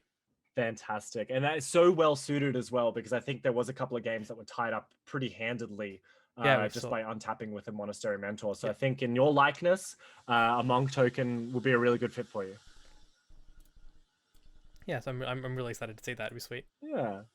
Excellent. Well, we will show everyone in the world when that Monk token comes out, because I'm sure a lot of people are excited to witness it and be a part of it. But for now, I'll leave you. Congratulations on your win. You can go and celebrate with your house full of members. Oh, it's been great. And it's really fantastic. So congratulations again, and thank you so much for playing. Thank you. Pleasure. And we're going to hand over to Jim now as well, who might actually even leave his seat or push Michael out of his seat and then put himself in the driver's seat, which I think I can hear him doing right now. So huge congratulations again to Michael Billinghurst, who played quite expertly as the control player in the room. Hi. Jim's back. Welcome, my friend. Wow, what a day that was, hey? What a day that was. So thankful to have you working with us, or to do the work for us is probably a good way to put it. You were instrumental behind the scenes. Sometimes I've managed to do a little bit of production while doing the other stuff as well, but it like makes a huge difference when you have someone really, really, really talented behind the producer seat. So thank you so much for helping us. No worries at all. And look, none of this would have happened without you. You know, you weren't just the guy that organized the tournament and all sorts of that sort of thing, but you hosted today. You commentated all the rounds and the pregame and the midgame. and this little post game run up, wind up. That's a lot of talking. So big thanks to you as well for putting all of this on. Turns out I can talk for 6 hours straight about Magic. Who would have thought? That's no, right. It was my pleasure. And like usually I like to separate it all. I want everyone to have a good time because like commentating is really fun and stuff as well. Yep. But I've mentioned before on Thursday I did a different stream. And I mentioned that it's probably one of the last times I'm going to do a big event like this. So I really wanted to get down and do all the commentary and do all the fun bits because the next chapter of my life is starting soon. So I'm very excited to that. Onwards and upwards, you know? Exactly. I wanted to talk about a couple of things before we wrapped up. Yeah. We really want to give a huge shout out to Pat of Josh and Pat's MTG Bazaar. The sponsorship was incredible. I couldn't ask for a better sponsorship. It was really fantastic to have him come on board so early and provide such a rigorous prize support, including lucky door prizes and the bingo that we did. So everyone who won, stay tuned because you will receive it very soon, I'm sure. And also, I wanted to give a huge shout out as well to Issac. Issac Egan, one of your members, or at least a member for hire. He's also been really instrumental in events coming up recently, and also the MTGO League that will quite possibly see something like this for the top 8 for the one that has just passed. But then also there'll be one in the future that will have huge amount of prizes. Talking about great prize support, it's going to be free entry, MTGO for Highlanders, so it gives you an opportunity to sort of buy into that community or at least rent into that community. And gives you like a really huge opportunity to play Highlander against international people on a way that works well for everyone. So I'm really excited for Issac to have that happen.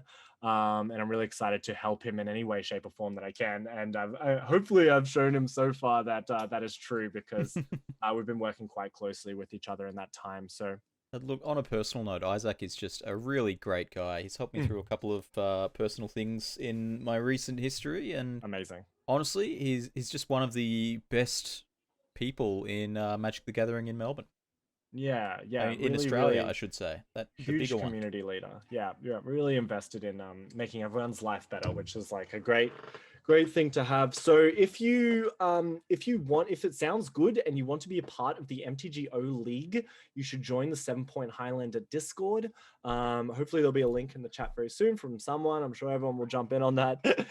Fantastic. And then you'll be able to get a part of it. It's free entry, starts in probably late February to early March. Sort of around that time, and it's going to be huge prize support, really fantastic. Could be some sponsorships as well from Wizards of the Coast or Channel Fireball. We're trying to sort of work that sort of stuff out, but you'll be able to see Pat again working with Issac to provide even more prize support for both the league that has just finished, or the one that we just have the top 8 for, and the one that's coming up soon as well. So really getting the whole community together to provide the utmost quality content and experiences that we can. I also want to give just another big thanks to all of the commentators who joined us today. Paul, Dylan, Julian, and Pat, all lending their voices to various segments. They all did a really good job, and it was great to hear a variety of people from different places, different perspectives of the format and of Magic. It was really neat. Yeah, we really have a really loving, welcoming community, and everyone's always down to clown. So I really appreciate the people taking out time from their Sunday and putting it into this wonderful show. And the viewers will benefit greatly from it. Oh yeah. All right, well that's about it from me. That's about it from me. Well, Angus, thanks for hanging out, and I'll see you at the next one. Yeah. Oh yeah, you'll see me then. All right, hooroo. All right.